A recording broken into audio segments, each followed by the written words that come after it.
Chapter 9, Fall and Death of Geoffrey. The movements of Geoffrey during the latter half of 1142 are shrouded in utter darkness. After the surrender of the Isle of Ely, we lose sight of him altogether, save in the glimpse afforded us by the Oxford intrigue.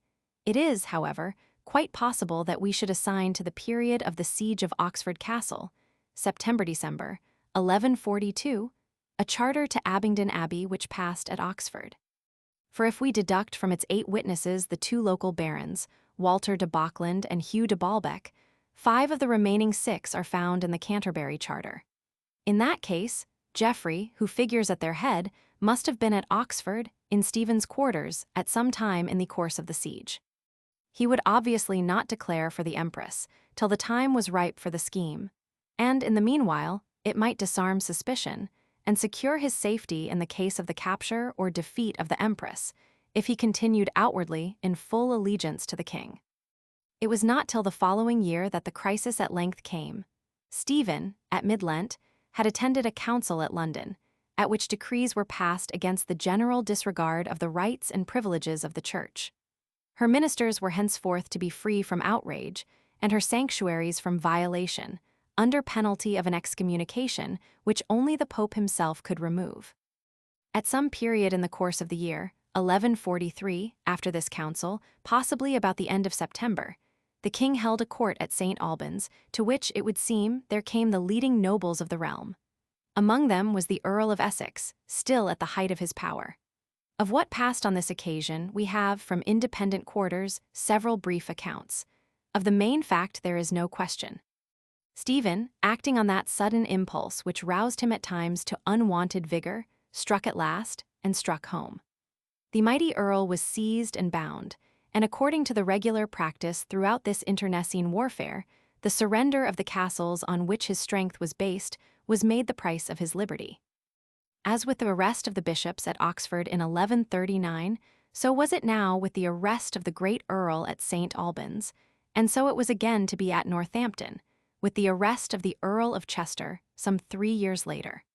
What it was that decided Stephen to seize this moment for thus reasserting his authority, it is not so easy to say.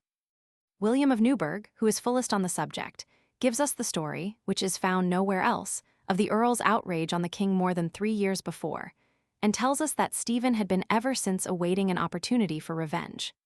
He adds that the height of power to which the earl had attained had filled the king with dread, and hints, I think, obscurely at that great conspiracy of which the earl, as we have seen, was the pivot and the moving spirit.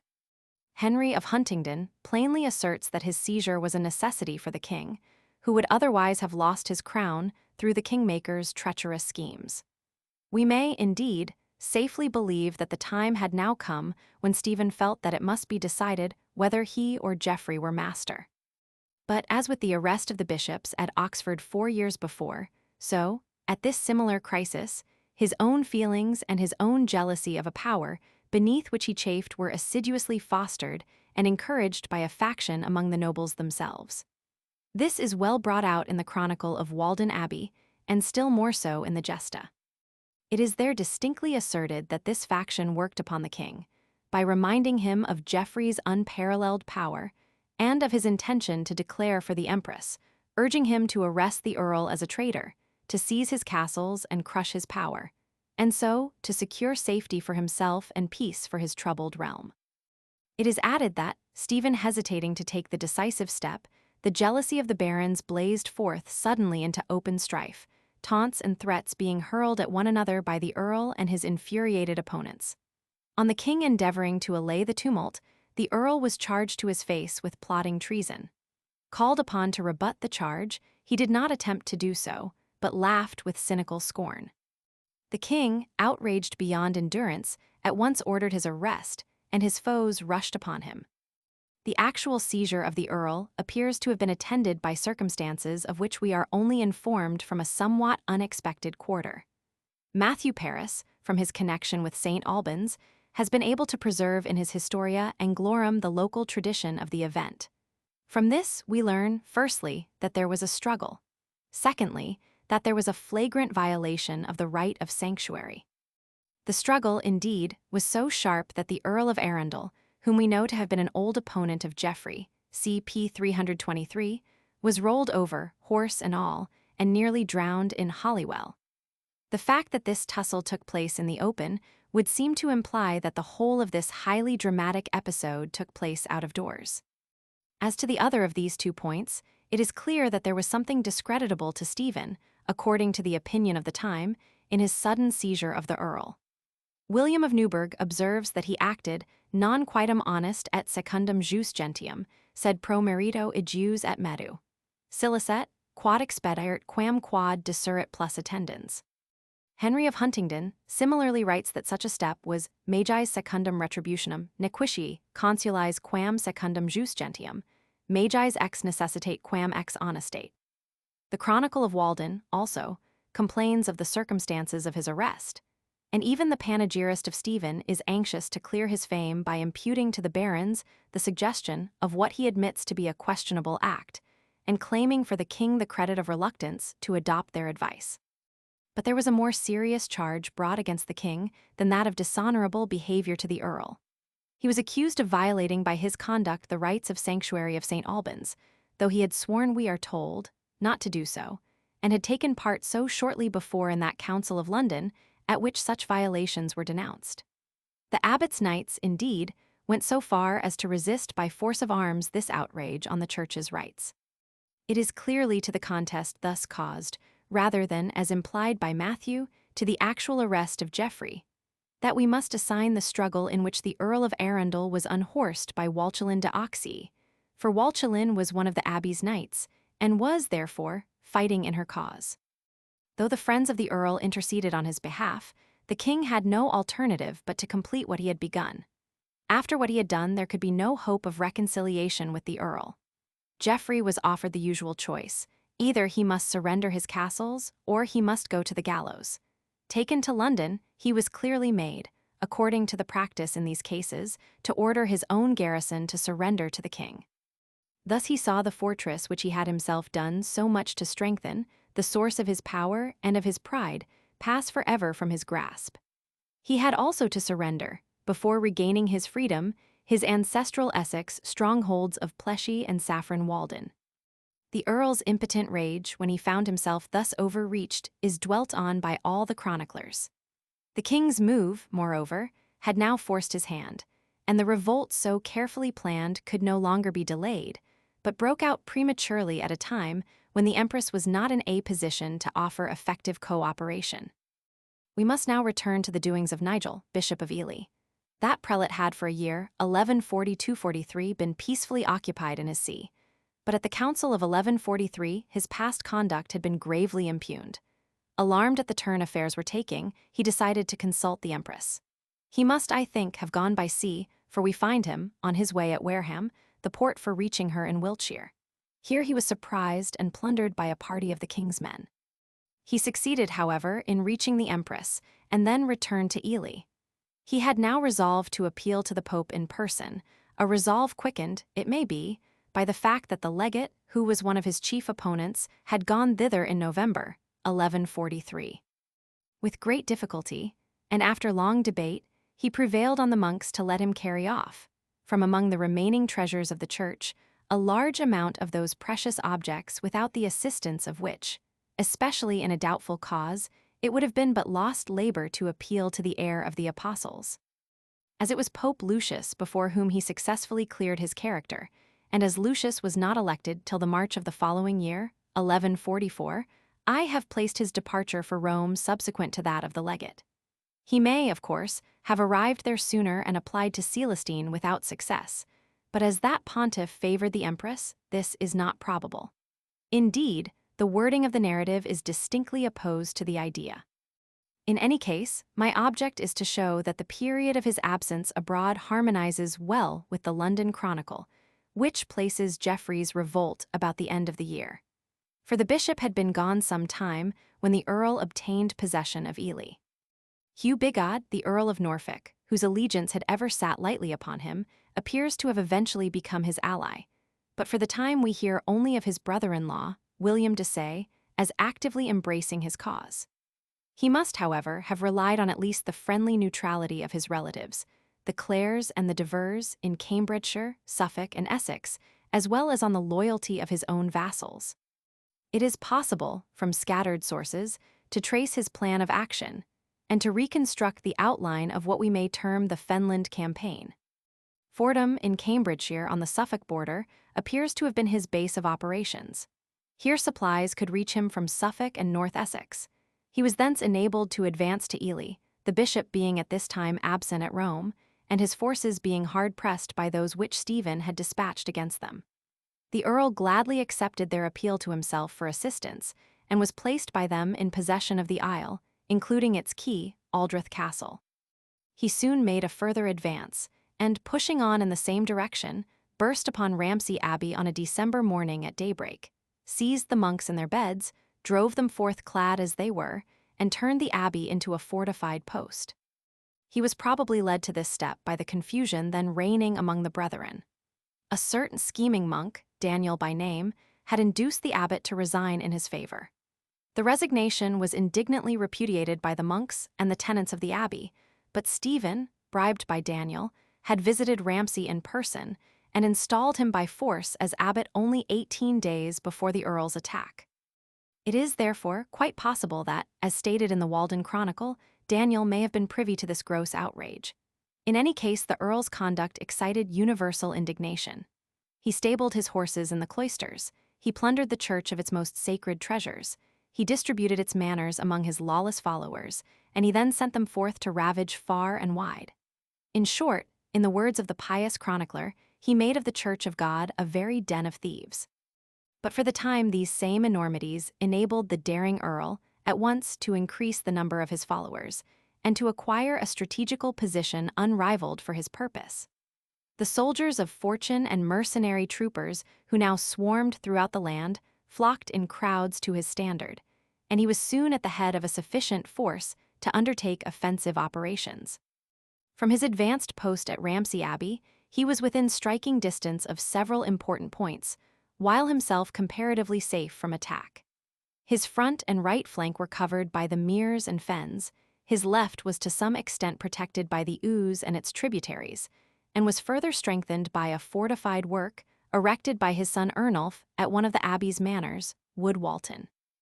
In his rear lay the Isle of Ely, with its castles in the hands of his men, and its communications with the eastern counties secured by his garrison at Fordham. His positions at Ely and Ramsey were themselves connected by a garrison, on the borders of the two counties, at Benwick. Thus situated, the Earl was enabled to indulge his thirst for vengeance, if not on Stephen himself, at least on his unfortunate subjects. From his fastness in the Fenland, he raided forth. His course was marked by wild havoc, and he returned laden with plunder. Cambridge, as being the king's town, underwent at his hands the same fate that Nottingham had suffered in 1140, or Worcester in 1139, at the hands of the Earl of Gloucester. Bursting suddenly on the town, he surprised, seized, and sacked it. As at Worcester, the townsmen had stored in the churches such property as they could, but the Earl was hardened to sacrilege. The doors were soon crashing beneath the axes of his eager troopers, and when they had pillaged to their heart's content, the town was committed to the flames. The whole country round was the scene of similar deeds. The humblest village church was not safe from his attack, but the religious houses, from their own wealth, and from the accumulated treasures which, for safety, were then stored within their walls, offered the most alluring prize. It is only from the snatch of a popular rhyme that we learn incidentally the fact that St. Ives was treated even as the abbey of which it was a daughter house. In a Ms. of the Historia Anglorum, there is preserved by Matthew Paris the tradition that the Earl and his lawless followers mockingly sang of their wild doings. I nie my alive for Benoit nie for Ive. It may not have been observed that this jingle refers to Saint Benedict of Ramsey and its daughter house of St. Ives. Emboldened by success, he extended his ravages till his deeds could no longer be ignored. Stephen, at length fairly roused, marched in strength against him, determined to suppress the revolt. But the Earl, skillfully avoiding an encounter in the open field, took refuge in the depths of the Fenland and baffled the efforts of the king. Finding it useless to prolong the chase, Stephen fell back on his usual policy of establishing fortified posts to hem the rebels in. In these he placed garrisons, and so departed. Geoffrey was now at his worst. Checked in extending his sphere of plunder, he ravaged, with redoubled energy, the isle itself. His tools, disguised as beggars, wandered from door to discover those who were still able to relieve them from their scanty stores.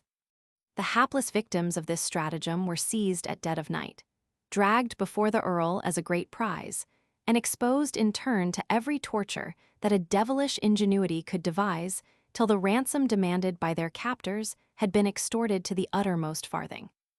I cannot but think that the terrible picture of the cruelties, which have made this period memorable forever in our history, was painted by the Peterborough chronicler from life, and that these very doings in his own neighborhood inspired his imperishable words. Nor was it only the Earl that the brethren of Ely had to fear. Stephen, infuriated at the loss of the isle, laid the blame at their bishop's door, and seized all those of their possessions which were not within the Earl's grasp. The monks, thus placed between the devil and the deep sea, were indeed at their wits' end. A very interesting reference to this condition of things is found in a communication from the Pope to Archbishop Theobald, stating that Bishop Nigel of Ely has written to complain that he found on his return from Rome that Earl Geoffrey, in his absence, had seized and fortified the isle, and ravaged the possessions of his church within it, while Stephen had done the same for those which lay without it. As it would seem that this document has not been printed, I here append the passage. Venerabilis Frater Noster, Eneliensis Episcopus, per litteris suas nobis significavit quad dum apostolicorum limina, et nostrum presentium visitasset. Goffredus comes de Manduila Eliensum insulam ubi sedes episcopalis, est violenter occupavit et quastum sibi munitions inni periuit. Occupatis autem ob ipso comite interioribus. Stephanus rex omnes, ejustum ecclesi possessions, exteriors occupavit et pro voluntate sua illicite distribuit. This letter would seem to have been written subsequent to Nigel's return. The bishop, however, had heard while at Rome of these violent proceedings, and had prevailed on Lucius to write to Theobald and his fellow bishops, complaining, Quod equibustum paricianis vestris bona et possessions Eliensis ecclesi, percipiu dum ips ob episcopatu expulsus esset, direpta sunt et occupata, et contra justitiam teninter. Quidem etiam sub nomine tensiriorum villas, et homines seu spoliant, et injustis operationibus, et exactionibus operamant. But the bishop was not the only sufferer who turned to Rome for help. When Stephen installed the ambitious Daniel as abbot of Ramsey in person, Walter, the late abbot, had sought the threshold of the apostles. Daniel, whether implicated or not in Geoffrey's sacrilegious deeds, found himself virtually deposed when the abbey became a fortress of the Earl. Alarmed also for the possible consequence of Walter's appeal to Rome, he resolved to follow his example and betake himself to the Pope, trusting to the treasure that he was able to bring. The guileless simplicity of Walter, however, carried the day. He found favor in the eyes of the Curia and returned to claim his abbey. But though he had been absent only 3 months, the scene was changed indeed. That which he had left the house of God, he found, as we have seen, a den of thieves. But the dove who had pleaded before the papal court could show himself, at need, a lion. Filled, we are told, with the Holy Spirit, he entered, undaunted, the Earl's camp, seized a flaming torch, and set fire not only to the tents of his troopers, but also to the outer gate of the abbey, which they had made the barbican of their stronghold. But neither this novel adaptation of the orthodox, tongues of fire, nor yet the more appropriate anathemas which he scattered as freely as the flames, could convert the mailed sinners from the error of their unhallowed ways. Indeed, it was almost a miracle that he escaped actual violence, for the enraged soldiery threatened him with death and brandished their weapons in his face. In the excited state of the minds of those by whom such sights were witnessed, portents would be looked for, and found, as signs of the wrath of heaven. Before long it was noised abroad that the very walls of the abbey were sweating blood, as a mark of divine reprobation on the deeds of its impious garrison. Far and wide the story spread, and men told with bated breath how they had themselves seen and touched the abbey's bleeding walls. Among those attracted by the wondrous sight was Henry, Archdeacon of Huntingdon, who is recorded for all time that he beheld it with his own eyes. And as they spoke to one another of the miracle, in which they saw the finger of God, the starving peasants whispered their hopes that the hour of their deliverance was at hand. The time, indeed, had come. As the now homeless abbot wandered over the abbey's lands, sick at heart, in weariness and want, the sights that met his despairing eyes were enough to make him long for death. Barely a plough remained on all his broad domains, all provisions had been carried off, no man tilled the land. Every lord had now his castle, and every castle was a robber's nest. In vain, he boldly appealed to Earl Geoffrey himself, warning him to his face that he and his would remain cut off from the communion of Christians till the abbey was restored to its owners. The earl listened with impatience and gave him a vague promise, but he kept his hold of the abbey. The heart of the spoiler was hardened like that of Pharaoh of old, and not even miracles could move him to part with his precious stronghold. But if Ramsay had thus suffered, what had been the fate of Ely? A bad harvest, combined with months of systematic plunder, had brought about a famine in the land. For the space of 20 or even 30 miles, neither ox nor plough was to be seen. Barely could the smallest bushel of grain he bought for 200 pence. The people, by hundreds and thousands, were perishing for want of bread, and their corpses lay unburied in the fields, a prey to beasts and to fowls of the air. Not for ages past, as it seemed to the monks, had there been such tribulation upon earth. Nor were the peasants the only sufferers. Might was then right, for all classes, throughout the land. The smaller gentry were themselves seized and held by their captors to ransom. As they heard of distant villages in flames, as they gazed on strings of captives dragged from their ravaged homes, the words of the psalmist were adapted in the mouths of the terrified monks. They bind the godly with chains, and the nobles with links of iron. In the mad orgy of wickedness, neither women nor the aged were spared. Ransom was wrung from the quivering victims by 1,000 refinements of torture. In the groans of the sufferers, in the shrieks of the tortured, men beheld the fulfillment of the words of Saint John the Apostle. In those days shall men desire to die, and death shall flee from them. Again, we are tempted to ask if we have not in these very scenes the actual original from which was drawn the picture in the English chronicle.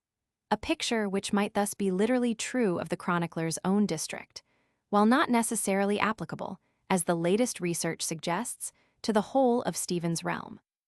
It was now that men said openly that Christ slept and his saints. The English chronicler seems to imply, and Henry of Huntingdon distinctly asserts, that the wicked, emboldened by impunity, said so in scornful derision.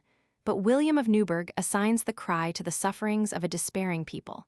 It is probable enough that both were right, that the people and their oppressors had reversed the parts of Elijah and the priests of Baal. For a time, there seemed to rise in vain the cry, so quaintly Englished, in the paraphrase of John Hopkins. Why dost withdraw thy hand aback, and hide it in thy lap, O pluck it out, and be not slack to give thy foes a rap. But when night is darkest, dawn is nearest, and the end of the oppressor was at hand. It was told in after days how even nature herself had shown, by a visible sign, her horror of his impious deeds.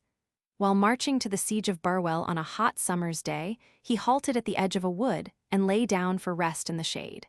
And lo, the very grass withered away beneath the touch of his unhallowed form. The fortified post which the king's men had now established at Barwell was a standing threat to Fordham, the key of his line of communications. He was therefore compelled to attack it, and there he was destined to die the death of Richard Coeur de Lion. As he reconnoitered the position to select his point of attack, or as, according to others, he was fighting at the head of the troops, he carelessly removed his headpiece and loosened his coat of mail. A humble bowman saw his chance. An arrow whizzed from the fortress and struck the unguarded head. There is a conflict of testimony as to the date of the event. Henry of Huntingdon places it in August, while M. Paris, Cron. Madge, Roman II. 177, makes him die on the 14th of September and the Walden Chronicle on the 16th. Possibly he was wounded in August and lingered on into September, but in any case, Henry's date is the most trustworthy. The monks of Ramsay gloried in the fact that their oppressor had received his fatal wound as he stood on ground which their abbey owned, as a manifest proof that his fate was incurred by the wrong he had done to their patron saint. At Waltham Abbey, with equal pride, it was recorded that he who had refused to atone for the wrong he had done to its holy cross received his wound in the self-same hour in which its aid was invoked against the oppressor of its shrine. But all were agreed that such a death was a direct answer to the prayer of the oppressed. a signal act of divine vengeance on one who had sinned against God and man. For the wound was fatal. The Earl, like Richard in after days, made light of it at first. Retiring, it would seem, through Fordham, along the Thetford road, he reached Mildenhall in Suffolk, and there he remained to die. The monks of his own foundation believed, and perhaps with truth, that when face to face with death, he displayed heartfelt penitence, prayed earnestly that his sins might be forgiven, and made such atonement to God and man as his last moments could afford. But there was none to give him the absolution he craved. Indeed, after the action which the Church had taken the year before, it is doubtful if anyone but the Pope could absolve so great a sinner. In the meantime, the Abbot of Ramsey heard the startling news, and saw that his chance had come. The Earl might be willing to save his soul at the cost of restoring the abbey. To Mildenhall he flew in all haste, but only to find that the Earl had already lost consciousness. There awaited him, however, the fruit of his oppressor's tardy repentance in the form of instructions from the Earl to his son to surrender Ramsey Abbey. Armed with these, the abbot departed as speedily as he had come. The tragic end of the great Earl must have filled the thoughts of men with a strange awe and horror. That one who had rivaled, but a year ago, the king himself in power, should meet an inglorious death at the hands of a wretched churl, that he who had defied the thunders of the Church should fall as if by a bolt from heaven, were facts which, in the highly wrought state of the minds of men at the time, were indeed signs and wonders. But even more tragic than his death was the fate which awaited his corpse. Unshriven, he had passed away laden with the curses of the Church. His soul was lost forever, and his body no man might bury. As the Earl was drawing his last breath, there came upon the scene some Knights Templar, who flung over him the garb of their order so that he might at least die with the red cross upon his breast. Then, proud in the privileges of their order, they carried the remains to London, to their old temple in Holborn. There the Earl's corpse was enclosed in a leaden coffin, which was hung, say some, on a gnarled fruit tree, that it might not contaminate the earth, or was hurled, according to others, into a pit without the churchyard. So it remained, for nearly 20 years, exposed to the gibes of the Londoners, the Earl's deadly foes. But with the characteristic faithfulness of a monastic house to its founder, the monks of Walden clung to the hope that the ban of the Church might yet be removed, and the bones of the great Earl be suffered to rest among them. According to their chronicle, Prior William, who had obtained his post from Geoffrey's hands, rested not till he had wrung his absolution from Pope Alexander Roman III. 1159–1181. But the Ramsey Chronicle, which appears to be a virtually contemporary record, assigns the eventual removal of the ban to Geoffrey's son and namesake, and to the atonement which he made to Ramsey Abbey on his father's behalf. The latter story is most precise, but both may well be true. For, although the Ramsey chronicler would more especially insist on the fact that Saint Benedict had to be appeased before the Earl could be absolved, the absolution itself would be given not by the abbot, but by the Pope. The grant to Ramsey would be merely a condition of the absolution itself being granted. The nature of the grant is known to us not only from the Chronicle, but also from the Primate's charter confirming this final settlement. As this confirmation is dated at Windsor, April 6, 1163, we thus, roughly, obtain the date of the Earl's Christian burial. The Prior of Walden had gained his end, and he now hastened to the temple to claim his patron's remains. But his hopes were cruelly frustrated at the very moment of success. Just as the body of the then Earl, 1163, was destined to be coveted at his death, 1166, by two rival houses, so now the remains of his father were a prize which the indignant Templars would never thus surrender.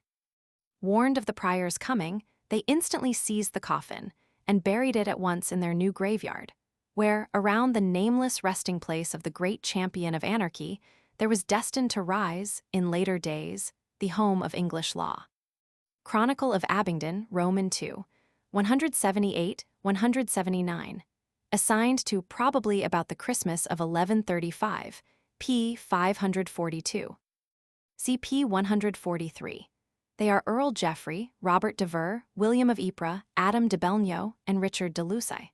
The sixth, Mainfinius Brito, we have seen attesting Stephen's first charter to Geoffrey in 1140, p. 52. Another charter, perhaps, may also be assigned to this period, namely, that of Stephen at Oxford to St. Fridswides, of which the original is now preserved in the Bodleian Library. For this, as for the preceding charter, the date suggested is 1135 calendar of charters and rolls. But the names of William of Ypres and Richard de Lucy prove that this date is too early. These names, with that of Robert de Vere, are common to both charters, and if Richard de Lucy's earliest attestation is in the summer of 1140, it is quite possible that this charter should be assigned to the siege of 1142. Rog Wend, Roman II, 233, Mat, Paris Hist, Angle, I 270, Hen, Hunt, p. 276. No clue to this date, important though it is for our story, is afforded by any of the ordinary chroniclers. The London Chronicle, however, preserved in the Liber de Antiquis Legibus Fall. 35, carefully dates it post festum Sancti Michaelis.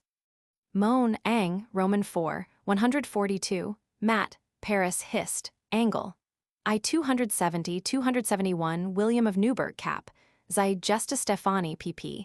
103-104 Hen, Hunt, p. 276. CP 47.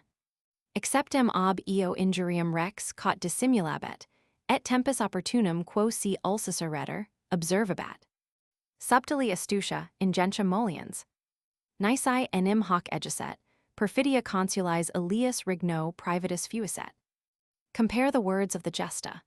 Ubique per regnum regis vices adamplens et in rebus agendis, rege avidius exauditor et in preceptis inungendis, plus I quam regium temporaritor. Tandem vero equibustum regni majoribus, stimulante invidia, iniqua loquentibus, quasi regis proditor ac patri dilator erga regem mendiciter clanculo accusatus est. Ver autem ist magnanimus subdola malignantium fraud, ut jam dictum est delusus. Mon, Ang, Roman IV, 142.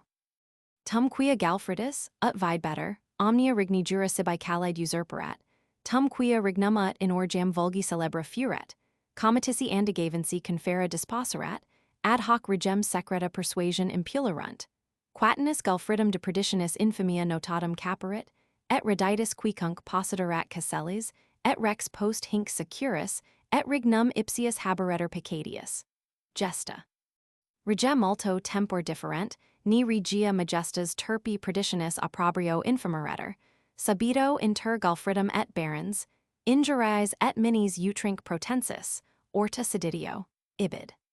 Cumc rex habitam inter ius dissensionum, sedatis partibus nitretur diramir, affurunt quidem, qui Galfridum de perditionis faction in si et suos machinata, libera front accusabint. Cumc si du objecto crimine minim pergerit, sed turpissimum infamiam verbis jocosus alludendo infringerit, rex et qui presens erant barons Galfridum et suos repent separunt, ibid. This story, being told by Matthew Paris alone, and evidently as a matter of tradition, must be accepted with considerable caution. He makes the singular and careless mistake of speaking of Earl Geoffrey as William de Mandeville, though he properly terms him, the following year, Goffredus Consul de Mandeville. On the other hand, it is possible to apply a test which yields not unsatisfactory results. Matthew tells us that the Earl of Arundel was unhorsed, a Joaquilino de Oxy milite strenusimo.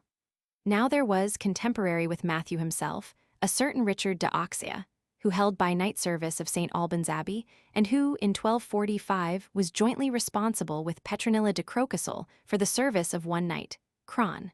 Majora, Roman 6. 437. Turning to a list of the Abbey's knights, which is dated by the editor in the Roll series as 1258, but which is quite certainly some 100 years earlier, we find the same knights fee held jointly by Richard de Crocasul and a certain Walchelinus. Here then we may perhaps recognize that very Walchelinus de Oxy, who figures in Matthew's story, a story which Richard de Oxia may have told him as a family tradition. Indeed, there is evidence to prove that this identification is correct. The coincidence of language between these two passages, beginning respectively, eadem tempor and eadem anno, ought to be noticed, for it has been overlooked by Mr. Howlett in his valuable edition of William of Newburgh for the Rolls series, though he notes those on p. 34 before it and on p. 48 after it, in his instructive remarks on the indebtedness of William of Newburgh to others, p. Roman 26. Ver ist nobilis, ceteris in pace recedentibus, solus regejubent, fraudulenter comprehensis, et ni abert custodibus designatis detentus est. Mon. Ang, Roman 4, 142. Ni regia majestas, turpi preditionis approbio infamerator. Milits autem bedi Albani, qui tunc, ad ecclesiae ejus custodium et villi facades circumdata. Ipsum vicum, qui juxta cenobium est, inhabitabant, ipsi region facem viriliter restituerunt, donic ecclesiae, quam quidem ex regiae edituis violaverant, satisfecesset ips rex, et ejus temerariae invasors. Et hoc fecit rex contra just jurandum, quod fecerat apud sanctum albinum, et contra statuta conciliae nuper, eo consentient celebrati, Matthew Paris, Historia Anglorum, I 271. An incidental allusion to this conflict between the followers of the king and the abbey's knights is to be found, I think, in a curious passage in the Gesta Abbatum S. Albani, I 94. We there read of Abbot Geoffrey, 1911-46. Tabulum quoque unum ex oro et argento et gemmis electis artificios constructum ad longitudinem et latitudinem altaris sancti Albani, quam deigned, ingrente maxima necessitate, idem abbas in conflavit et in massum confregit. Quam dedit comedi de Warrena, et Wilhelmo de Ipret comedi de Arundel, et Wilhelmo Martel, temporibus regis Stephani, Willem sancti Albani volentibus concremer. The conjunction of William of Ypres with Abbot Geoffrey dates this incident within the limits 1130-911-46, and there is no episode to which it can be so fitly assigned as this of 1143, especially as the Earl of Arundel figures in both versions.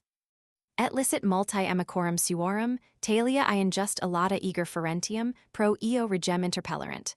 Mon. Ang, Roman 4, 142. Rex igiter Galfridum, custodiis arcticime et hibitis, Londonias adducens, niturum et quimiro labor et artificio erexerat casella in manus ejus committerit, suspendio cruciari paravit. Cum salubri amicorum persuasis concilio, ut imminens inhonesty mortis periculum, casellas reditus, diviterit, regis voluntati tandem satisfecit. Gesta, p. 104. Jitter, ut rex liberarit eam reddidit iterum Londonii et casellum de Waladine et alud de places. Hen. Hunt, p. 276. Ic arsum Londoniensum cum duobus reliquis qui possid bat casellas extorsit, W. Newburgh I 45. The castle of Saffron Walden, with the surrounding district, was placed by Stephen in charge of Turgis Davranches, whom we have met with before, and who refused some 2 years later to admit the king to it, Gesta ed. Howlett, p. 101. Mr. Howlett appears to have confused it with another castle, which Stephen took, in the Lent of 1139. For Walden was Geoffrey's hereditary seat and had always been in his hands. Rignique totius communum ad Jaxaram, taeli modo liberatus de medio allorum evacit, Gesta, p. 104. Quo facto, velet equus validus et infranis, morsibus calcibus quaslibit obvios delanier non cessivit. Mon. Ang, Roman 4, 142. Episcopus vero aliensis pro tam imminenti, sibi negodio auxilium domini, imperatricis, et suorum colloquium requirendum putavit. Anglia Sacra, I 622. This might lead us to suppose that the incident belonged to the latter half of 1142, when Wareham was in the king's hands. The date, 1143, however, cannot be in question. Historia Alliancis, p. 623. Theobald, from his Angevin sympathies, supported Nigel's cause. See Appendix C, Bishop Nigel at Rome. Hugon quoque, cogniment bigot, viro illustri et inalis partibus patenti, sibi confoderato, Gesta, p. 106. Mon. Ang, Roman 4, 142. Homines regis erga locum fratrum ili insidias unanimiter paraverunt, adversum quos cum custids insuli non sufficerant rebellere, Galfridum comitum, tunc adversarium incendiis patrium et sedition perturbantum, suscipiant. Cui etiam castrum de ili, ac alrehed, ob firmamentum tuitionis, submiserunt, Historia Alliancis p. 623. Here again we are indebted for the date to the London Chronicle, Liber de Ant. Leg. Fall. 35, which states that Geoffrey in adventu domini fecit castellum ecclesiam de Ramsea. Geoffrey's doings may well have been of special interest to the Londoners. Ira humanum excedent modum, ita efferatus est, ut procurantibus Wilhelmo deseat Daniel, quadam falsi neminis ac tonsori menacho, navigio cum sues subvectus Ramseam Peterit. Ecclesiam Dio ac beto patri benedicto dicatam, summo main ossu temerario primitus invadendo subentrarit. Monachosc omnes, post divinum nocturnale officium, sapori deditos comprehenderit, et vix habitu simplici indudos expellendo statum perturbarit. Nullac interveniat mora, ecclesiam elam citis pulcherimum, non ut de castrum sed sicut castellum, superius ac inferius intus ac extra fortiter munivit. Mon. Ang, Roman 4, 142. Hic totus in rabim invectus Ramesium, nobile monasterium invadens fugata monachorum caterva, custodium possut. Lellens collectania, I 600. Chronicon Abbatiae Ramesiensis, pp. 327-329. Menachas expulsus, raptors emissit, et ecclesiam de spellincam fecit latronum, hen, hunt, p. 277. Vesa autem altaris aurea et argentia dio sacrata, capas etiam cantorum lapidibus preciosis ac oper mirifico contextus, casualis cum albus, et ceteris ecclesiastici decoris ornamentis rapuit, et quibus libet erura volantibus vilisatis precio distraxit unda militibus et satellitibus sues, debita largitus est stipendia. Mon. Ang, Roman 4, 142. Coenobium sancti benedicti de Ramsea non solium, captis monachorum spoliis, altaribus quoque et sanctorum reliquiis nudatis, expillivit, sed etiam expulsus incompassive menachas de monasterio, militibusque impositus castellum sibi adaptivit. Gesta, p. 105. Cum manu 40 monasterium ipsum occupavit, menachos dispersit, thesaurem et omnia ecclesiae ornamenta sacrilega, manu surripuit et ex ipso monasterio stabulum fecit equorum, villas adjacents camilitanibus pro stipendias distribuit. Cron. Ram, p. 329. Galfredus igiter, ubique in rigno fide sibi et hominio conjuratis in unum secum cunium convocatis, Gregorii quoque militiae sed et predonum, qui undicump devote concurrerent, robustissimum manu in suum protinus conspirata collegium, ignibus et gladio ubique locorum deceiver. Gesta, p. 105. Crebris eruptionibus ac excursionibus vicinus in festivit provincias. W. Newburgh, I 45. Castellum quadam fecerat apud Walton, Cron, Ram, p. 332. Inda recessum habuit per illi quiet. Fordum quoque contra hosts, sibi cum validum manu firmer usurpavit, Historia Alliancis, p. 623. Similiter apud Bennewick in transitu aquarum, Ibid. Omnia adversus regii parties consentanios abripper et consumir, nuder et destrura, Gesta, p. 105. Manieria, villas, ceterac proprietatem regium contingentia primitus invassit, igni combussit, predesc cum rapinis non minimis into sublatas camilitanibus suis larga manu distribuit. Monasticon, Roman 4. 142. Kant, Flor, Whig, Roman 2, 119-128. Compare the Peterborough Chronicle, Reuden High and Brendan Alethatunes, Ang, Sachs, Cron, I 382.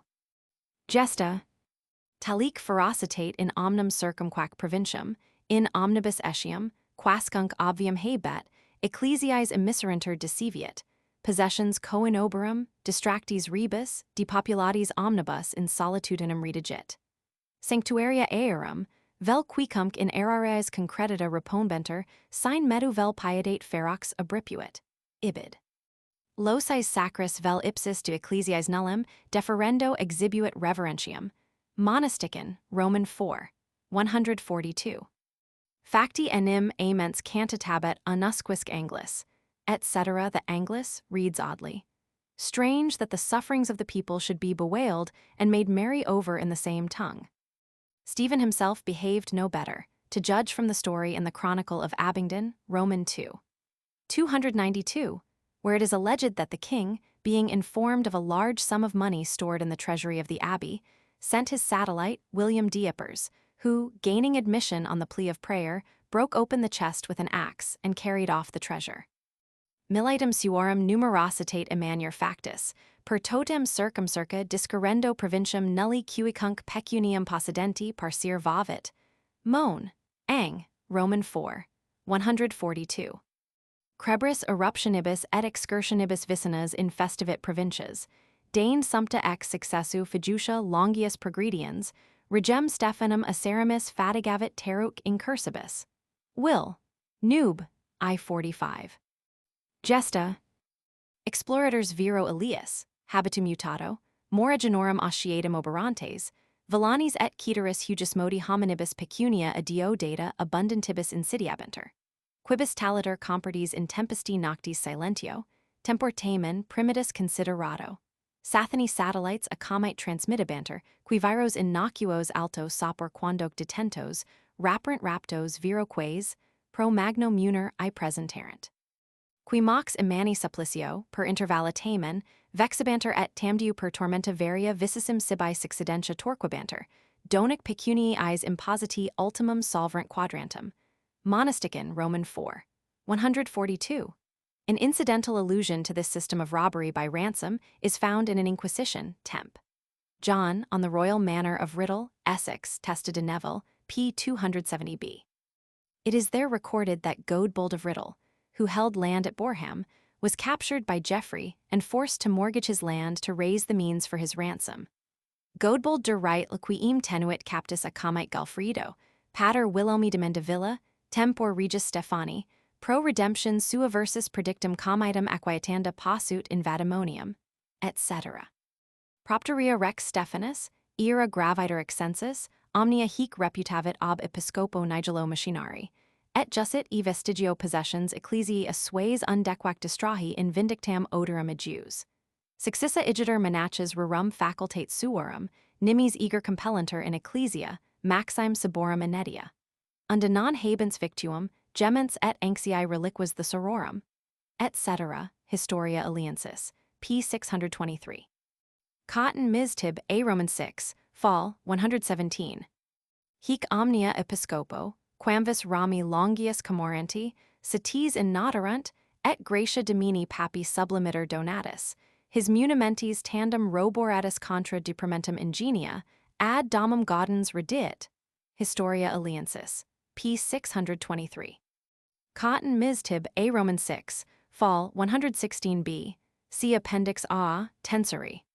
Chronicle of Ramsey, p. 329. Quam autem negodium feliciter ibi consumisset, reversus in Anglium infra tres menses per judices delegatos abatiam suam, reges super hoc multum murmurante, recuperavit, ibid. p. 330.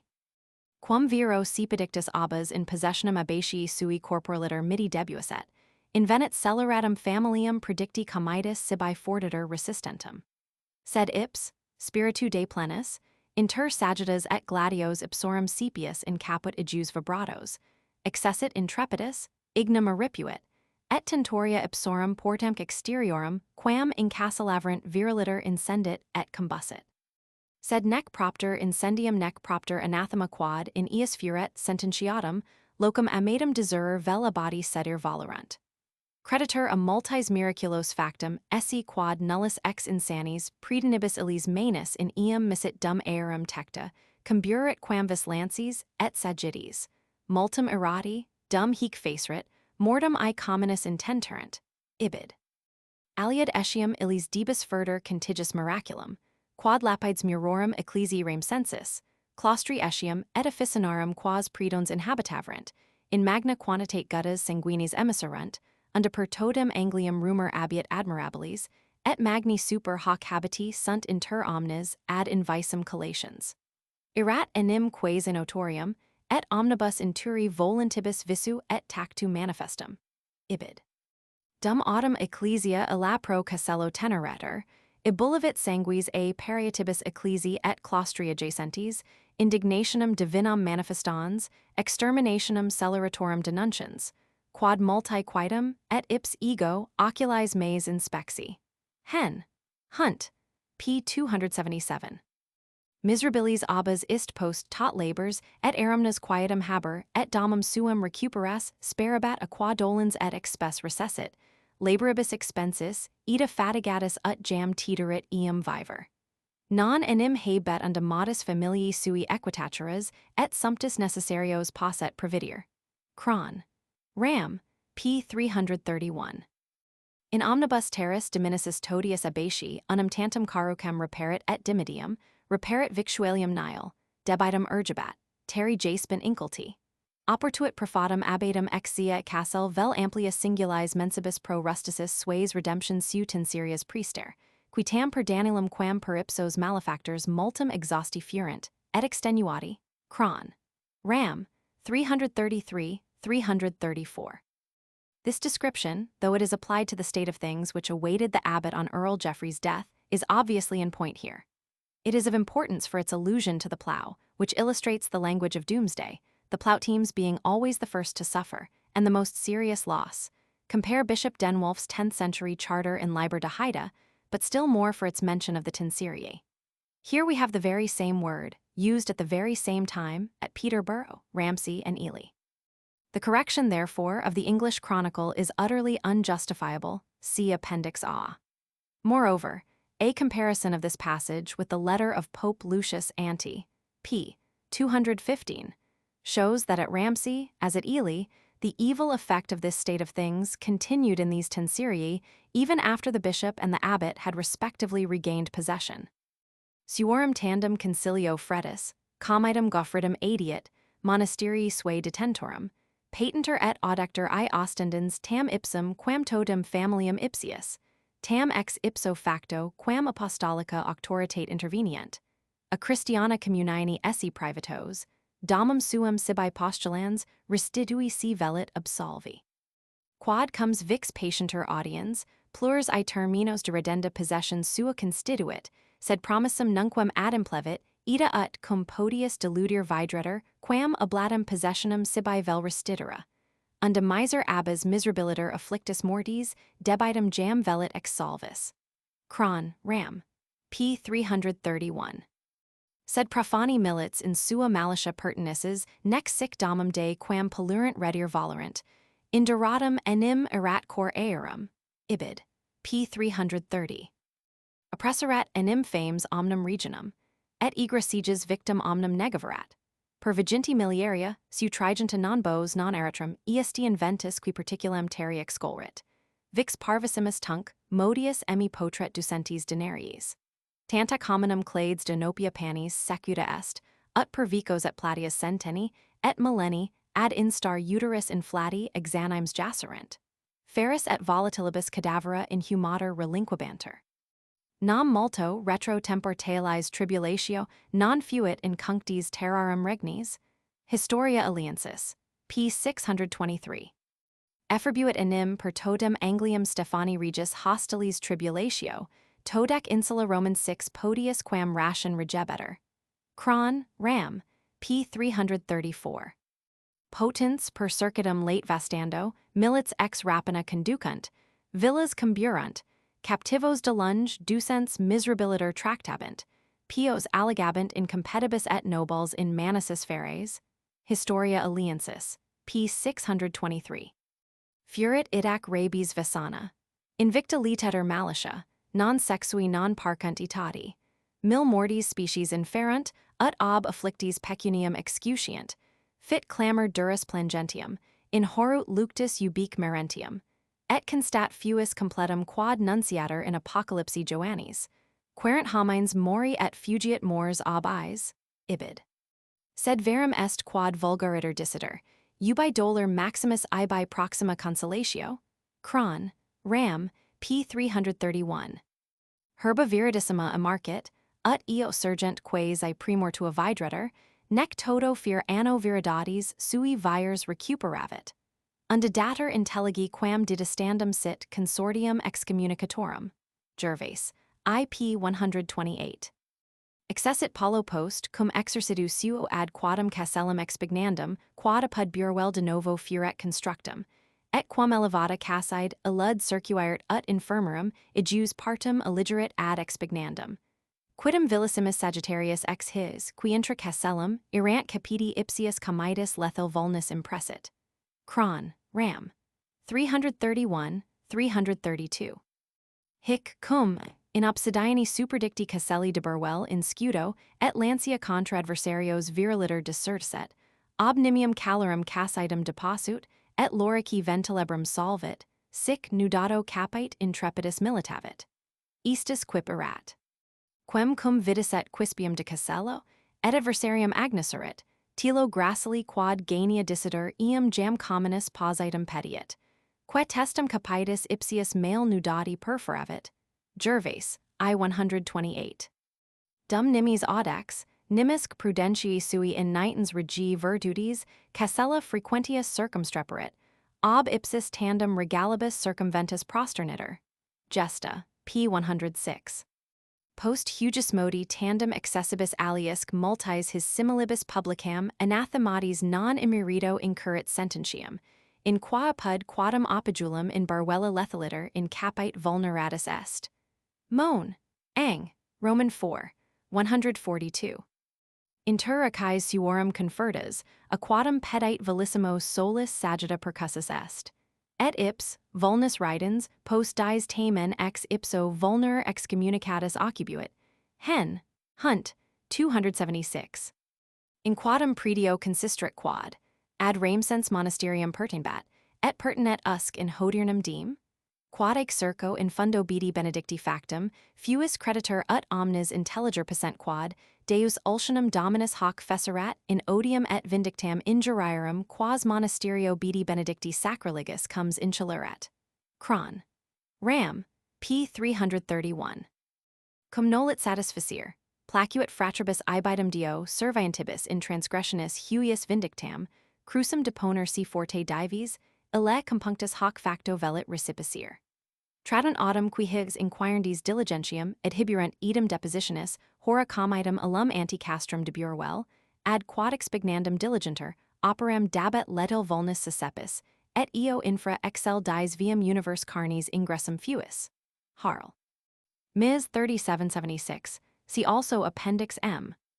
Verum tantarum tamque emanium persecutionum, tam crudelium quoque, quas in omnes ingerabat, calamitatum justicimus tandem respecter, deus dignum malitiae sui finem impossut.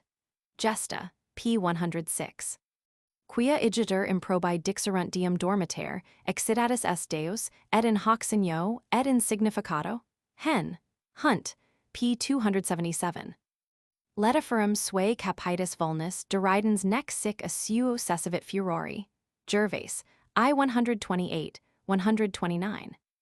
Ponitens idac valda et dio cum magna cordis contrition pro peccatis sues supplicans, quantum taliter moriens potret, dio et hominibus satisfecit, licit a precintibus absolvi non potret. Mon Ang, Roman 4, 142. Cf. p. 202, supra. Quam igitur apud mildihil mortis angustia premuritur, hoc audiens prefetus abbas ad eam citicyme convolvit. Quo cum venisset, nec erat in ipso comite vox nec sensus, familiars tamen ipsius, domino su multum condolens, eam benign receperant et, cum literis ipsius comitis eam ad filium suum silicet ernaldum de magna villa, statum miserant ut sine mora coenobium suum sibi restiturit. Cron, Ram. p. 332. Geoffridis de magna villa regem validissime vexivit, et in omnibus gloriosus effulsit. Mens autumn Augusti miraculum justitia sua dignum de splendor exhibuit. Hen. Hunt. p. 277. Et sicut dum viverit, ecclesiam confudit, terram turbavit, sic, ad eam confundendum tota Anglii conspiravit ecclesia. Quiat anathematis gladio percussus et in absolutus abscessit, et terri sacrilegum duri non licuit. Gesta, p. 106.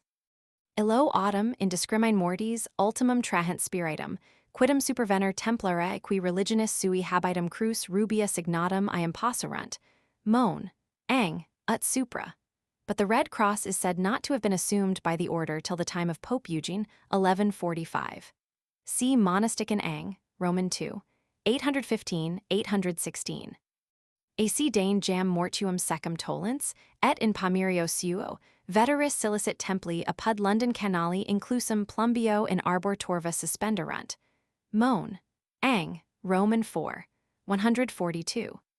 Corpus vero defuncti comitus in trunco quadam signatum, et propter anathema quo furet in naudatus Londones apud vetus templum extra cimitium in antro quadam projectum est.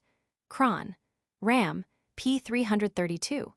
This would seem to be the earliest mention of the Old Temple. Pomerium in Low Latin is, of course, an orchard, and not, as Mr. Freeman so strangely imagines, at Nottingham, in Doomsday, a town wall. Post aliquad vero tempus industria et expensis Wilhelmi quem jam praedum in Waldina considerat priorum, a Papa Alexandro, mortaliter dissidentium meruit absolvi, inter Christianos recipi, et pro eo divina celebrari. Mon. Ang. Roman 4. 142. Ibec jacuit toto tempor regis, Stephani magnac part regis Henrici secundi, donac Goffredus filius adjus, comes essexi, ver industrius et justitiarius domini regis jam factus dominum Wilhelmum abbatum cepit, humiliter interpeller pro pater suo defuncto offerens satisfactionem. Et quam ob eo benignum super hoc responsum accepisset, statuta die convenerunt ambo sub presentia domini cantorensis, silicit bedi Tommi martyris. Super hoc tractaturi, quo facto, pater ipsius comitus Christiani traditus est sepulturi. The Earl's grant runs as follows. Goffredus de magna villa comes essexi, omnibus amicis sues et hominibus, et universis sancti ecclesiae filiis salutum. Satis notum est, quanta damna pater muse, comes Goffredus, tempor gerarum monasterio de Ramsia irrigaverit. Et quietanta noxia publico dinicitor indiger remedio, ego tam pro eo, quam pro sues satisficere volens, concilio sancti ecclesiae, cum Wilhelmo abbate monachis superscripti, coenobii in hanc formam compasui. Et quia constat sepidictum patrum meum in irrigation demnorum memorati ecclesiae bona thesauri in capis, et textis, et hugismodi plurimum dilapidas, ad aerundum reparationum ad ecclesiae ornatum dignum duxi reditum istum assignari. Cart. Ram. I 197. Compare p. 276, N3, and p. 415. Cron. Ram. pp. 306, 333. The king was probably at Windsor at the time, and the date is a useful one for Beckett's movements. A curious archaeological question is raised by this date. According to the received belief, the Templars did not remove to the new temple till 1185, but according to this evidence, they already had their churchyard there consecrated in 1163, and had therefore, we may presume, begun their church. The church of the new temple was consecrated by Heraclius on his visit in 1185, but may have been finished sooner. Cumque prior ille corpus defunctum deponer et secum Waldenam defera satigerit, templarea illicat premeditati statim illud tollens, et in cimiterio novi templi ignobili satis tradiderant sepulcheri. Mon. Ang. Roman 4. 142. It was generally believed that his effigy was among those remaining at the temple, but this supposition is erroneous, as has been shown by Mr. J. G. Nichols in an elaborate article on the effigy attributed to Geoffrey de Mandeville and the other effigies in the temple church. Herald and Genealogist, 1866, Roman 3. 97, et seq. Chapter 10, The Earldom of Essex. The death of Geoffrey was a fatal blow to the power of the Fenland rebels. According, indeed, to one authority, his brother-in-law, William de Say, met his death on the same occasion, but it was the decease of the great earl which filled the king's supporters with exultant joy and hope. For a time Ernulf, his son and heir, clung to the abbey fortress, but at length, sorely against his will, he gave up possession to the monks. Before the year was out, he was himself made prisoner and straightway banished from the realm. Nor was the vengeance of heaven even yet complete. The chief officer of the wicked earl was thrown from his horse and killed, and the captain of his foot, who had made himself conspicuous in the violating and burning of churches, met, as he fled beyond the sea, with the fate of Jonah and worse. Chroniclers and genealogists have found it easiest to ignore the subsequent fate of Ernulf, or Ernald de Mandeville. He has even been conveniently disposed of by the statement that he died childless. It may therefore fairly be described as a genealogical surprise to establish the fact, beyond a shadow of doubt, not only that he left issue, but that his descendants flourished for generations, heirs in the direct male line of this once mighty house. Ernulf himself first reappears, early in the following reign, as a witness to a royal charter confirming Ernald de Bosco's foundation at Betelstein. He also occurs as a principal witness in a family charter, about the same time. This document, which is addressed by Earl Geoffrey, Baron Ibisways, is a confirmation of a grant of lands in Sawbridgeworth, by his tenant Waring Fitzgerald Camerarius Regis and his brother Henry, to Robert Blund of London, who is to hold them de predictis Baron Ibis Mays. The witnesses are Rogicam mater me, Justcam, Ernulfo de Mandeville frater mio, Wilhelmo filio Adual patrio mio, Mauricio Viscomite, Wilhelmo de Mock capellano mio, Adual de Bugel, Ricardo filio Osperdi, Radolfo de Berniers, Wilhelmo et Ranulfo fil Ernaldi, Goffredo de Gerp Villa, Hugon de Ago, Waltero de Menavilla, Wilhelmo filio Alfredi, Goffredo filio Walteri, Wilhelmo de Places, Goffredo Pincerna. He is doubtless also the Ernald de Mandeville who holds a knight's fee in Yorkshire of Ranulf Fitz-Walter in 1166, but in the earliest pipe rolls of Henry Roman II, he is already found as a grantee of Terry Data and Wilts, to the amount of 1110 S-pounds, 0d, Blanche, in Werda.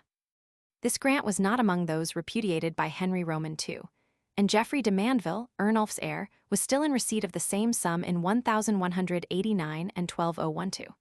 Later on, in a list of knights' fees in Wilts, which must belong from the mention of Earl William de Longuespay to 1196-1226, and is probably circ. 1212, we read, Galfredus de Mandeville tenet in Worth duas parts unius militis der rege.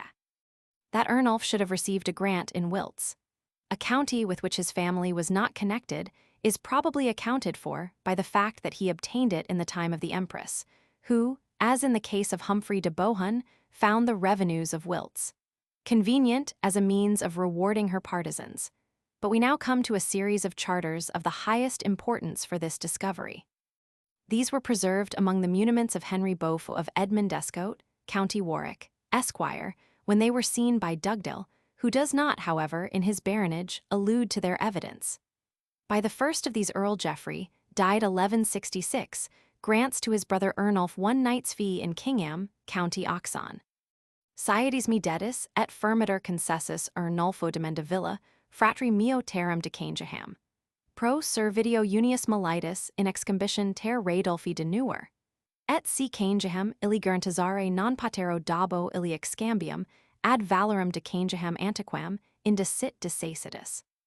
T com albrico unculo mio, Henry sic, Filger, Galfer Arzik, Rado de Berner, Waltero de Mendevilla, Willow de Aino, Galfredo de Jarpuil, Will de Plies, Jordan de Tide, Hug de Ock, Willem Phil allured Radman, Adonis sic Pincerna, Rad Frater, sic Ias, Alluretus sic Predevilane.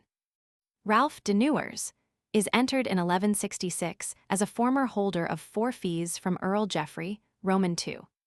Of the witnesses to the charter, Henry Fitzgerald, probably the chamberlain, held 4 fees de novo of the Earl in 1166, Ralph de Berners 4 de Vettery, Walter de Manville 4 de Vettery, Geoffrey de Jarpville 1 de novo, Hugh de O and William Fitz Alfred 1 each de novo, Adonis Pincerna, and Ralph his brother the 5th of a fee de nove, jointly.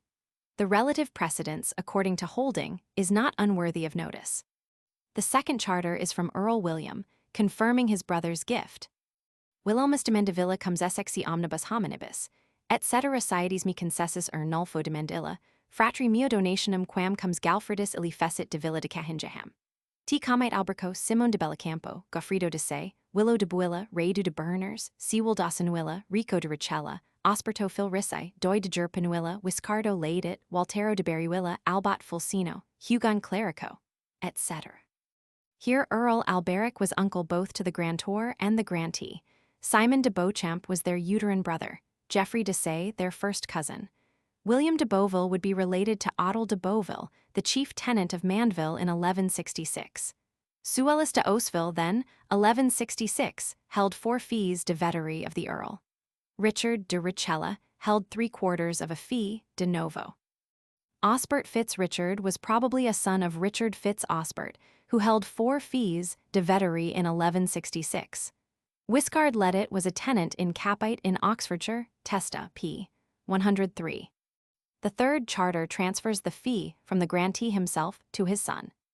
Notum sit, quod ego Arnulfus de Mandeville concessi, et dedire Dolfo de Mandeville filio mio pro seu servicio et homagio villam de changeham, et hispitium meum Oxenfordi ad predictem villam pertinens, T. Henrico Danuers, etc. From another quarter, we are enabled to continue the chain of evidence. We have first a charter to Osny. Ego Goffredus de Mandeville, confirmavi mercitem ter quam allis mater me eis diuisit in Hugato, sic Ernulfus de Mandeville, pater meus eis assignavit. Then we have a charter which thus carries us a step further. Ego Galfridus de Mandeville filius Galfridi de Mandeville concessi, domino Galfrido patri mio, filio Arnulfi de Mandeville, etc., etc. Among the witnesses to this last charter are Robert de Mandeville and Ralph his brother and Hugh de Mandeville. Lastly, we have a charter of Ralph de Mandeville, to which the first witness is Galfridus de Mandeville frater Mews. We have now established this pedigree. Geoffrey Roce Earl of Essex de Vere d. 1144, plus Ernulf equals Allies, de Mandeville son and heir disinherited, plus Geoffrey Ralph de Mandeville, Geoffrey de Mandeville. A further charter Harl. Cart. 54 I-44 can now be fitted into this pedigree. It is a notification by Adam de Port to the Bishop of Lincoln, etc., of his grant of the Church of Haddel. The witnesses are Hernaldo de Mandeville et Domina Alicia uxor sua, Domina Madeltide uxor dicti adi de Port, Henrico de Port, frater adjustum Galfrido de Mandeville, etc. Here we have a clue to the parentage of Ernulf's wife. Passing to the reign of Henry Roman III, we find King M then still in possession of the family. In Wiltshire they are found yet later, Worth being still held by them in 1290–93, 21 Edwa. I. The importance of the existence of Ernulf and his heirs is seen when we come to deal with the fate of the earldom of Essex. That Ernulf was exiled, even for a time, becomes a remarkable fact, when we remember that he might have found shelter from the king among the followers of the empress in the west. But he and his father had offended a power greater than the king. The empress could not shield him from the vengeance of the outraged church.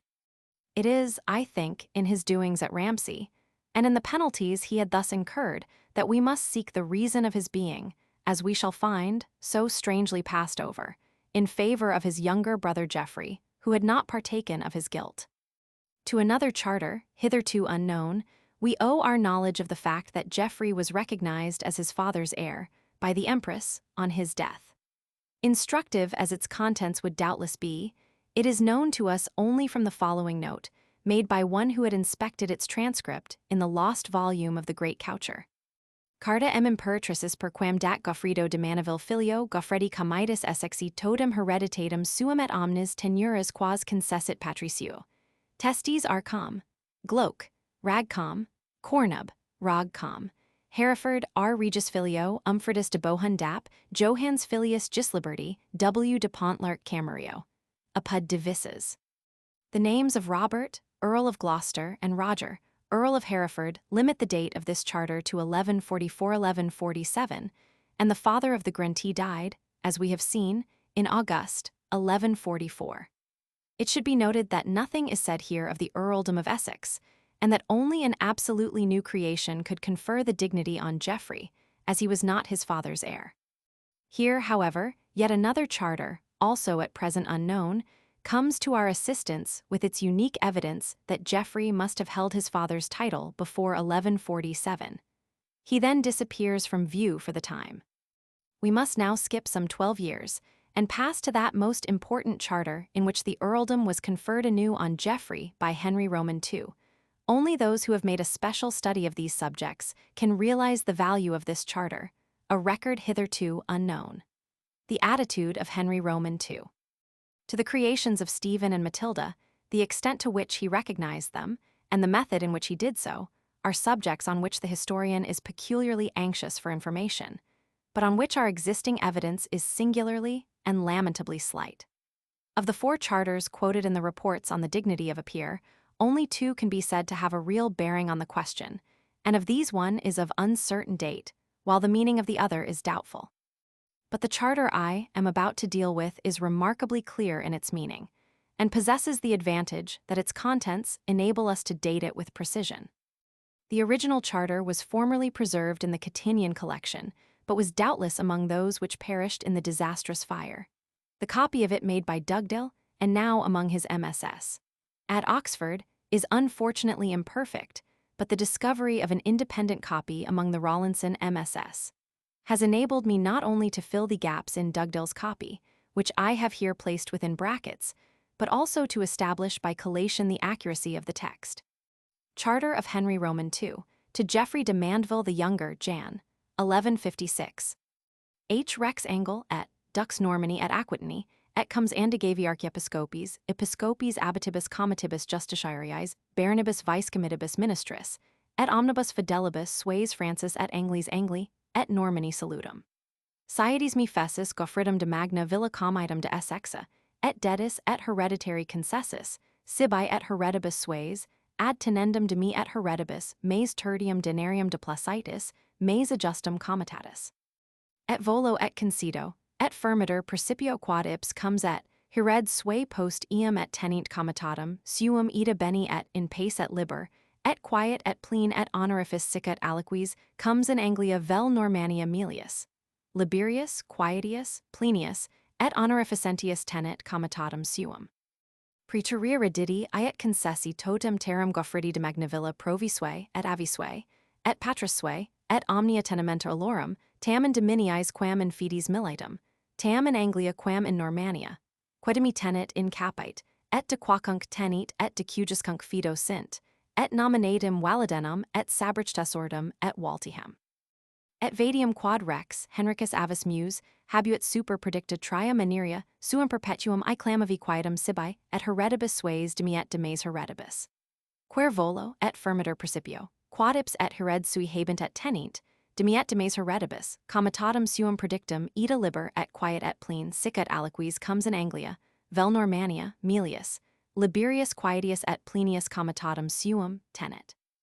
Et habent et tenint ips, et hereds sue omnia predicta tenimenta antecessorum, suorum predictorum, et nominatim predicta tria maneria ita beni et in pace et liber et quiet et honorifice et pleen. In bosco et plano et pratis et pasquis in aquis et molendinis in vias, et semitis in forestis, et warrenis in riveres, et piscares infra Bergum et extra et in omnibus locis, et nominatim infra civitatem London. Cum soco et soc et tol et team et infangthiof, et cum omnibus libertatibus et liberis consudidinibus et quietenses sues. Sicut Goffridus de Magnavilla, provus sus et avis sus et pater sus unquam melius. Liberius, quietius, et honorificentius et plenius, tenerunt, tempor regis Wilhelmi et regis Henrici avime.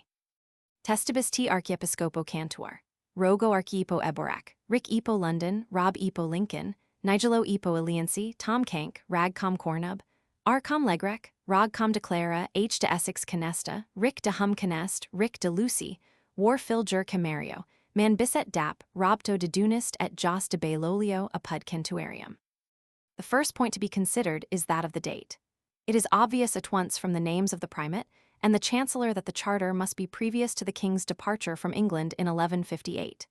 But the only occasion within this limit on which the charter can have passed is that of the king's visit to Canterbury on his way to Dover and the continent in January 1156, 115. On no other occasion within this limit did he land at or depart from Dover. Now it is quite certain that the charter to Earl Aubrey de Vere, which is tested apud Dover in transitu regis, passed at the time of this departure from Dover, January 10, 1156. We find then that as in 1142 the charters to Earl Geoffrey and Earl Aubrey were part of one transaction and passed on the same occasion, so now the charters to Earl Geoffrey II and Earl Aubrey, his uncle, passed almost on the same day. The long list of witnesses to the former, for which we are indebted to the Rawlinson Ms., enables us to compare it closely with those of the 4 other charters which passed, according to Mr. Eighton, about the same time. The proportions of their witnesses found among the witnesses to this charter are respectively 7 out of 10 in the first, 9 out of 18 in the second, the whole 10 in the third, and 7 out of 14 in the fourth. As the king had spent his Christmas at Westminster, we can thus fix the date almost to a day, viz. circ. January 2, 1156. And this harmonizes well enough with the evidence of the pipe rolls, which show that Earl Geoffrey was in receipt of the tertius denarius in 1157, as from Michaelmas, 1155. On looking at the terms of this instrument, we are struck at once by the fact that it is a charter of actual creation. This is in perfect accordance with the view advanced above, namely, that the charter granted at Devizes to this Geoffrey, as his father's son, has no bearing on the earldom of Essex, and that only an absolutely new creation could confer the earldom on Geoffrey, as he was not his father's heir. It is thus that the existence of his brother Ernulf became a factor in the problem of no small consequence. Being thus an undoubted new creation, its terms should be examined most carefully. It will then be found that the precedent they follow is not the charter of the Empress, 1141, but the original charter of the king, 1140. Stephen, 1140. Siedes me fessis, comitum de Goffredo de Magnailla, de comitato Essex hereditary. Maud, 1141. Siedes omnes, quod ego, duet concedo Goffredo de Magnavilla, ut sit comes de Essexa. Henry, 1156. Siedes me fessis, Goffridum de Magnilla, comitum de Essexa. The explanation is, of course, that the first and third are new creations, while the second is virtually but a confirmation of the previous creation by Stephen. So again, comparing this creation with that of Hugh Bigod, the only instance in point. 1155.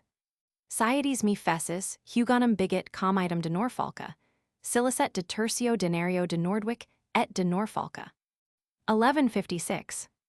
Siedes me fessis Goffridum de Mandeville comitum de Essexa, et dedis et hereditary concessus, sibi et heredibus sues, tertium denarium de placidis, mes adjustum comitatus. Here the absolute identity of the actual formula of creation accentuates the difference between the clauses relating to the tertius denarius. It will therefore be desirable to compare the clauses as they stand in the Mandeville and the Vere Charters, January, 1156. Mandeville. Siedes me, dedis et hereditary concessus, sibi et heredibus suis, ad tenendum de me, et heredibus mes tertium denarium de placidis, mes adjustum comitatus. Vere. Siedes me dedis et concessus comiti, alberico, infido et hereditate, tertium denarium de placidis oxenfordshire, ut sit inde comes. It is said with truth in the Lord's reports that inde is an ambiguous word, as it might refer either to the county or to the third penny itself. And indeed, the above extract from the charter to Hugh Bigod would lend support to the latter view. But the case of Earl Aubrey was, we must remember, peculiar. As we saw in the charter of the Empress, 1142, she recognized him as already a comes in virtue of his rank as Count of Gisnes, p. 188. It is my belief that in the present charter he is styled comes by Henry on precisely the same ground. For if Henry had recognized him as Earl of Oxford in virtue of his mother's charter, 1142, he must also have recognized his right to the third penny of the shire which was granted by that same charter. But he clearly did not recognize that right, for he here makes a fresh grant. Therefore he did not recognize the validity of his mother's charter. Consequently, he styled Aubrey comes in virtue only of the comital rank he enjoyed as Count of Gisnes. And as he could not make a comes of a man who was a comes already p. 187, he merely grants him the third penny of the pleas of Oxfordshire, that he may be Earl of that county, ut sit inde comes. Hence the anomalous form in which the charter is drawn. Different again, yet no less instructive, is the case of the Earl of Sussex. There the grant runs. Siedes me dedis Wilhelmo comiti, Arundel Castellum de Arundel, cum todo, honor Arundel. Et tertium denarium de placidis de Sussex, unde comes est.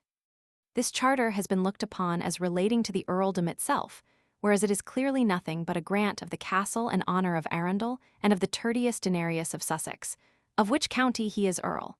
When these two phrases are compared, ut sit inde comes and unde comes est, their meaning is surely clear. William was already Earl of Sussex, alias Arundel alias Chichester, but his right to the tertius denarius of the county was not recognized by the king. The fact that this right required to be granted nominatum confirms my view that it was not conveyed by Stephen's charter to Geoffrey. The distinction between the dedi et concessi of the tertius denarius clause and the redditi and concessi of those by which the king confirms to Geoffrey his ancestral estates is one always to be noted. The terms of what one may call this general confirmation are remarkably comprehensive, going back as they do to the days of King William and of the grantee's great-grandfather. And the profusion of legal verbiage in which they are enwrapped is worthy of later times. The Charter also illustrates the adaptation in Latin of the old Anglo-Saxon formulae, themselves the relics of those quaint jingles which must bear witness to oral transmission in an archaic state of society. The release of the lien upon 3 manors which Henry I had held is a very curious feature. One of these manors, Sawbridgeworth in Herts, is surveyed in Doomsday at great length. Its value had then sunk from 60 to 50 pounds, but early in the reign of Henry Roman II, Earl Geoffrey gave it in fee to Waring Fitzgerald, the chamberlain, per sic alexia libratas terri, singulas Roman 20 libratas pro servitio unius militis. Under this charter Earl Geoffrey held the dignity till his death, at which time we find him lord of more than 150 knights' fees. The earldom then, 1166, passed to his younger brother William, and did so, as far as we know, without a fresh creation. For the limitation, it is important to observe, in this as in other early creations, is not restricted to heirs of the body, a much later addition. As this point is of considerable importance, it may be as well here to compare the essential words of inheritance in the 3 successive charters. Stephen, 1140. Siedes me fessis comitum de Goffredo de Mandeville de comitato essex hereditary.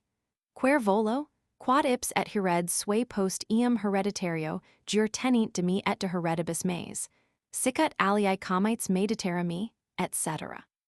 Mod, 1141. Siedes, quod ego do et concedo Goffredo de Mandeville, et heredibus sues, post eum hereditabiliter ut sit, comes de Essexa. Henry Roman II, 1156. Siedes me fessis Goffridum de Magna Villa comitum de Essexa, et volo, quod ips comes et hered sui post eum habent et tenint comitatum suum, sicut aliquis comes in Anglia, etc. It is noteworthy that the earliest of these 3, the earliest of all our creation charters, has the most intensely hereditary ring, a fact at variance with the favorite doctrine that the hereditary principle was a late innovation and ousted but slowly the official position. It is further to be observed that the term comitatus, of which the denotation in Scottish charters has been so long and fiercely debated, has here the abstract signification which it possesses in our own day, namely, that of the dignity of an earl. When we think of their father's stormy career, it is not a little strange to find these 2 successive earls of Essex high in favor with the order-loving king, throughout whose reign, for more than 30 years, 1156–1189, we find them honored and trusted in his councils, in his courts, and in his host. Of Earl William Miss Norgate writes, "The son was as loyal as his father was faithless. He seems, indeed, to have been a close personal friend of the king, and to have well deserved his friendship. His fidelity was rewarded by the hand of the heiress of the house of Aumil, so that, already an earl in England, he thus became, also, a count beyond the sea." Yet well might men believe that the awful curse of heaven rested on this great and able house. At the very moment when Earl William seemed to have attained the pinnacle of power, when he had reached the point which his father had reached some half a century before, then, as in his father's case, the prize was snatched from his grasp. King Richard, rightly prizing the earl's loyalty and worth, announced his intention, at the Council of Pipewell September 1189, of leaving him, with the Bishop of Durham as his assessor, in charge of the kingdom as justiciar, during his own absence in the East. Such an office would have made the earl the foremost layman in the realm. But before the time had come for entering on his exalted duties, indeed within a few weeks of his appointment, he was dead November 14, 1189. Like his brother Geoffrey before him, the earl died childless. The vast estates of the house of Mandeville passed to the descendants of his aunt. To his earldom there was no heir. Such was the end that awaited the ambition of Geoffrey de Mandeville. The earldom for which he had schemed and striven, the strongholds on which his power was based, the broad lands which owned his sway, all were lost to his house. And as if by the very irony of fate, Ernulf, his disinherited son, alone continued the race, that there might not be wanting in his hapless heirs an ever-standing monument to the greatness at once of the guilt, and of the fall of the man whose story I have told. Wilhelmi deseat Geoffrey de Mandeville, qui apud Borwell interfecti furunt, Cron, Ram, App. p. 347. Isto idac tali modo ad extrema deducto, nox quidem et horror omnes regis adversarios implavit, quic ex dissension a Galfredo exhorta regis annissum maxime infirmary putabint, nunc, eo interfecto, liberiorum et ad si perturbandum, ut res si habet, expedirum for estimabant. Gesta, p. 104. Sic de judicio patri vastater sublato, virtus bellatorum qui secum manum, ad pernissim miserorum firmaverunt plurimum labfacta est. Cognoscentes dominum Christum fideli seu rigida hostibus der triumphum, et adversantes potenter illidir ad hoc expavit cor inimicorum illius. Historia Illiensis, p. 628. Quod post dilations, non sine difficultate tandem invitus fecit, locum enim alum et vicinas ejus parts multum dauxerat, profani milits recedunt cum iniquo satellite. Cron. Ram, p. 332. Eadam quoque anno, Ernulphus filius comitus, qui post mortem patris ecclesiam incasellatum retinbat, captus est et in exilium fugetis. Gervase, I 129. Cf. Hen, Hunt. Cujus princeps militum ob equo coruns, effuso cerebro spiritum exhalavit. Ibid.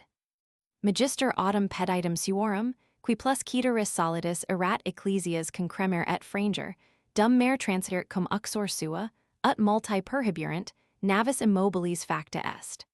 Quod monstrum naudis stupentibus, et sort data re causam inquirentibus, sors cessidit super eum.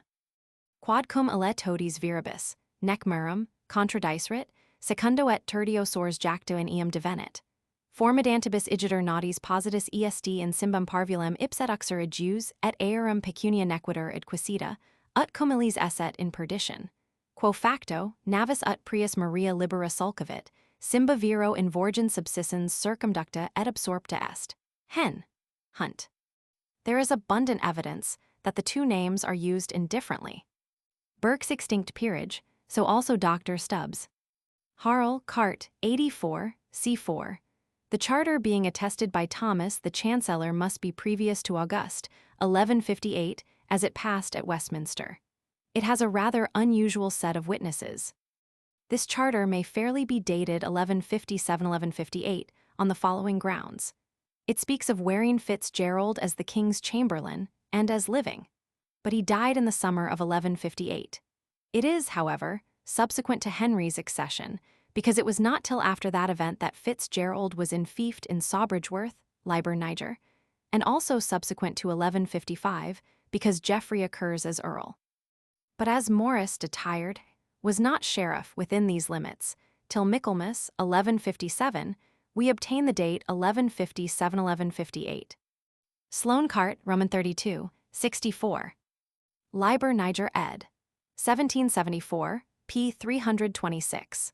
The Return of the Barony of Hellion, p. 242, in which an Ernulf de Mandeville appears as holding half a knight's fee in Bumstead Hellion, is of later date. Rot, Pip, 1 Rick. I the Ernuld de Magneville, who was among the Crusaders that reached Acre in June, 1191, may have been a younger son of the disinherited Ernuld, if the latter was then dead. An Ernulf de Mandeville is found among the witnesses to a star of Abraham Fitzmuriel, 1214, granting a house in Westcheap to Geoffrey de Mandeville, Earl of Essex and Gloucester. Rot Pip 3 John. Testa, p. 142b.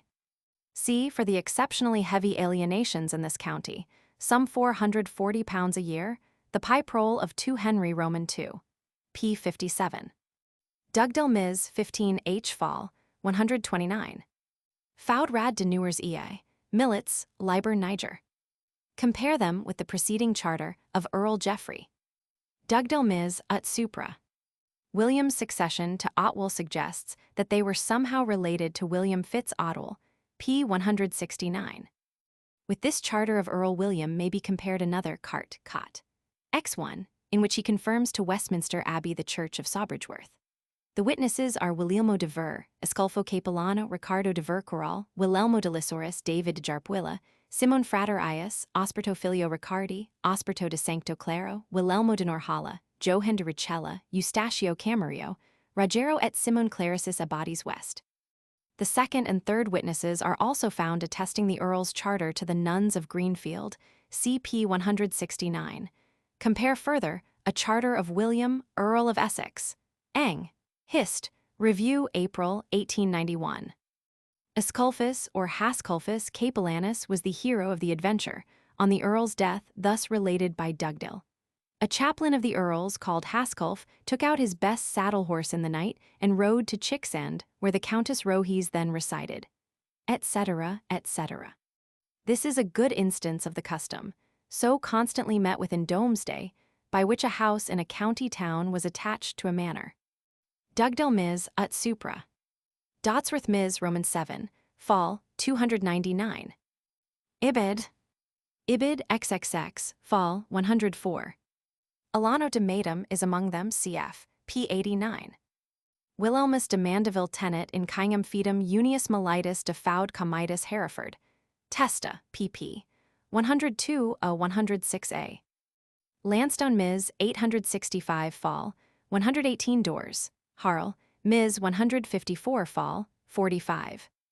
Lansdowne Ms. 229 Fall, 123b. This note is followed by one of the charter by which the Empress confirmed Humphrey de Bohun in his post of Dapifer, and of which the original is still extant among the Duchy of Lancaster Royal Charters, Piprole Society. Ancient Charters, p. 45. See Appendix BB. It was, I believe, duly entered in the lost volume of the Great Coucher. Sway, omitted in Rawlinson MS. Dabrich Tesordum, Rawlinson. R. Deisto, p. 531.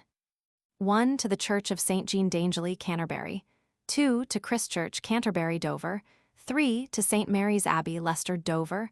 4 to Earl Aubrey, Dover, Court and Itinerary of Henry Roman II, pp. 15-16. It is true that the charter to Geoffrey Riddle, Appendix BB, proves that Geoffrey de Mandeville the Younger enjoyed, at the court of the Empress, the title of Earl of Essex. But the same charter proves that Henry did not hold himself bound by his mother's charters or deeds. Du et concedo quod sit comes du, et habet in tertium denarium sicut comes debit haber.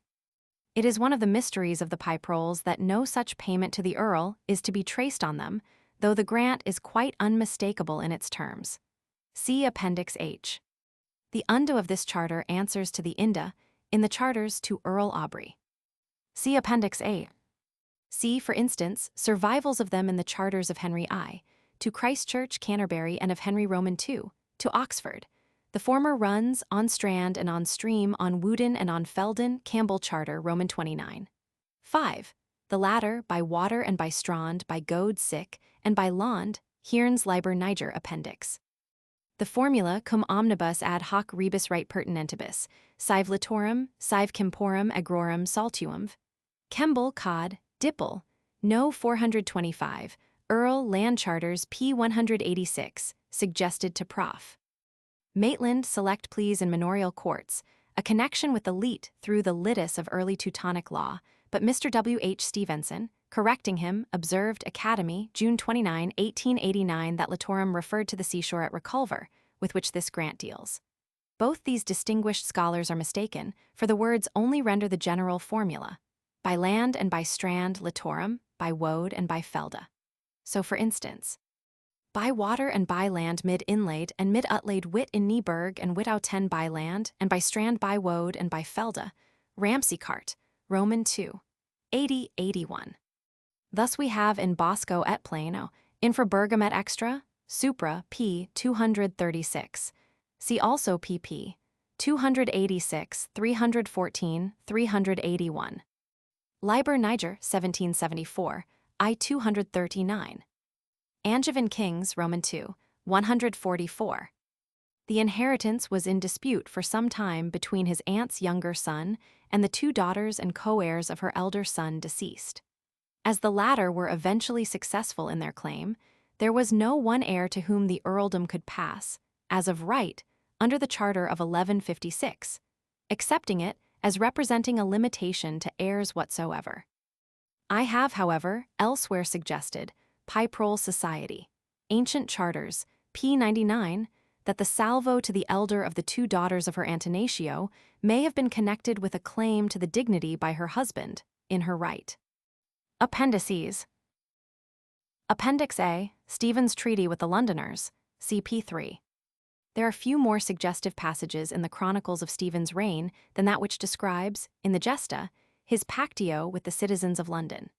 This, because of the striking resemblance between the pactio, mutuo juramento there described, and the similar practice in those foreign towns which enjoyed the rights of a communa. Thus at Bazas, in Aquitaine, quam dominus rex venit apud vassatum, omnes cives vassatenses jurant I fidelitatem et obedientiam. Similiter et rex et senescalus jurant dictis civibus vassatensibus quad sit bonus dominus iis et tenit consuetudines, et custodiat ius de omni injuria de si et aliis pro posse suo. At Isijac in the Perigord, it was, as was usual, the lord who had to swear first before the citizens would do so. En edel maniera quel sane her rise, cant requera et quest sagrament.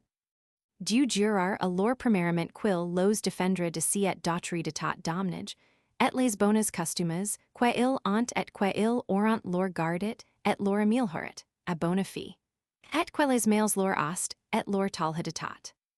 Et in apre, li prohom diven li far lo sagrament sobradich, quel garderin sun cor et sas gents qui par lui esserin et sas draituras de tort et de força. Et cetera et Bergsurmer in Gascony, the clause runs. Dum dominus rex venit primo in Vesconia, jurator ob eo, dum est sissens et coram senescalo suo, veli senescalo suo, dum ips non est presens, qui pro tempore veniet, quad vilem et jus custodiet et defendit et de si et de alio ob omni injuria, et quad servabit foros et consuetudines suas. Nos juramus I et senescalo fidelitatem. So too at Bayonne, when the great seneschal of Aquitaine, as representing the king, first arrived, he was called upon to swear by all the saints that he would be a good and loyal lord, that he would protect the citizens from all wrong and violence, either from himself or from others, that he would preserve all their rights, customs, and privileges, as granted them by the kings of England and dukes of Guyenne, to the utmost of his power, so long as he held the office, saving his fealty to the king. When he had done so, the mayor and jurats swore in their turn to him. By those saints will we be good, faithful, loyal, and obedient to you. Your life and limbs we will guard. Good and loyal counsel will we give you to the best of our power, and your secrets will we keep. These examples, which could be widely paralleled, not only in municipalities, but also in the rural commonwealths of the Pyrenean valleys, illustrate the principle and uniform character of this mutuum juramentum.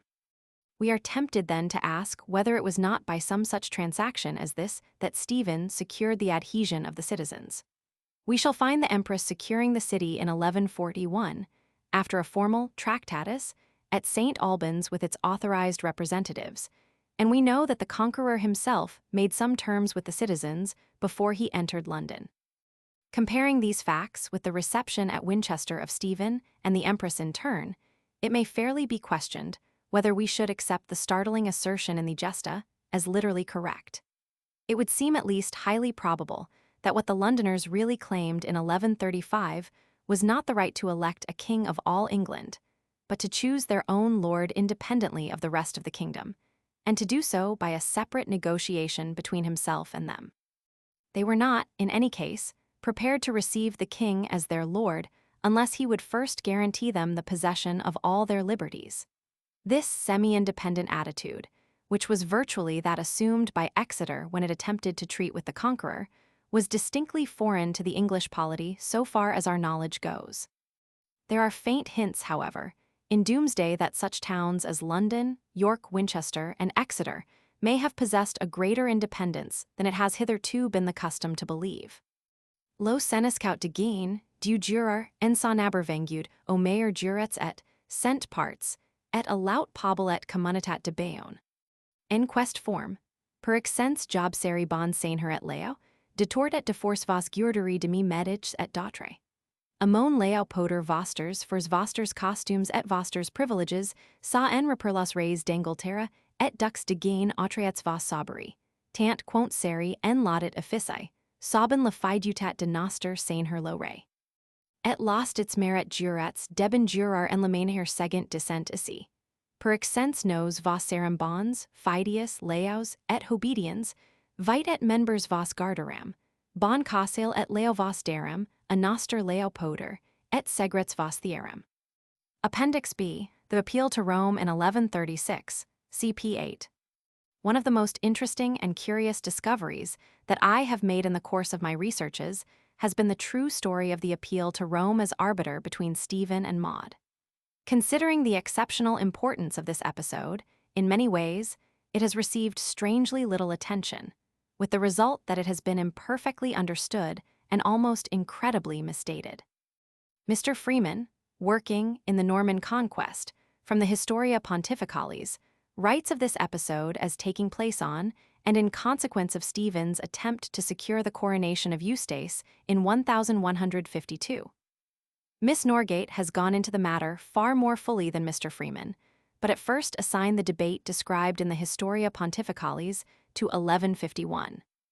In so doing, she was guided merely by the Historia passage itself, which she did not connect, as did Mr. Freeman, with the episode of the proposed coronation in 1152. But on investigating the matter more closely, she was clearly led to reject the date she had first given. From the way in which the trial is brought into the Historia Pontificalis, it would at first sight seem to have taken place in 1151. But the presence of Bishop Ulger of Angers and Roger of Chester, both of whom died in 1149, and the account of the proceedings written by Gilbert Folliot to Brian Fitz Count, clearly proved the true date to be 1148. As to the time of the bishop's death, Roger died, not in 1149, but in April 1148, and at Antioch, so that the chronology is no less fatal to Miss Norgate's date than to Mr. Freeman's own. But the additional evidence she obtains from Gilbert Folliot's letter requires a special examination. The sequence of events at which she arrives is this. 1. Theobald goes, in defiance of Stephen, to the council convened at Rheims by Eugenius Roman III. For Mid-Lent Sunday, March 1148 NS. 2. Stephen forfeits Theobald, and is threatened in consequence by the Pope. 3. Geoffrey of Anjou, thereupon, challenges Stephen to an investigation of his claims before the papal court. Stephen, in reply, calls on Geoffrey to surrender Normandy before he would agree to any further proceeding in the matter. 4. Geoffrey surrenders Normandy, but to his son Henry and Stephen appears to have consented, as if in desperation, to the proposed trial at Rome.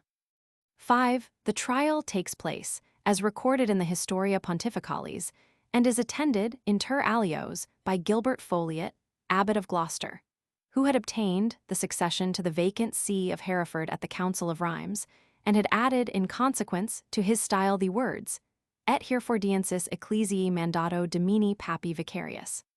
6. Gilbert Folliot writes the letter to Brian Fitz Count, reviewing the treatise which Brian had just composed in support of the claims of the Empress, and alluding to the above trial at Rome which he, Gilbert, had attended.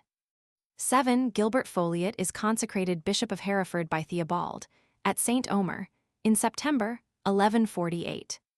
Of these events, the cession of Normandy by Geoffrey to his son Henry belongs, as Mr. Howlett has pointed out, not to 1148, but to 1150 or 1151. This, however, scarcely affects Miss Norgate's sequence of events. It is when we turn to Folliot's letter that our suspicions begin to be aroused. Although Dr. Giles has placed it at the end of those letters which belong to the period of his rule as abbot, 1139-1148, we must be struck by the fact that if, as Miss Norgate holds, it was written just before his consecration as Bishop of Hereford, the style would have been elect of Hereford, or, at least, vicar of the diocese, ut supra, instead of abbot of Gloucester only. Moreover, as Henry was ex hypothesi now Duke of Normandy, the trial would have been surely of his own claims, not of those of his mother, who had virtually retired in his favor. Lastly, we must see that the date assigned by her to this trial at Rome, 1148, is a mere hypothesis unsupported by any direct evidence. But indeed, we have only to read the letter and the Historia Pontificalis to see that they must have been perused with almost incredible carelessness. For Gilbert Foliot distinctly mentions that he is writing in the time of Pope Celestine, b. that the trial took place under Pope Innocent. Now, Celestine died in March 1144, and his predecessor Innocent had died in September 1143. The letter, therefore, must have been written within these 6 months, and the trial at Rome must have taken place before September 24, 1143. This being clear, we naturally ask, how came Innocent thus to hear the case argued, when he had admittedly confirmed Stephen at the very beginning of his reign?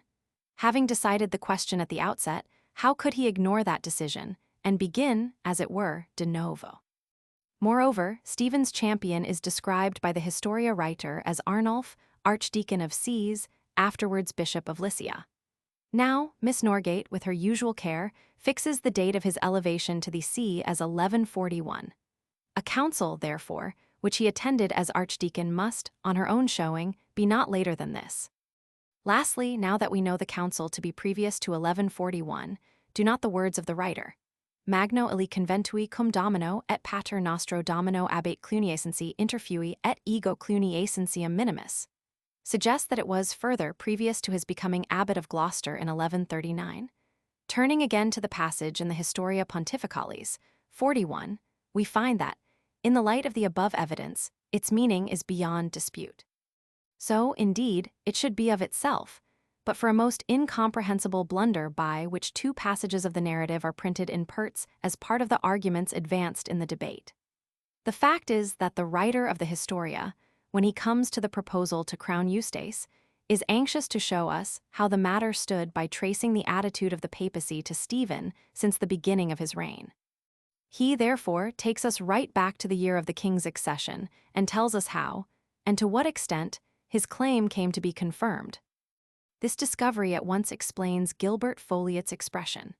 For the trial at Rome taking place, as I shall show, early in 1136, he attended it, not as abbot of Gloucester, but merely as minimus cluniacencium, in attendance on his famous abbot, Peter the Venerable, 1122–1158. It may have been as prior, claustral prior, of the abbey that he thus attended him, for we know from himself that he had held that office. Everything now fits into place. We find that, following in her grandfather's footsteps, Maud at once appealed to Rome against Stephen's usurpation, charging him, precisely as William in his day had charged Harold, 1 with defrauding her of her rightful inheritance, 2 with breach of his oath. Stephen, when he had overcome the scruples of William of Corbuel and had secured coronation at his hands, hastened to take his next step by dispatching to Rome 3 envoys to plead his cause before the Pope.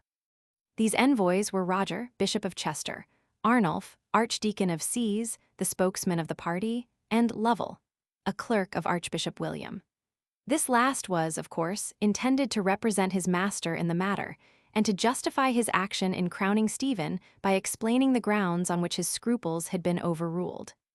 The envoys were abundantly supplied with the requisite motive power, or, shall we say, the oil for lubricating the wheels of the curia, from the hoarded treasure of the dead king, which was now in his successor's hands.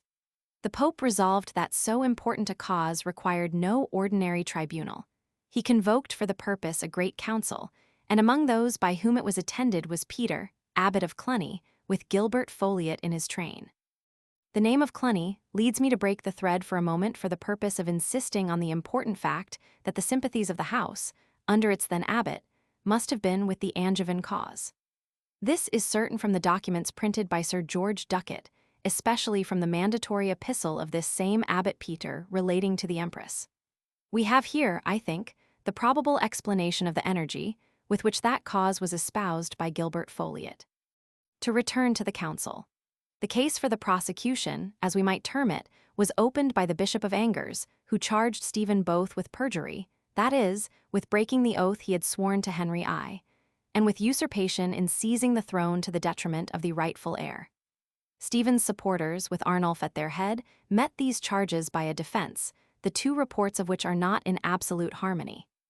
It is quite certain that to the charge of usurpation, they retorted that the empress was the offspring of an unlawful alliance, and had, therefore, suffered no wrong. But how they disposed of the oath is not so clear.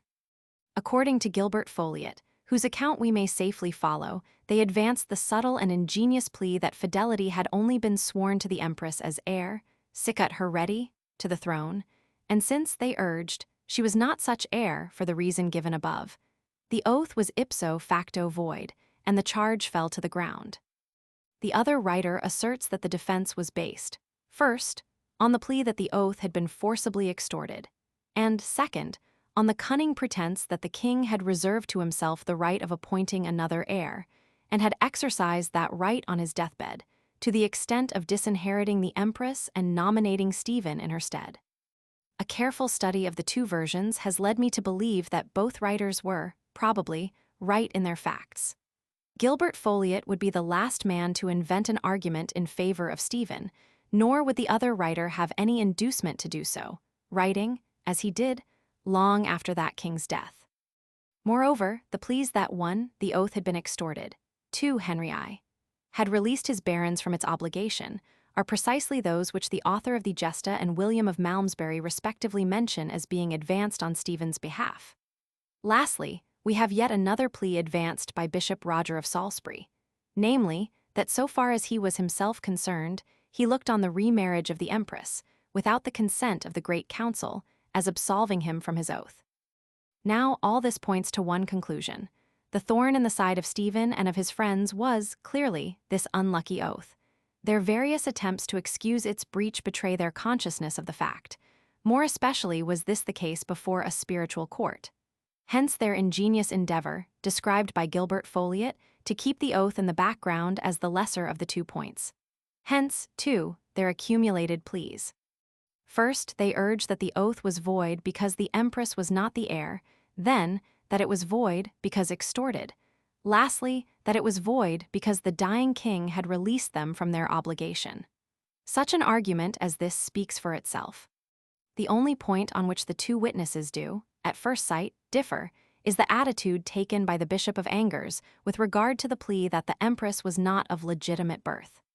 Did he contravene this plea? The Historia asserts that when Stephen's advocates had stated the case for the defense, the bishop rose and traversed their pleadings, rejecting them one by one.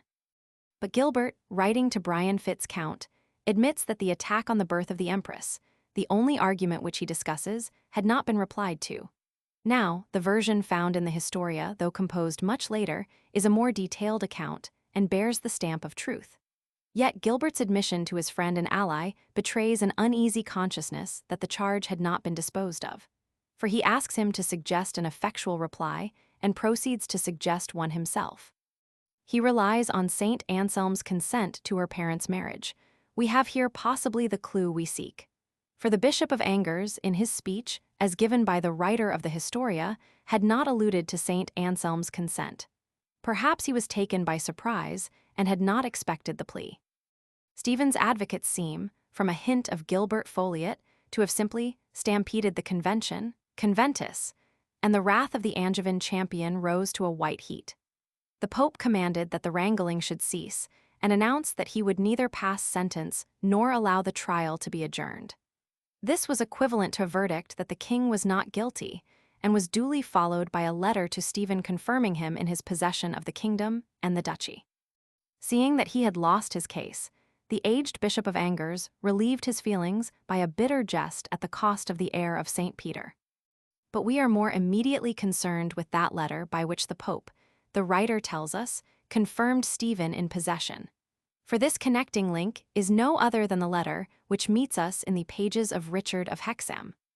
Its relevant portion runs thus: Nos cognoscentes vota tantorum verorum in personam tuum, priunt divina gratia, convenis, prospi etiam certa, et beato Petro in ipsa consecrationis tui die obedientiam et reverentiam promisis, et quia de profati regis presapia prop posito gradu originum traxis dinosaurus, quod de te factum est gradum habens, te in specialum beati Petri, et sancti Romani ecclesi filium affection paterna recipimus, et in idem honoris et familiaritatis prerogativa qua predecessor tuus egregii recordationis Henricus a nobis coronabeter, t propensius volumus retiner.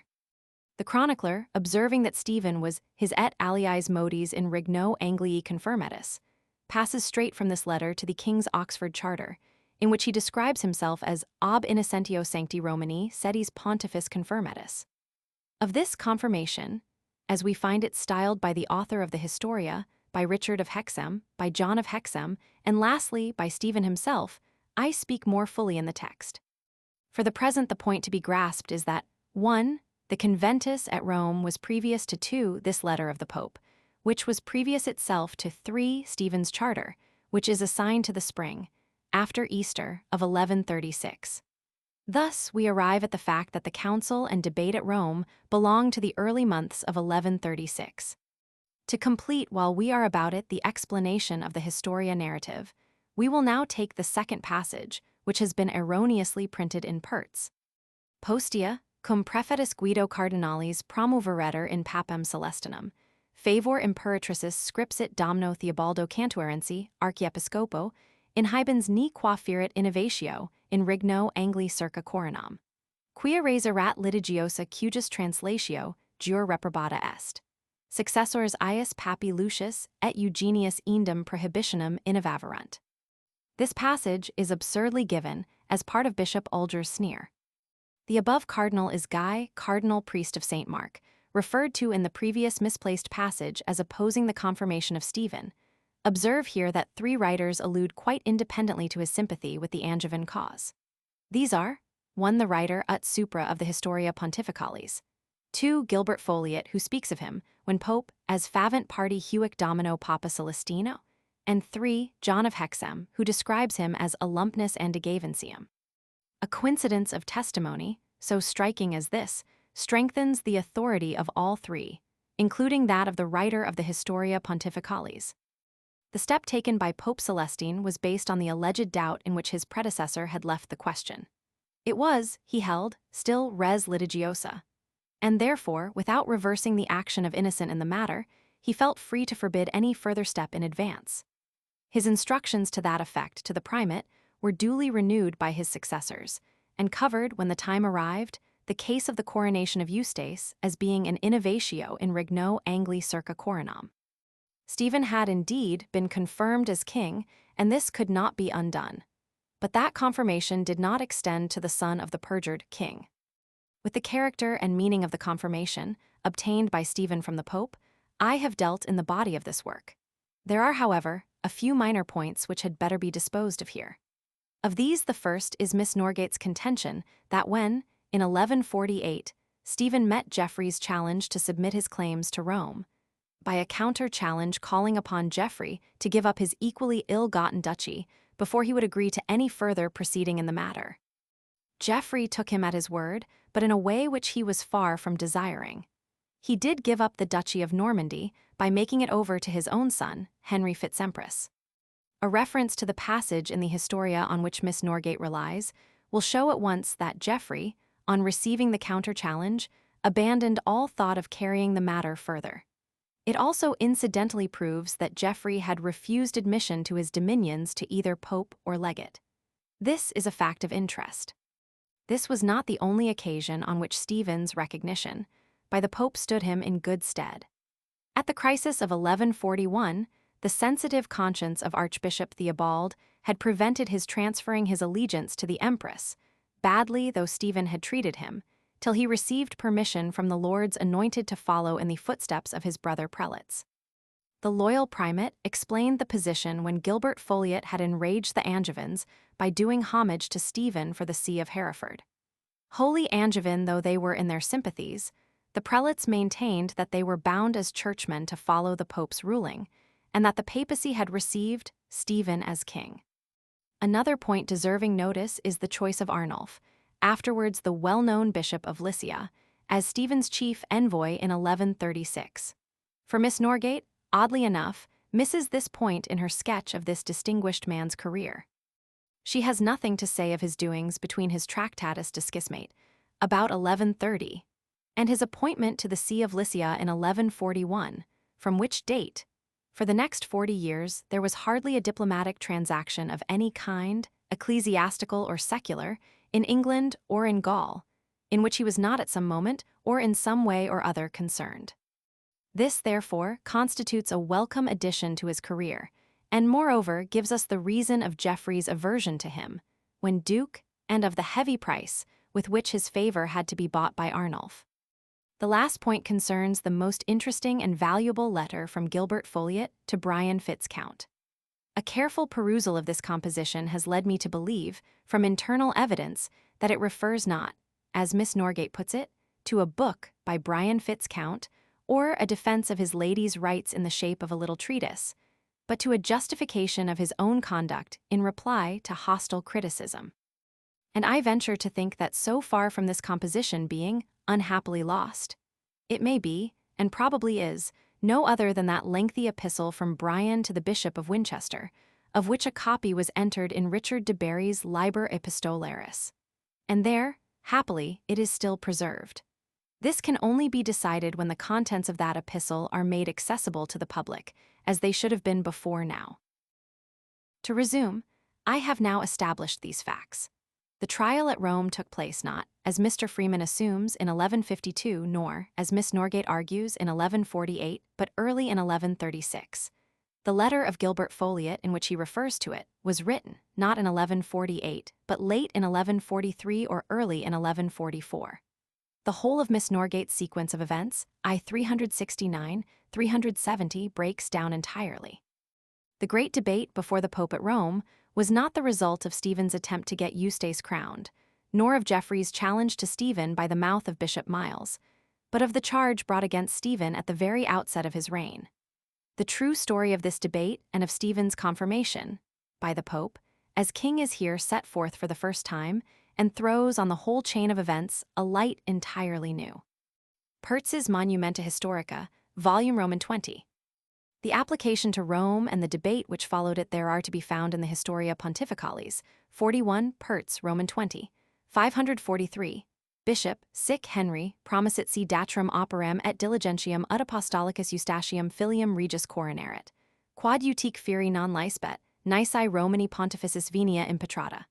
I have already see above, p. 251, had to refer to some of the points urged in this debate, Norm.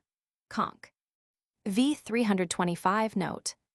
On turning to p. 251, we similarly find the debate spoken of as belonging to later years, and at p. 354 also, while at p. 857 we read. At a later time, in the argument before Pope Innocent VI, when Stephen is trying to get the pontiff's consent to the coronation of his son Eustace, p. 325, etc., how an argument could be held before Innocent, many years after his death, Mr. Freeman does not explain. England under the Angevin kings, I 278, note. England under the Angevin kings, I 370, note.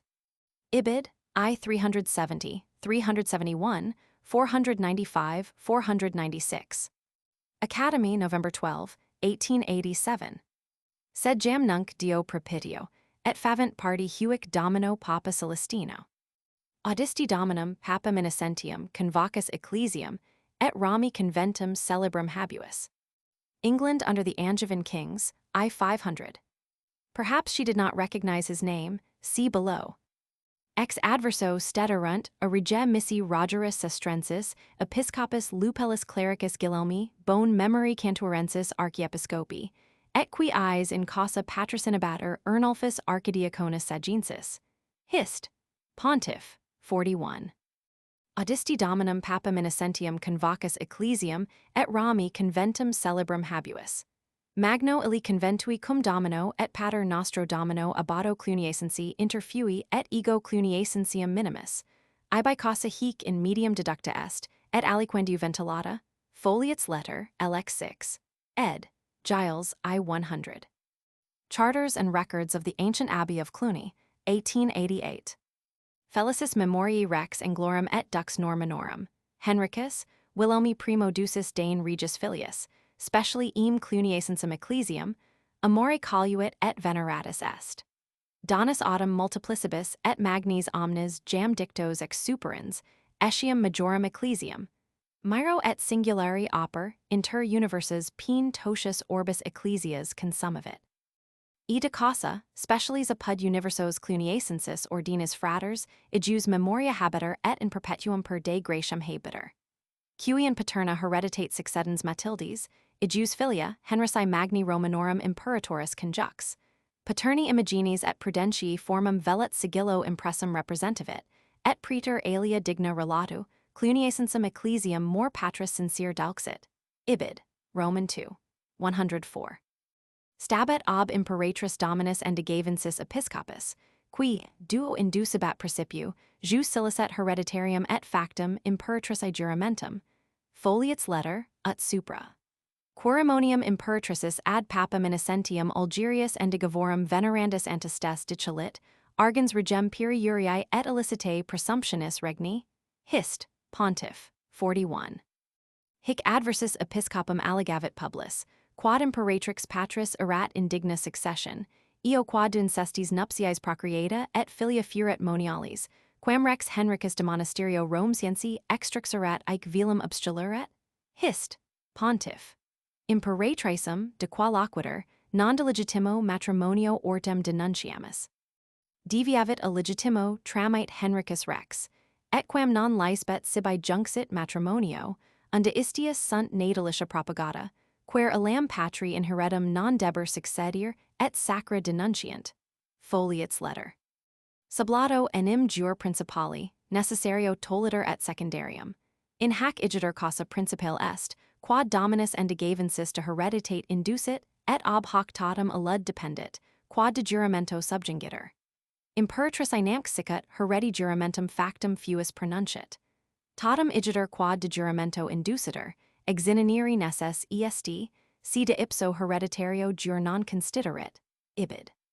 Juramentum confessus est, sed adjicit violentur extortum, et sub condition silicet imperatrix successionum patris si pro viribus serviturum, nisi patrum voluntatem mutare, contingurit et heredum alium institura. Potret enim esse ut ida uxor filius nasceretur. Postremo subjacit quad rex Henricus mutiverat voluntatem, et in extremis agens filium sororis sui Stephanum designavit heredum. Hist. Pontiff. So also Gervase of Canterbury. Hoc in communi audientia multum vociferation declamatum est, et nihil omnino ob altera part responsum. Rogo, mihi in part ista respondias. Interim dicem ips quod sentio. Majors nadu, personas religiosas et sanctas, sepius de re ista conveni. Audio illius matrimonii copulem sancto Anselmo archiepiscopo ministrante celebratum, manus autem sibi presidi permissaset, quam eis ad opus illicitum extendiset.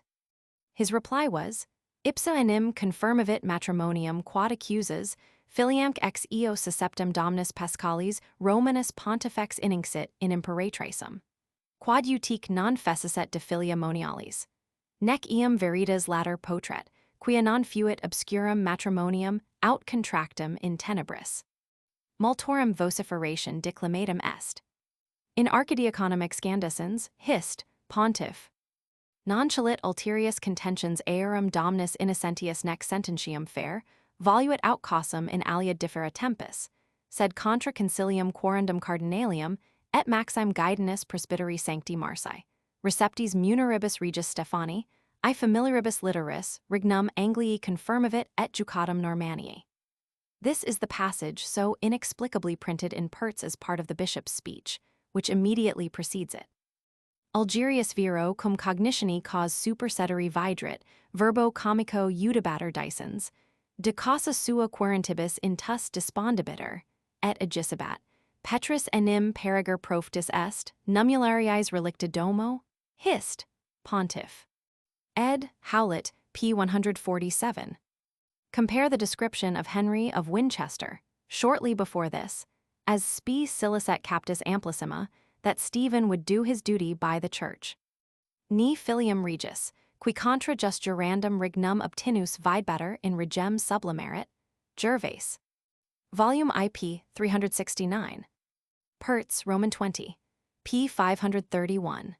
Bishop Miles is sent to England, ad petitionem Geoffrey Comitis and Digavorum, ut regem super perjurio, et regni occupation conveneert et jucatu Normanii, quem invasserat.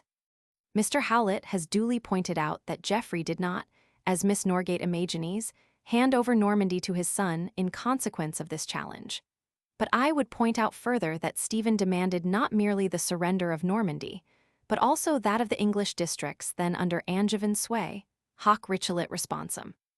Quod rex utrumque honorum, et jure suo et ecclesi Romain auctoritate adeptus erat, nec refugerat stare judicio apostolici sedis, quando eum comes violenter jucatus spoliavit et part rigni. Quibus non restitutis non debebat suber judicium. P. 531. Confiscata sunt, 1148, bona adjus et secundo prescriptus pro obedientia Romae ecclesi. Nam et alia vice propter obedientiam sedis apostolici prescriptus furat, quando, urgent mandato domini Henrici Wintoniensis, episcopi tunc legation fungentes in Anglia post alios episcopos omnes receperat imperatricem. Licet inimicissimos haburit regem et consiliarios suos. Hist. Pontiff. Quem toda Anglicana ecclesia sequibatur ex constitution ecclesi Roman. Licet prosers divisi diversos principes sequerenter, unum tamen habet ecclesia, quod episcopo non licurat ecclesiam cindir, I subtrahendo fidelitatem quem ecclesia Romaner recipibat ut principum. Ibid. pp. 532, 533. England under the Angevin kings, I 505-02. Ibid. The stinging taunts of the Bishop of Angers on Arnulf's humble origin, as given in the Hist.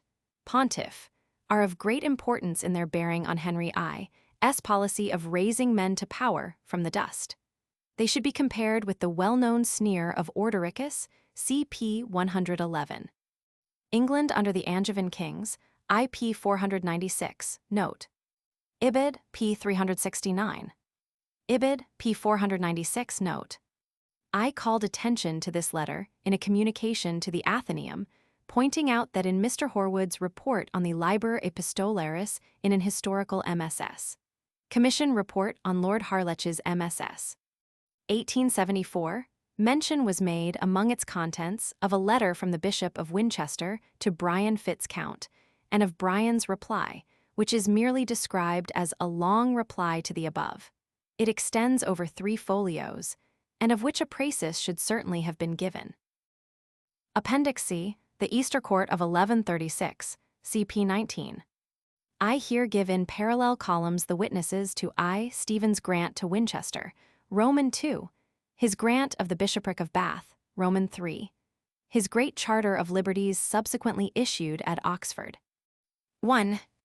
King Stephen, Queen Matilda, William, Earl Warren Ranulph, Earl of Chester, Henry, son of the King of Scotland, Roger, Earl of Warwick, Waleran, Count of Meulan, William de Albemarle, Simon de Silvinc de Aubry de Vere Camarius, William de Albini Pincerna Robert de Vere Conestabularius, Miles de Gloucester Conestabularius, Brian Fitz-Count Conestabularius, Robert Fitz-Richard Dapifer, Robert Mallet Dapifer, Martel Dapifer, Simon de Beauchamp Dapifer. William, Archbishop of Canterbury, Thurston, Archbishop of York, Hugh, Archbishop of Rouen, Roger, Bishop of Salisbury, Nigel, Bishop of Ely, Seffred, Bishop of Chichester, Ebrard, Bishop of Norwich, Simon, Bishop of Worcester, Robert, Bishop of Bath, Bernard, Bishop of St. David's, Robert, Bishop of Hereford, John, Bishop of Rochester, Audon, Bishop of Evru, John, Bishop of Sees, Richard, Bishop of Avranches, Algaris, Bishop of Coutances, Roger the Chancellor, Roger de Fecamp, Capellanis, Henry, nephew of King Stephen, Reginald, son of King Henry, Robert de Ferrers, William Peveril de Nottingham, Ilbert de Lacy, Walter Especk, Payne Fitzjohn, Eustace Fitzjohn, Walter de Salisbury, Robert Arundel, Geoffrey de Mandeville, Hamo de St. Clair, Roger de Valens, Barons Henry de Port, Walter Fitz-Richard, Walter de Gant, Walter de Bolbec, Walchelin Mamonot, William de Percy. 2. William, Archbishop of Canterbury, Thurston, Archbishop of York, Hugh, Archbishop of Rouen, Henry, Bishop of Winchester, Roger, Bishop of Salisbury, Alexander, Bishop of Lincoln, Nigel, Bishop of Ely, Seffred, Bishop of Chichester, Robert, Bishop of Hereford, John, Bishop of Rochester, Bernard, Bishop of St. David's, Simon, Bishop of Worcester, Ebrard, Bishop of Norwich, Audon, Bishop of Evru, John, Bishop of Sees, Algaris, Bishop of Coutances, Richard, Bishop of Avranches. Athelwulf, Bishop of Carlisle. Roger the Chancellor, Henry, the nephew of the king. Henry, son of the King of Scotland.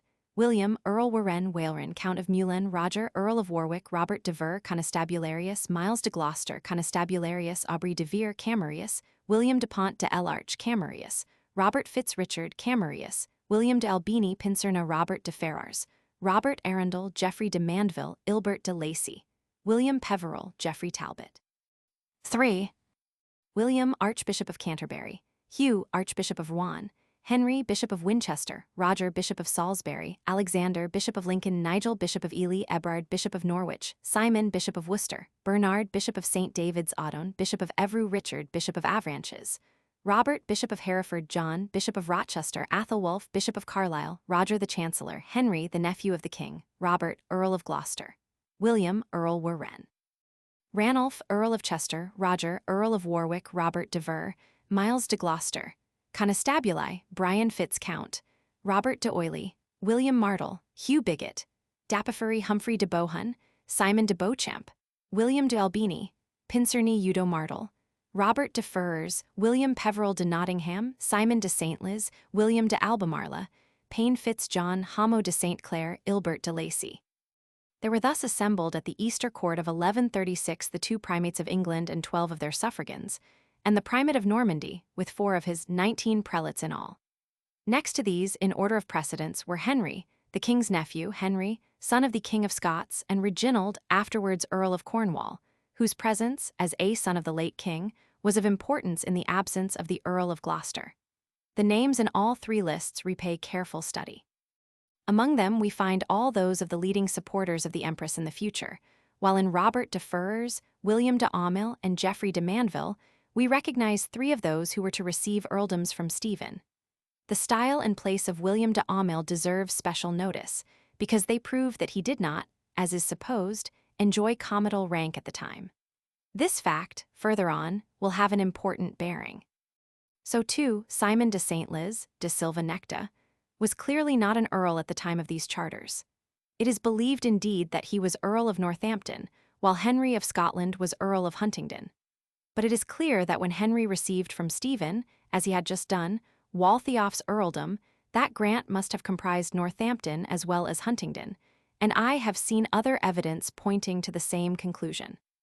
In after years, when Simon was as loyal as the Scotch court was hostile to Stephen, he may well have received the earldom of Northampton from the king he served so well. But for the present, Henry of Scotland was in high favor with Stephen, so high that the jealousy of the Earl of Chester, stirred by the alienation of Carlisle, blazed forth at this very court. Their mention of Ranulph's presence, as of Henry's, confirms the authenticity of our charters. The document with which they should be compared is the charter granted to the Church of Salisbury by Henry I. At his Northampton Council in 1131, September 8. Its witnesses are the Archbishops of Canterbury and York, 10 bishops, Gilbert of London, Henry of Winchester, Alexander of Lincoln, John of Rochester, Seffred of Chichester, William of Exeter, Robert of Hereford, Simon of Worcester, Roger of Chester, and Ebrard of Norwich. 7 abbots, Ancher of Reading, Ingulf of Abingdon, Walter of Gloucester, Geoffrey of St. Albans, Herbert of Westminster, Warner of Battle, and Hugh of St. Augustine's, Geoffrey the Chancellor, Robert de Sigillo, and Nigel the Bishop of Salisbury's nephew, 5 earls, Robert of Gloucester, William of Warenne, Randolph of Chester, Robert of Leicester, and Roger of Warwick, 19 barons, Brian Fitz Count, Miles de Gloucester, Hugh Bigot, Humphrey de Bohun, Payne Fitz John, Geoffrey de Clinton, William de Pont de l'Arche, Richard Basset, Aubrey de Vere, Richard Fitz Gilbert, Roger Fitz Richard, Walter Fitz Richard, Walter de Gant, Robert de Ferrers, William Peveril of Nottingham, Baldwin de Redvers, Walter de Salisbury, William de Moyen, Robert de Arundel, 46 in all. In many ways a very noteworthy list, and not least in its likeness to the future House of Lords, with its strong clerical element. It is impossible to comment on all the magnates here assembled at Henry's court, many of whom we meet with again, but attention may be called to the significant fact that 9 of the earldoms created under Stephen were bestowed on houses represented among the 19 barons named above. This list is here printed as it is given by Hearn, but the order of the names, of course, is wholly erroneous, the prelates being placed low down instead of at the head. The right order would be prelates, chancellor and chaplain, the royalties, the earls, the household officers, and the barons. But it would not be safe to rearrange the names in the absence of the original charter, in which they probably stood in parallel columns. This list is taken from that in Stubbs' Select Charters, which is derived, through the statutes of the realm, from a copy at Exeter Cathedral. There is another version in Richard of Hexham ed. Howlett, pp. 149-150, in which Payne Fitz-John is omitted and Hugh de St. Clair entered in error for Hammon. But the reading Sylvincta, for St. Liz, is confirmed by Charter number I, as well as by a charter in Cot. MSS. Nero, see Roman 3. Fall, 177. Both versions of this list are questionable as to the second Pincerna, the statutes reading Eudon Mart, while Richard gives Martel de Albe. Henry de Soilly, or Sully, son of Stephen's brother William. I find him attesting a charter of Stephen abroad, subsequently, as H. de Soilly, Nepot Regis. He was a monk, and failing to obtain the bishopric of Salisbury or the archbishopric of York in 1140, was consoled with the abbey of Fécamp.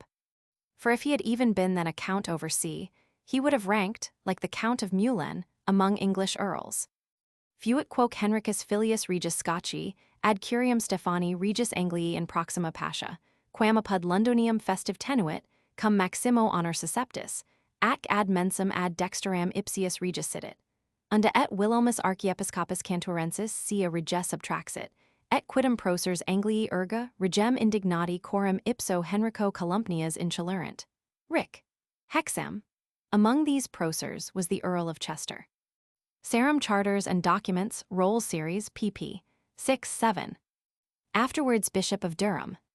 Afterwards Bishop of London. Afterwards the celebrated Bishop of Ely. See Appendix D, the Fiscal Earls. Appendix D, the Fiscal Earls, CP 53. Stephen's earldoms are a matter of great constitutional importance. Such are the words of the supreme authority on the constitutional history of the time. I propose, therefore, to deal with this subject in detail and at some length, and to test the statements of the chroniclers, too readily, as I think, accepted, by the actual facts of the case, so far as they can now be recovered. The two main propositions advanced by our historians on this subject are, 1. That Stephen created many new earls who were deposed by Henry Roman II. On his accession. 2. That these new earls, having no means of their own, had to be provided for by pensions on the exchequer. That these propositions are fairly warranted by the statements of one or two chroniclers may be at once frankly conceded. That they are true in fact, we shall now find, may be denied without hesitation. Let us first examine Dr. Stubbs's view as set forth in his own words.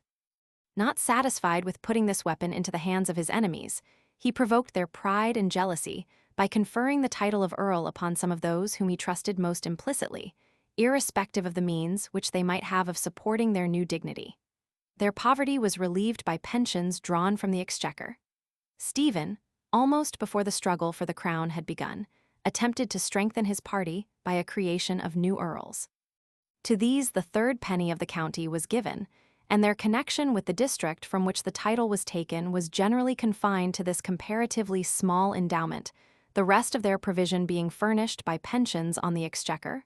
Const. Hist. I 324, 362. Stephen also would have a court of great earls, but in trying to make himself friends, he raised up persistent enemies. He raised new men to new earldoms, but as he had no spare domains to bestow, he endowed them with pensions charged on the exchequer. The new and unsubstantial earldoms provoked the real earls to further hostility, and the newly created lords demanded of the king new privileges as the reward and security for their continued services, early plants. p. 19. Now these pensions on the exchequer must, I fear, be dismissed at once as having an existence only in a misapprehension of the writer. Indeed, if the exchequer machinery had broken down, as he holds, it is difficult to see of what value these pensions would be. But in any case, it is absolutely certain that such grants as were made were alienations of lands and rents, and not pensions at all. The passages bearing on these grants are as follows. Robert de Torigny, alias de Monte, states that Stephen omnia pene ad fiscum pertinentiam minus cot distribuerat, and that Henry, on his accession, coepit revocare in jus proprium urbs, Casella, villas, qui ad coronam regni pertinbent. William of Newburgh writes, Considerans autumn rex quad regiae redditus breves essent, quia vito tempor ubers furent, ea quad regia dominica per malatim regis Stephani, ad alia multasque dominos majori ex part migrascent, precipit ecum omni integritate aquibuscunc detentoribus resignari, et in jus statumque pristinum revocari. In the vigorous words of William of Malmesbury, multi siquidem, a rege, hi predia, hi Casella, postremo quicumque semel colabuiset, Peter non veribanter. Denique multos etiam comates, qui ante non furent, instituit applacitus possessionibus et redditibus qui propria jure regi competibent. It is on this last passage that Dr. Stubbs specially relies, but a careful comparison of this with the two preceding extracts will show that in none of them are pensions spoken of. The grants, as indeed charters prove, always consisted of actual estates. The next point is that these alienations were, for the most part, made in favor not of fiscal earls, but, on the contrary, in favor of those who were not created earls. There is reason to believe, from such evidence as we have, that, in this matter, the empress was a worse offender than the king, while their immaculate successor, as his pipe rolls show, was perhaps the worst of the three.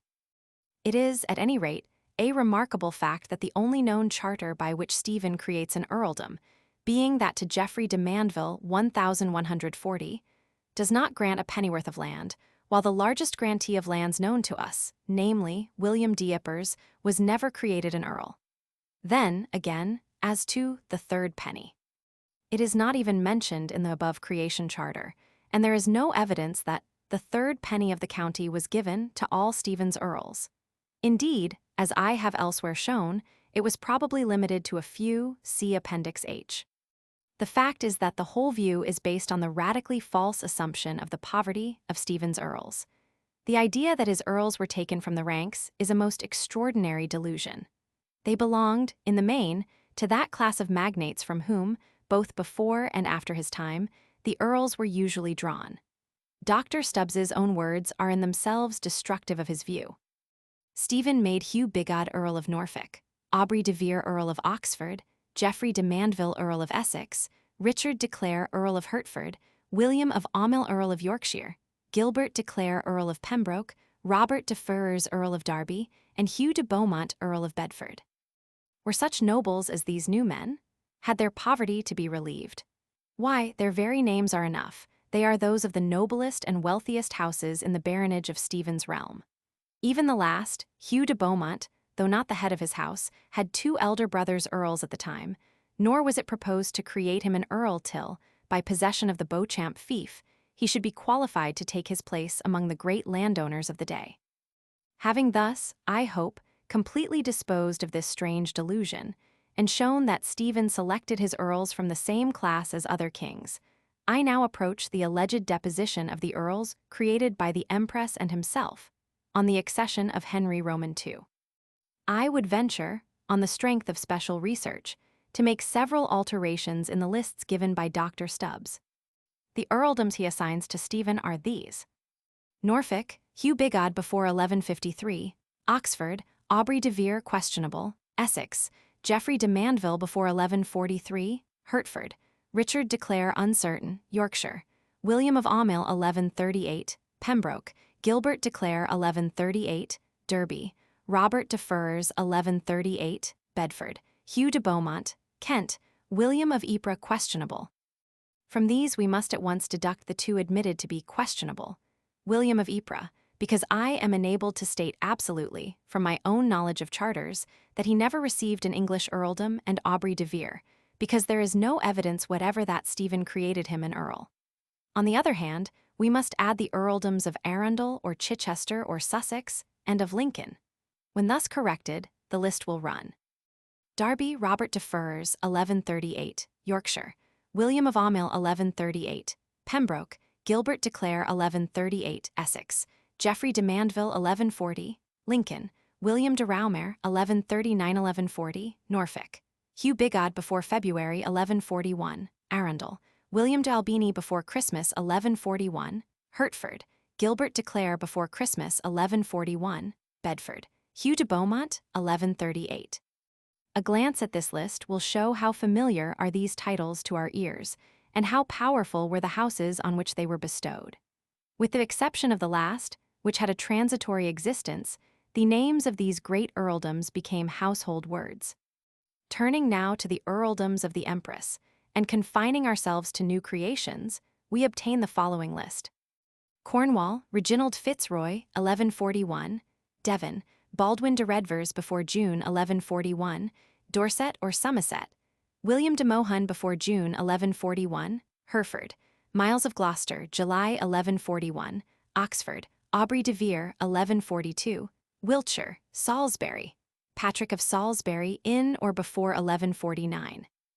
This varies from Dr. Stubbs's list in omitting Essex, Geoffrey de Mandeville, as only a confirmation, and adding Devon Baldwin de Redvers, an earldom which is always, but erroneously, stated to have been conferred upon Baldwin's father Temp. Henry I of these creations, Hereford is the one of which the facts are best ascertained, while Dorset or Somerset is that of which least is known. The merest glance at these two lists is sufficient to show that the titles conferred by the rival competitors for the crown were chosen from those portions of the realm in which their strength respectively lay. Nor do they seem to have encroached upon the sphere of one another by assigning to the same county rival earls.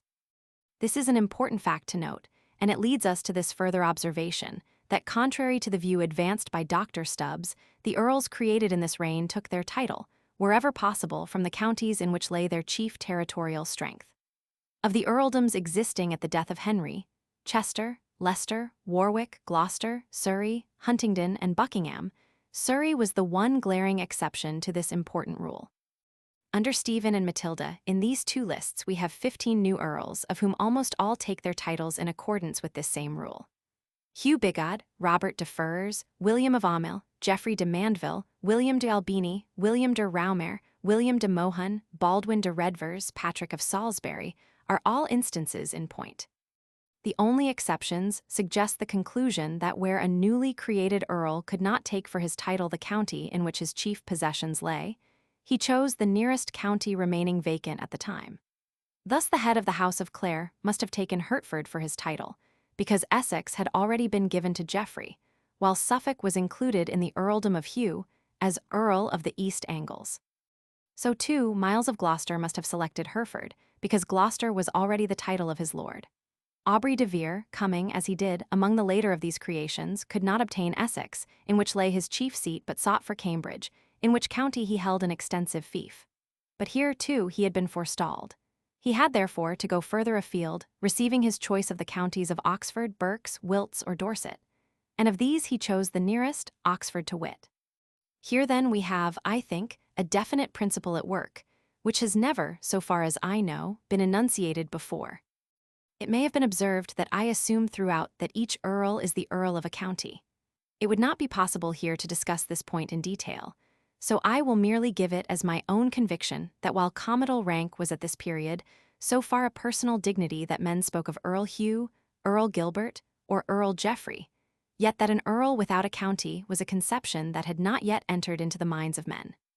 In this, of course, we have a relic of the earl's official character. To me, therefore, the struggles of antiquaries to solve puzzles of their own creation as to the correct names of earldoms are but waste of paper and ink, and occasionally even of brain power. Earl William might be spoken of by that style only, or he might be further distinguished by adding of Arundel, of Chichester, or of Sussex. But his earldom was not affected or altered by any such distinctive addition to his style. A firm grasp of the broad principle, which I have set forth above, should avoid any possibility of trouble or doubt on the question. But keeping close to the fiscal earls, let us now see whether, as alleged, they were deposed by Henry Roman II, and, if so, to what extent. According to Dr. Stubbs, amongst the terms of pacification, which were intended to bind both Stephen and Henry, the new earldoms to be extinguished. Consequently, on his accession as king, Henry was bound to annul the titular creations of Stephen, and it was by no means certain within what limits the promise would be construed.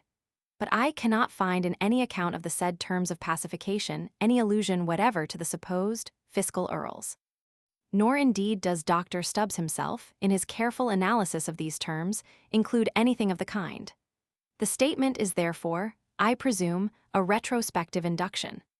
The fact from which must have been inferred the existence of the above promise is that cashiering of the supposititious earls, which rests, so far as I can see, on the statement of a single chronicler. Yet that statement, for what it is worth, is sufficiently precise to warrant Dr. Stubbs in saying that to abolish the fiscal earldoms was among the first of Henry's reforms. The actual words of our great historian should, in justice, be here quoted.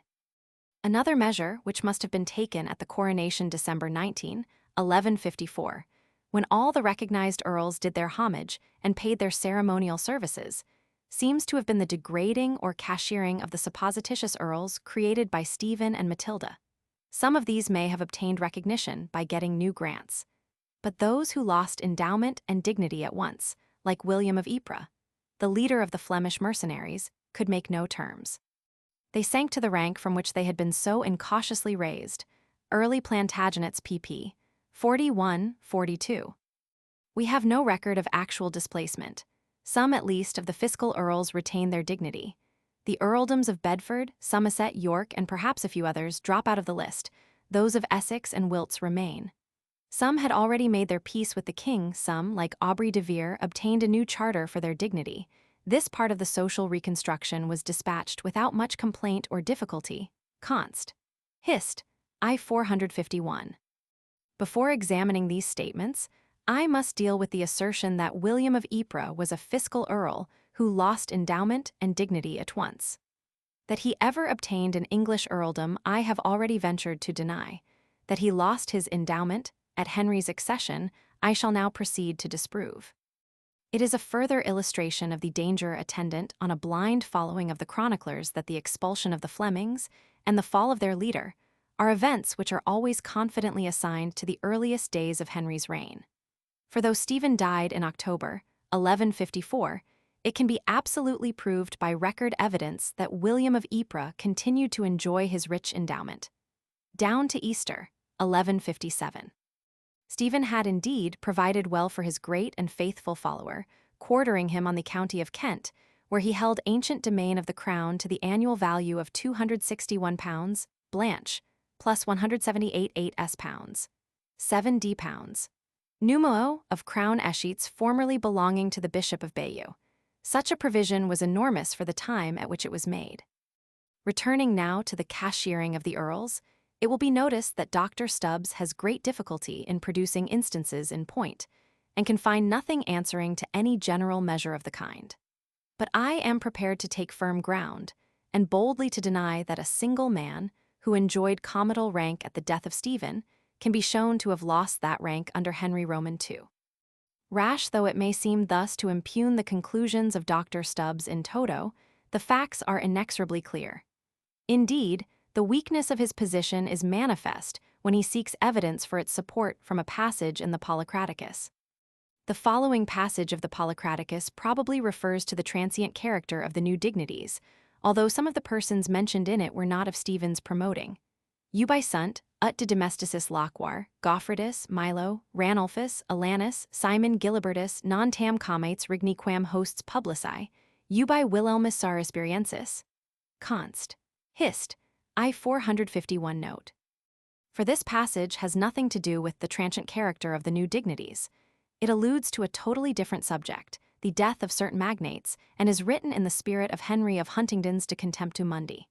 The magnates referred to are Geoffrey, Earl of Essex, d. 1144, Miles, Earl of Hereford, d. 1143, Randolph, Earl of Chester, d. 1153, Count Allen of Richmond, d. 1146, Simon, Earl of Northampton, d. 1153, and Gilbert, Earl of Pembroke, d. 1148.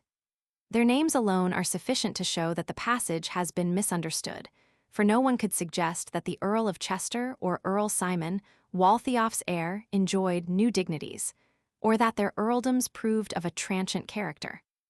Of the 3 cases of actual displacement tentatively selected by Dr. Stubbs, Bedford may be at once rejected, for Hugh de Beaumont had lost the dignity, so far as he ever possessed it, together with the fief itself in 1141. York requires separate treatment. William of Aumale sometimes, but rarely, styled himself under Stephen, Earl of York. He did not, however, under Henry Roman II, lose his comital rank, and that is sufficient for my purpose. The earldom of Dorset, or Somerset, is again a special case. Its existence is based, 1. On Earl William de Mohun appearing as a witness in June, 1141. 2. On the statement in the Gesta that he was made Earl of Dorset in 1141. 3. On his founding Bruton Priory as William de Mohun, Earl of Somerset, in 1142. The terms of the charter to Earl Aubrey may imply a doubt as to the status of this earldom, even in 1142, but in any case, it does not subsequently occur, so far as is at present known, and there is nothing to connect the disappearance of the title with the accession of Henry Roman II. Such slight evidence as we have on the dealings of Henry with the earls is opposed to the view that anything was done as suggested at the coronation, December 19, 1154. It was not, we have seen, till January 1156, that charters were granted dealing with the earldoms of Essex and of Oxford, and it can only have been when some time had elapsed since the coronation that Hugh Bigod obtained a charter creating him a new Earl of Norfolk. To sum up the result of this inquiry, we have now seen that no such beings as fiscal earls ever existed. No chronicler mentions the name, and their existence is based on nothing but a false assumption. Stephen did not incautiously confer on men in a state of poverty the dignity of earl. He did not make provision for them by exchequer pensions. No promise was made, in the terms between Henry and himself, to degrade or cashier any such earls, and no proof exists that any were so cashiered when Henry came to the throne. Indeed, we may go further and say that Stephen's earldoms all continued, and that their alleged abolition, as a general measure, has been here absolutely disproved. So also niced. Under Stephen, new comites appear to be created in great numbers and with extended powers, but these pseudo-earls were deposed under Henry Roman II. Const. Hist. I 140 note. Stubbs Const. Hist. I 362. Hence the name of fiscal earls, invented, I believe, by Dr. Stubbs. See also addenda. See also select charters, p. 20. The error arises from a not unnatural, but mistaken rendering of the Latin. The term fiscus was used at the time in the sense of crown demesne. Thus Stephen claimed the treasures of Roger of Salisbury, quia is tempor regis Henrici, avunculi et antecessoris suae, ex fisci regiae reditibus Rogerius episcopus collegius will, moms. So too, in the same reign, the Earl of Chester is suspected of treason, queer regalium fiscorum reditus et casella, qui violenter possiderat redir negligebat, gesta. This latter passage has been misunderstood, Miss Norgate, for instance, rendering it, to pay his dues to the royal treasury. It means that the Earl refused to surrender the crown castles and estates which he had seized. Again, speaking of the accession of Henry of Essex's fief to the crown domain, William of Newburgh writes, Amplissimo autem patrimonio, ejus fiscum auxit. Anno 1155. Under the year 1171, he records a searching investigation by Henry into the alienated domains in Normandy.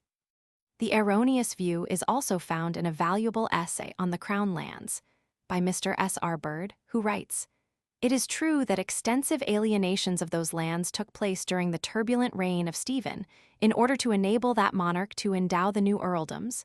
Antiquary, Roman 13, 160.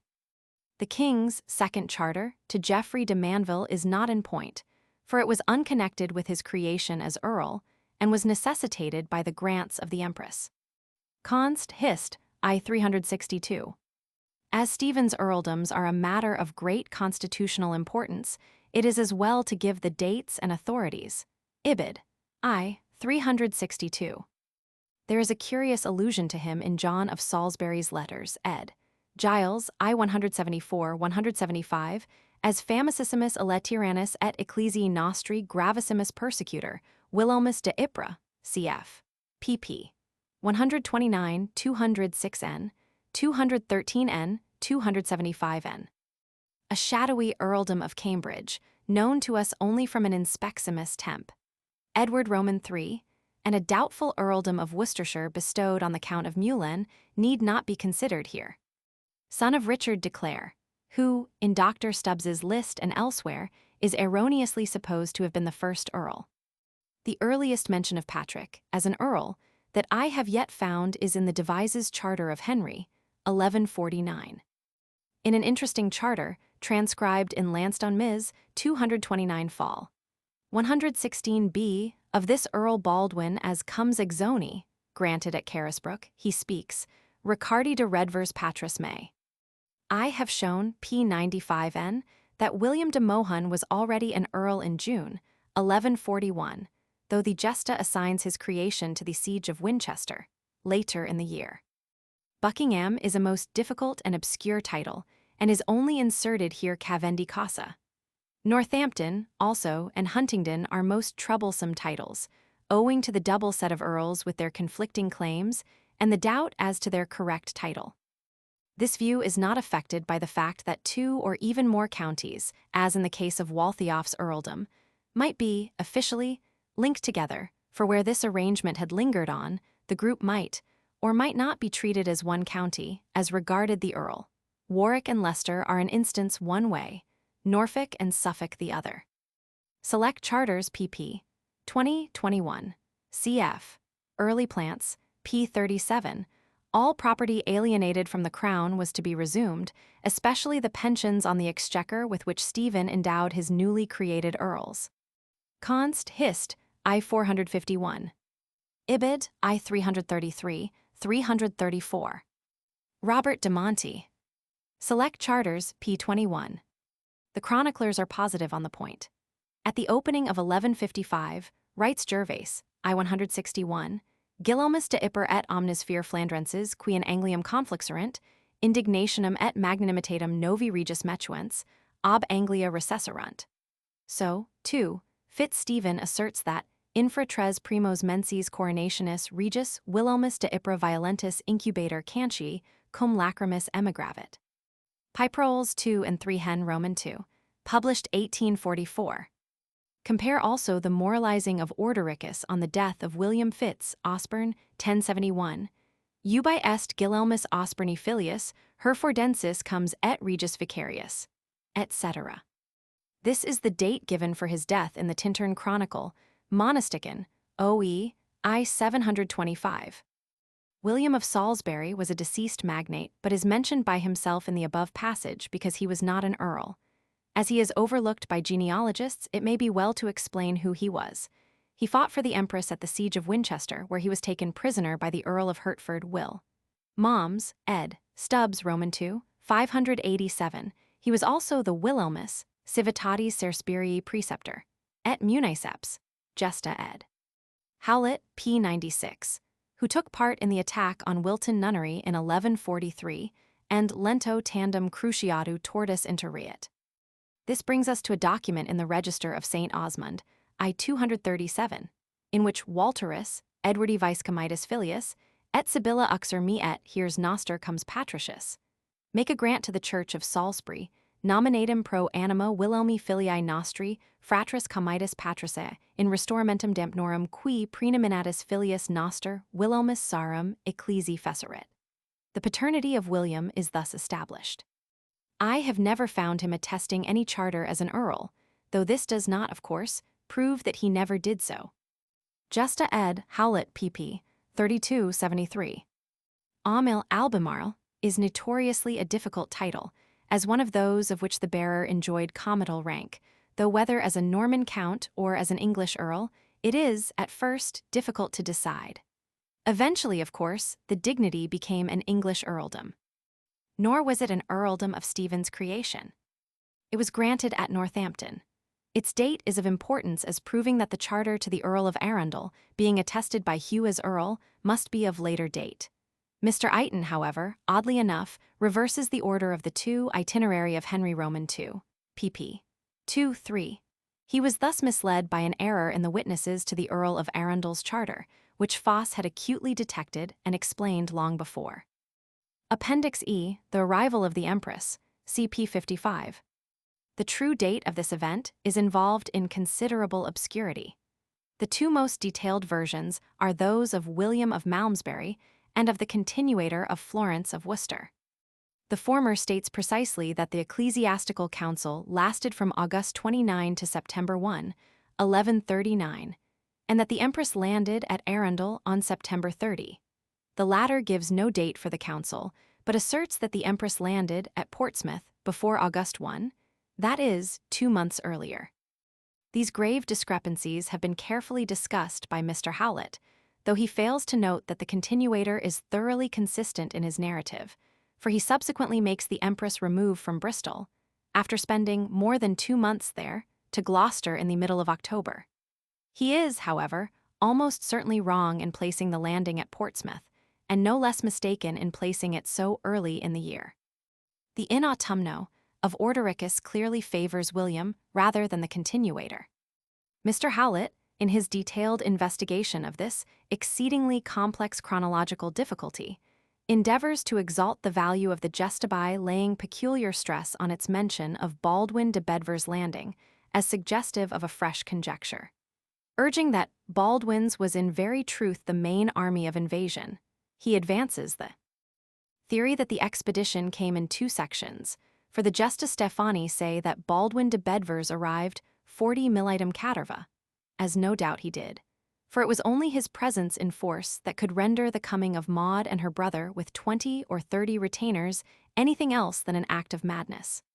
Here we see the danger of catching at a phrase, for if the Gesta says that Baldwin landed 40 militum caterva, p. 53, it also asserts that the empress came cum robusta militum manu, p. 55, a phrase which Mr. Howlett ignores, while it speaks of her son in later years arriving cum florida militum caterva, when, according to Mr. Howlett, his following was small, p. Roman 17. And when, indeed, the Gesta itself, p. 129, explains that this florida militum caterva was in truth militum globum exiguum. But this is not all. Mr. Howlett speaks, we have seen, of 20 or 30 retainers, and asserts that Malmesbury and Robert of Torigny agree that he had but a handful of men, 20 or even 12 as the former has it, p. Roman 24. It is difficult to see how he came to do so, for William of Malmesbury distinctly states that he brought with him not 12, but 140 knights, and, in his recapitulation of the Earl's conduct, repeats the same number. Now, if the Gesta admits that the little band of knights who accompanied, in later years, the young Henry to England, was swollen by rumor to many thousands, surely it is easy to understand how the 140 knights who accompanied the Earl to England were swollen by rumor when it reached the continuator of Florence of Worcester to a grandees exercitus, without resorting to Mr. Howlett's far-fetched explanation that the continuator confused the 2 landings and imagined that the empress had arrived with Baldwin, who landed at Wareham about August 1. But if he was so ill-informed, what is the value of his evidence? And indeed, his statement that she landed at Portsmouth, not, be it observed, at Wareham, nor with Baldwin, places him out of court, for it is accepted by no one. Mr. Howlett offers the desperate explanation, which he terms no strained conjecture, that Earl Robert went on by sea to Portsmouth. A guess for which there is no basis or, indeed, probability, and which, even if admitted, would be no explanation, for the continuator takes the empress and her brother to Portsmouth first and to Arundel afterwards. The real point to strike one in the matter is that the empress should have landed in Sussex when her friends were awaiting her in the west, for Mr. Howlett fails to realize that she trusted to them and not to an army of her own. The most probable explanation, doubtless, is that she hoped to evade Stephen, while he was carefully guarding the roads leading from the southwestern coast to Gloucester and Bristol.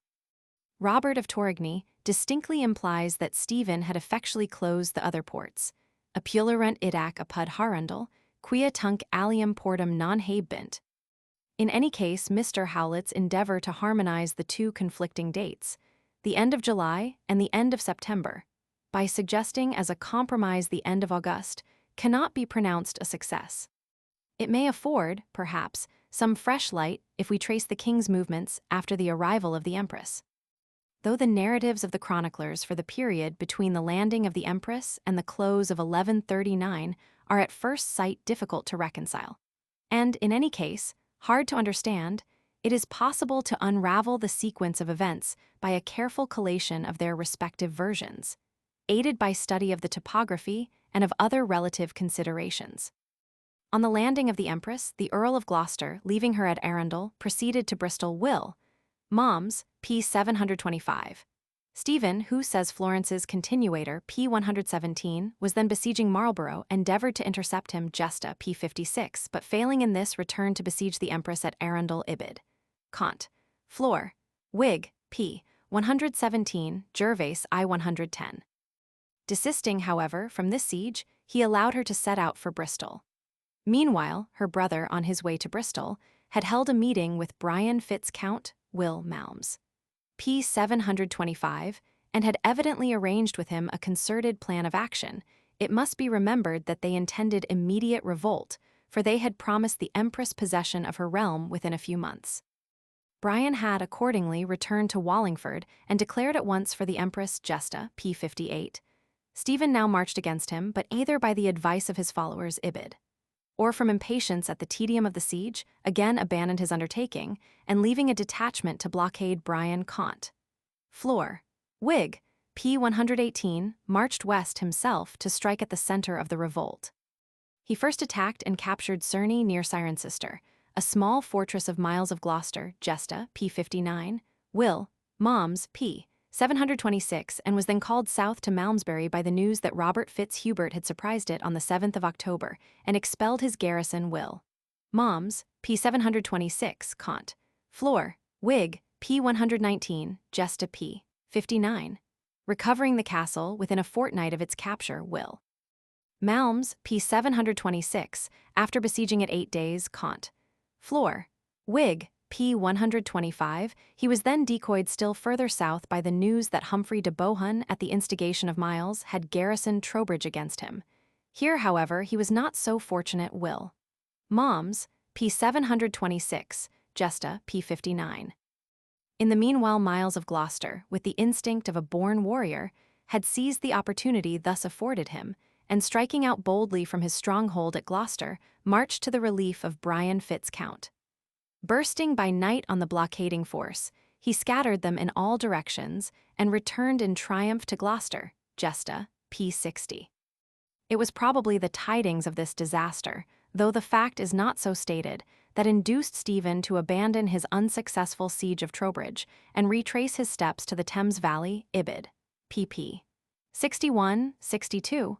This must have been early in November. Seizing his chance, the active Miles again sallied forth from Gloucester, but this time toward the north, and on the 7th of November sacked and burnt Worcester. Kant. Flor. Whig, pp. 118-120. About the same time he made himself master of Hereford and its county for the Empress. Will, Moms, p. 727, Gesta, p. 61. Stephen was probably in the Thames Valley when he received news of this fresh disaster, which led him once more to march west. Advancing from Oxford, he entered Worcester and beheld the traces of the enemy's attack. Kant. Flor. Whig, p. 121. After a stay there of a few days, he heard that the enemy had seized Hereford and were besieging his garrison in the castle. Ibid. He therefore advanced to Leominster by way of Little Hereford, but Advent Sunday, December 3, having brought about a cessation of hostilities, he retraced his steps to Worcester. Ibid. Thence, after another brief stay, he marched back to Oxford, probably making for Wallingford and London. Evidently, however, on reaching Oxford, he received news of the death of Roger, Bishop of Salisbury. It was probably this which led him to keep his Christmas at Salisbury. Thither, therefore, he proceeded from Oxford, returning at the close of the year to Reading. Ibid. The question, then, it will be seen, is this. Assuming, as we must do, that William of Malmesbury is right in the date he assigns to Stephen's visit to Malmesbury and recovery of Malmesbury Castle, is it consistent with the date he assigns to the landing of the Empress and her brother? That is to say, is it possible that the events which, we have seen, must have occurred between the above landing and Stephen's visit to Malmesbury can have been all comprised within the space of a fortnight? This is a matter of opinion on which I do not pronounce. Introduction to Gesta Stephani, pp. Roman 21, Roman 25. The Gesta and Robert de Monte concur with William that it was at Arundel. Centum et quadragenta millets tunc secum adduxit. Ut famer adventus ejus si latius, sicut solit, diffenderit, multa silicit millia secum adduxis, postquam certum fuit, millitum eam globum exiguum, non autem exercitum adduxis. p. 130. William of Malmesbury, who was well informed, lays stress on this, describing the Earl as fretus piedate de et fide legitimi sacramenti, ceterum multo minor armorum apparatu quam, quis alias tam periculosum bellum agredi tempterit. In sancti spiritus et domini sancti Marii patrocinio totus pendulus erat. Mr. Freeman, Norm. Conc. v. 291, takes the place of landing Portsmouth from the one account, and the date September 30 from the other, without saying so. I notice this because it is characteristic. Thus Mr. James Parker, Early History of Oxford, p. 191, observes of Mr. Freeman's account of the Conqueror's advance on London. Though by leaving out here and there the discrepancies, the residue may be worked up into a consecutive and consistent series of events. Such a process amounts to making history, not writing it. Amidst a mass of contradictory evidence, it is impossible to arrive at any sure conclusion. It is, however, comparatively easy to piece together such details as will fit out of the various stories, and more easy still to discover reasons for the results which such mosaic work produces. CP 55. Kant Flor, Whig, p. 115. Obsidianus Diutini Perdicis, Ibid, p. 118. It is an instance of the extraordinary confusion, at this point, in the chroniclers that the author of the Gesta makes him go from Trowbridge to London, and thence to Ely, omitting all the intervening events, which will be found set forth above. Fama volante regi majestati nunciator inimicos suos, jurati quaetum passus violators herfordium invasis, monasterium es Ethelberti regis et martyris, velut in Castellinum munimen penetras.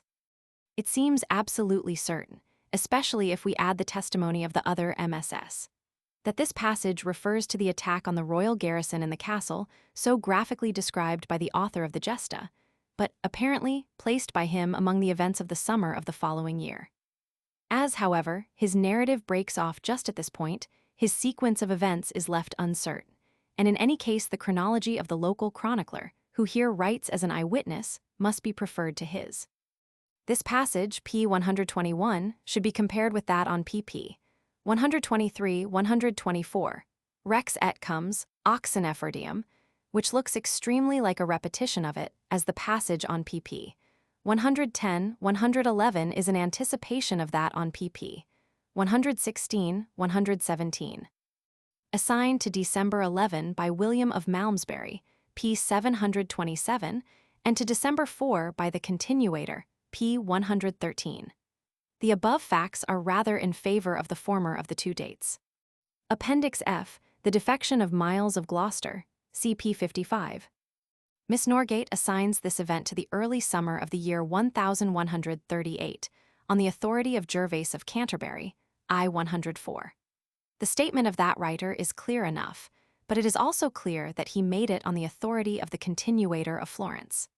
Now, the continuator muddled in inextricable confusion the events of 1138 and 1139. In this he was duly followed by Gervase, who gives us under 1138 first the arrest of the bishops at Oxford, June, 1139, then the diffidatio of the Earl of Gloucester, next the revolt of 1138 and the defection of Miles, next the invitation to the Empress, 1139, followed by the Battle of the Standard, 1138, and lastly the death of the Bishop of Salisbury, December, 1139. This can be clearly traced to the continuator, and conclusive evidence, if required, is afforded by the fact that Gervase, like the continuator, travels again over the same ground under 1139. Thus the defection of Miles is told twice over, as will be seen from these parallel extracts. Kant Flor, Whig, 1138. Interim facta conjuration adversus, regem per predictum brixtuensum comitum et constabularium Milonum, abnegata fidelitate quam illi juraverent, missus nuntiis ad andigavensum civitatum exersunt ex imperatricem, etc., etc. 1139. Milo Constabularius, regi majestati reditus fidei sacramentis, ad dominum suum, comitem glostrensum, cum grandi manu militum si concelit, illi spondens in fide auxilium contra regem exhibiturum. Gerv Cant, 1138. Qui fidei et sacramentis quibus regi tenebatur renunciavit, Milo quoque princeps militiae regis avertit si a rege, interi conjuratio in regem facta per comitem gleornensum et Milonum summum regis constabularium invaluit, nam missus nuntiis, assiverant ex imperatricem, etc., etc. 1139. Milo regis constabularius multique prosrum, cum multa militum manu ab obsequio regis recesserunt, et pristinis fidei sacramentis innovatis ad partem imperatricis tuendum conversi sunt. It is obvious from these extracts that the continuator tells the tale of the constable's diffidatio and defection twice over. It is further obvious, from his own evidence, that the second of the two dates, 1139, is the right one, for he tells us that so late as February 1139 Stephen gave Gloucester Abbey to Gilbert Folliot, petent constabulario suo Milone. When we find that this event is assigned by the author of the Gesta to 1139, that the constableship of Miles was not transferred to William de Beauchamp till the latter part of 1139, and that Miles is not mentioned among the rebels in 1138, though his importance would preclude his omission, nor is any attack on Gloucester assigned to Stephen in that year. We may safely decide that the defection of Miles did not take place till the arrival of the Empress in 1139. Since writing the above, I have noted the presence of Miles of Gloucester among the followers of Stephen at the siege of Shrewsbury, August 1138. This is absolutely conclusive, proving as it does that Miles was still on the king's side in the revolt of 1138. England under the Angevin kings, I 295. Ed. Ang Hist. Soc. Roman 2, 107-113. Roman 2, 114. Miss Norgate, having accepted the date of 1138 for the defection of Miles, finds it difficult to explain this passage. She writes, I 494. Stephen's consent to his appointment can hardly have been prompted by favor to Miles, who had openly defied the king a year ago. Charter dated in 3rd year of Stephen, apud salopspirium in obsidiani, Nero, see Roman 3. Fall, 177. Appendix G, Charter of the Empress to Roger de Valens, CP 87. As this charter is not included in Mr. Birch's fasciculus, and is therefore practically unknown, I here give it in extenso from the Cardi Antiqui, K 24. It will be observed that of its 6 witnesses, 5 attest the Westminster Charter to Geoffrey de Mandeville. The 6th is Humphrey de Bohun, a frequent witness to charters of the Empress. This charter is preceded in the Cardi Antiqui by enrollments of 2 charters to the grantee's predecessors from William Rufus and Henry I. Respectively. The service of Albany de Heron, a Hertz tenanting capite, is an addition made by the Empress to these grants of her predecessors. The Cardi of 1166 prove that it was subsequently ignored. M. Imperatrix Regis H. Filia Archiepiscopis, Episcopis abitibus comitibus baronibus justitiariis vicecomitibus ministris, et omnibus fidelibus sues, Francis, et Anglis totius Angli salutum. Siedes me redditus et concessus, Rogero de Valones in fido, et hereditate sibi, et heredibus sues essendanum, et bigefordium, et molendina hiortfordi, et servidium Albani de Heron, et omnes alias terras, et tenaturas patris sui sicut, pater sus is tenuit diqua fuit vivis, et mordus, et praeter hoc quicquid modo tenet de quacunc tenit. Quervolo et firmiter principio quad beni, et in pace et honorifice, et liber et quiet tenit in bosco et plano in pratis, et pasquis in turbares inviat semita in exitibus in aquis, et molendinis in viveres et stagnis in foro, et navium applicationibus infrabergum et extra cum sac et saca et thal et themet in fainithef, et cum omnibus libertatibus et consudidinibus et quietenteas, cum quibus pater sus melius et quietius, et liber. Tenuit tempor patris me regis Henrici, et ips post patrum. Tr com gloc, et m gloc, et brientio fil com et rad panel et walchel mamonat, et Humford de Bas apud Westministerium. Appendix H, the Tertius Denarius, CP 97.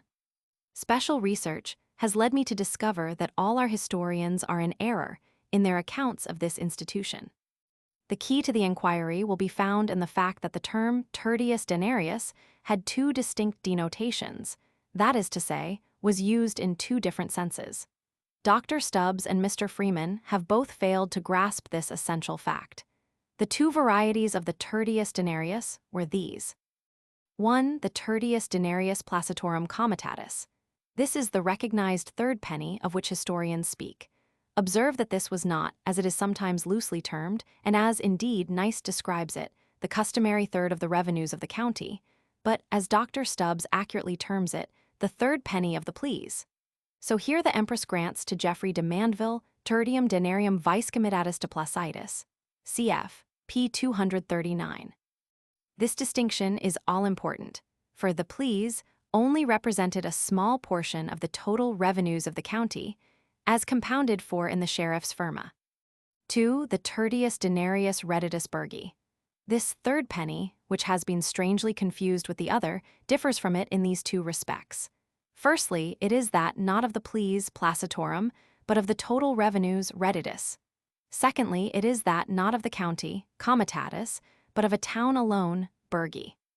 This distinction, which is absolutely certain from doomsday and from record evidence, is fortunately shown, with singular clearness, in the charter of the Empress to Miles of Gloucester, creating him Earl of Hereford.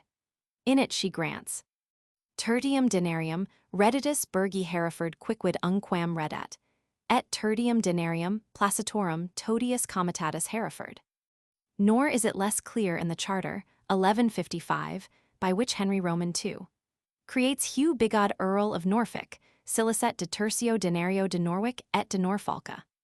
Now, let us trace how the Tertius Denarius Redditus Burgi has been erroneously taken for the Tertius Denarius Placitorum Totius Comitatus, the only recognized third penny.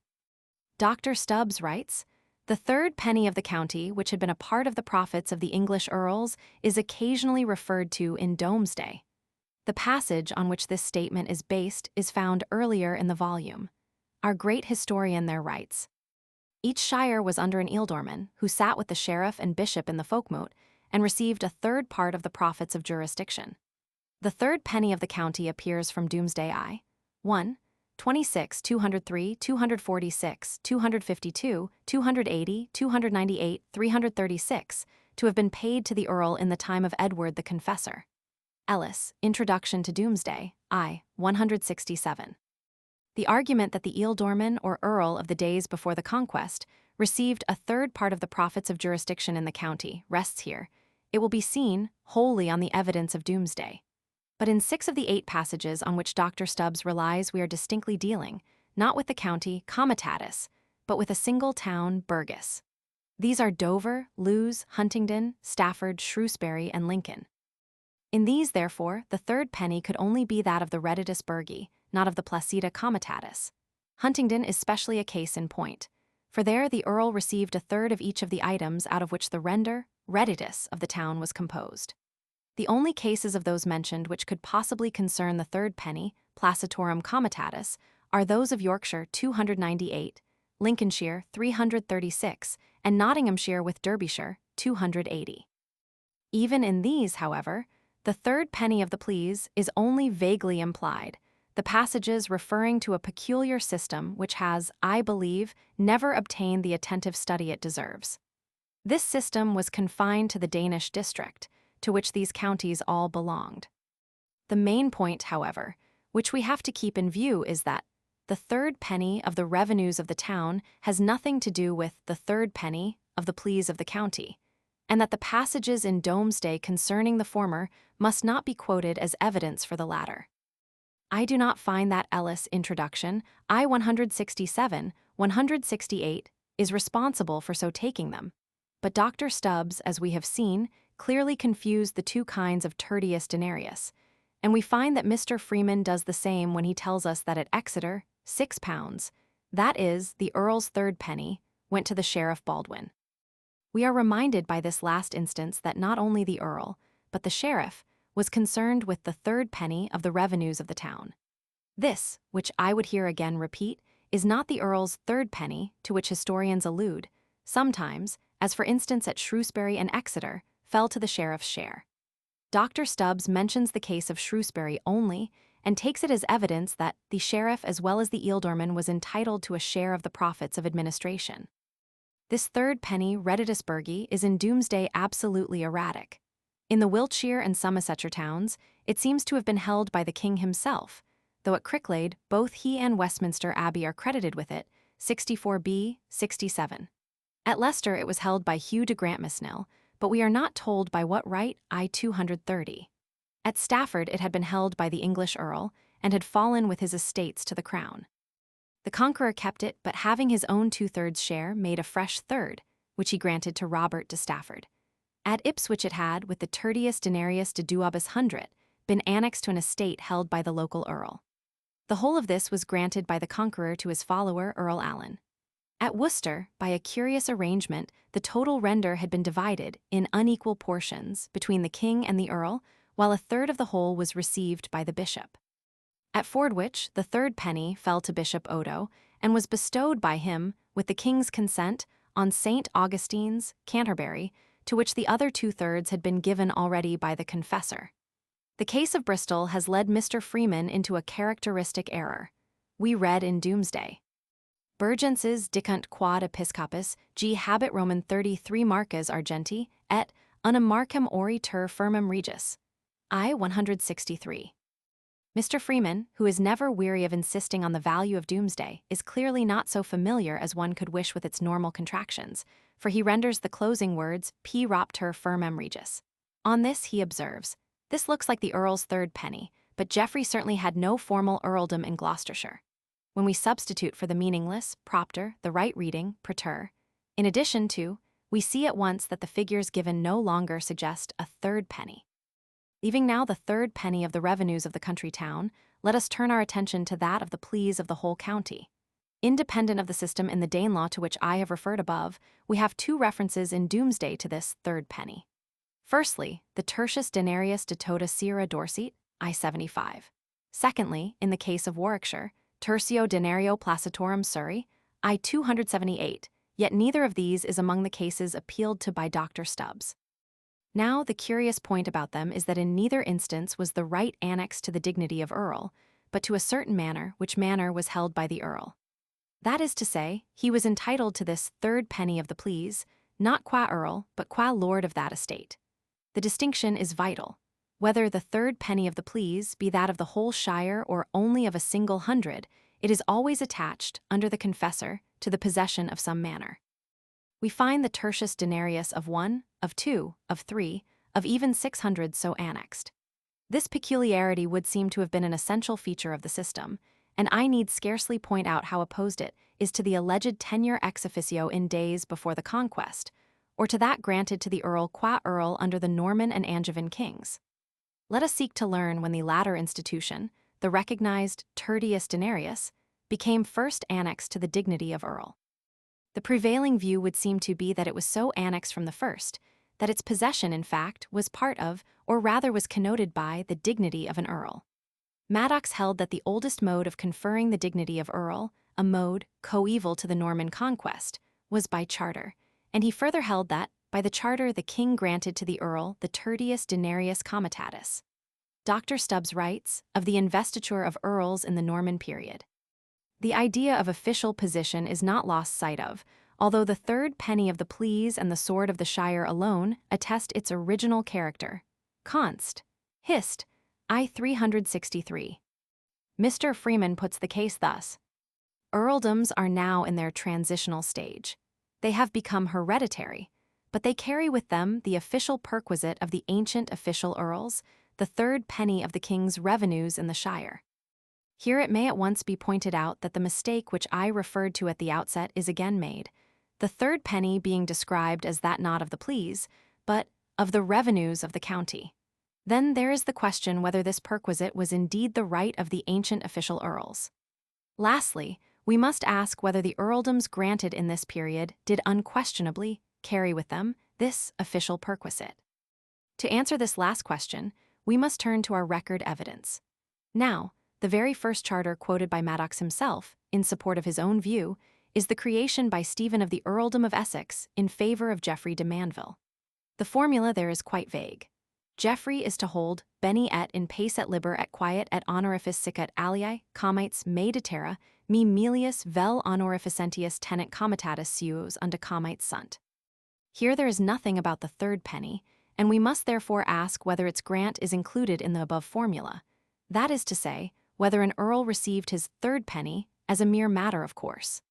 The contrary is, it would seem, implied by the special way in which the third penny is granted him in the charter of the Empress, together with the curious added phrase, sicut comes haber debit in comitatus suo. This phrase may, of course, be held to imply that an earl had as earl a recognized right to the sum, but the fact that in the other charters of the Empress, those of the earldoms of Hereford and Oxford, the tertius denarius is made the subject of a special grant, and that in her son's charters it is the same, would suggest that, without such special grant, the right was not conveyed. This is the view taken by Neist, who founds, in the main, on Maddox. It is only a donatio sub modo, the grant of a permanent income for the better support of the dignity of an earl. It consists in a mere order or precept addressed to the sheriff, and is therefore a right of demand, but no feudal right, and is accompanied by no investiture. That the grant of the third penny, of the pleas of the county, was not an innovation introduced in this reign, is proved by the solitary surviving pipe roll of Henry I, in which, however, there is but one mention of this third penny, namely, in the case of the Earl of Gloucester. Indeed, with the exception of this entry, and of the special arrangement which existed before the conquest in the Danish districts, ut supra, it may be said that the charters of the Empress, in 1141, represent the first occurrence of this third penny. Again, if we turn to the succeeding reign, we find, though the fact appears to have hitherto escaped notice, that as far as the printed pipe rolls take us, that is, for the first few years, less than half the existing earls were in receipt of the third penny. Careful examination of the rolls of 27 Hen, Roman II, reveals this fact. The earls to whom was paid the third penny of the pleas were these: Essex, Hertford, Norfolk, Gloucester, Wiltshire, Salisbury, Devon, and Sussex. Those who are not entered in the rolls, and who, therefore, it would seem, cannot have received it, are Warwick, Leicester, Huntingdon, Northampton, Derby Furrers, Oxford, Surrey, Chester, Lincoln, and Cornwall. Thus 7 received this sum, and 10 did not. The inference, of course, from this discovery is that the possession of the dignity of an earl did not per se carry with it the third penny of the pleas, the right to which could only be conferred by a special grant. This, apparently conclusive, evidence illustrates and confirms the words of the Dialogus. Comes autumn est qui tertium portionum aerum qui deplacitis pruveniunt in qualibet comitatu percipit.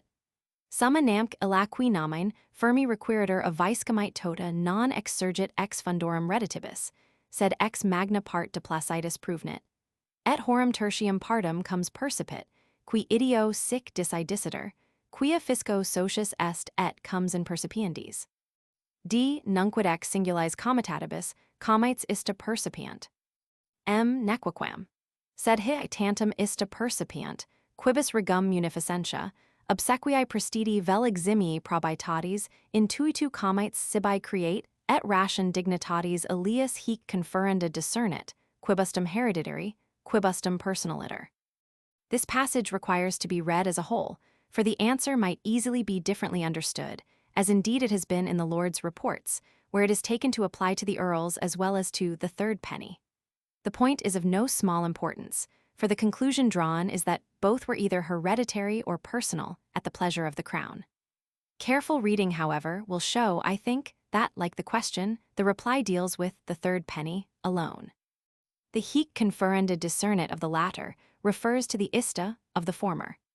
Confirmed as they are by the evidence of the pipe rolls, the words of the Dialogus clearly prove that the view I take is right, and that Professor Freeman is certainly wrong in stating that earldoms, at this stage, carry with them the third penny. Mr. Hunt, who, here as elsewhere, seems to follow Dr. Stubbs, writes that the earl still received the third penny of all profits of jurisdiction in his county. With this exception, however, the policy of the Norman kings stripped the earls of their official character. This view must now be abandoned, and the total absence of any allusion in Stephen's creation of the earldom of Essex to the third penny of the pleas must be taken to imply that the charter in question did not convey a right to that sum. Thus, the charter of the Empress to Geoffrey in 1141 remains the first record in which that perquisite is granted. We should also note that the dialogus passage establishes the fact that the only recognized third penny of the Earl was the third penny of the pleas, and that the third penny reditus burgi, which we saw had been taken for it, is not alluded to at all. Before leaving this subject, it may be well to record the sums actually received under this heading. Pound S. D. Devon Essex 10 Gloucestershire Herts Norfolk Sussex Wilts 16. These figures are sufficient to disprove the view that the third penny actually formed an endowment for the dignity of an earl, but their chief interest is found in the light they throw on the farming of the pleas, illustrating, as they do, the statement in the dialogus that the sheriff's firma ex magna part de placitus pruvenit. For multiplying these sums by 3, we obtain the total for which the pleas were farmed in their respective shires. It will be observed that the third penny is stereotyped in amount, but an important passage bearing upon this point is quoted by Maddox, Baronia Anglica, p. 139, from the roll of 27 hen, Roman 2. Idem Viscums red. Comp. De pound Roman 28 de tertio denario comitatus de legisestria de Roman 7 annis praetoritis, quos comes leg. Accipper noluit, nisi haberit similiter decrimento, sicut predecessors sui reciper consuverunt tempor regis Henrici. Sic. The meaning of this entry is that the Earl demanded the third penny, not only of the old composition for the pleas, but also of the increased sum now paid for them. The passage, of course, is puzzling in its statement that the Earl's predecessors had received the third penny, for, so far as the printed rolls take us, they never did so. A similar difficulty is caused, in the case of Oxfordshire, by the Charter of Henry Roman II. C.P. 239, granting to Aubrey de Vere its third penny, ut sit and decomes. For there is no trace in the printed rolls of such payment being made, and in 7 John the then Earl actually owes, C.C. Marcus pro habendo tertio denario comitatus Oxoniae de placitis, et ut sit comes Oxoniae. Passing from these perplexing cases, on which we need fuller knowledge, we have a simple example in 12 hen, Roman 3. When, on the death of the Earl of Essex, February 15, 1228, his annual third penny as 40 s pounds, 10d, was allowed to count for his heirs towards the payment of his debts to the crown. A much later and most important instance is that of Devon, where Hugh de Courtenay, as the heir of the Earls of Devon, is found receiving their third penny in 8 Edwa. Roman 3.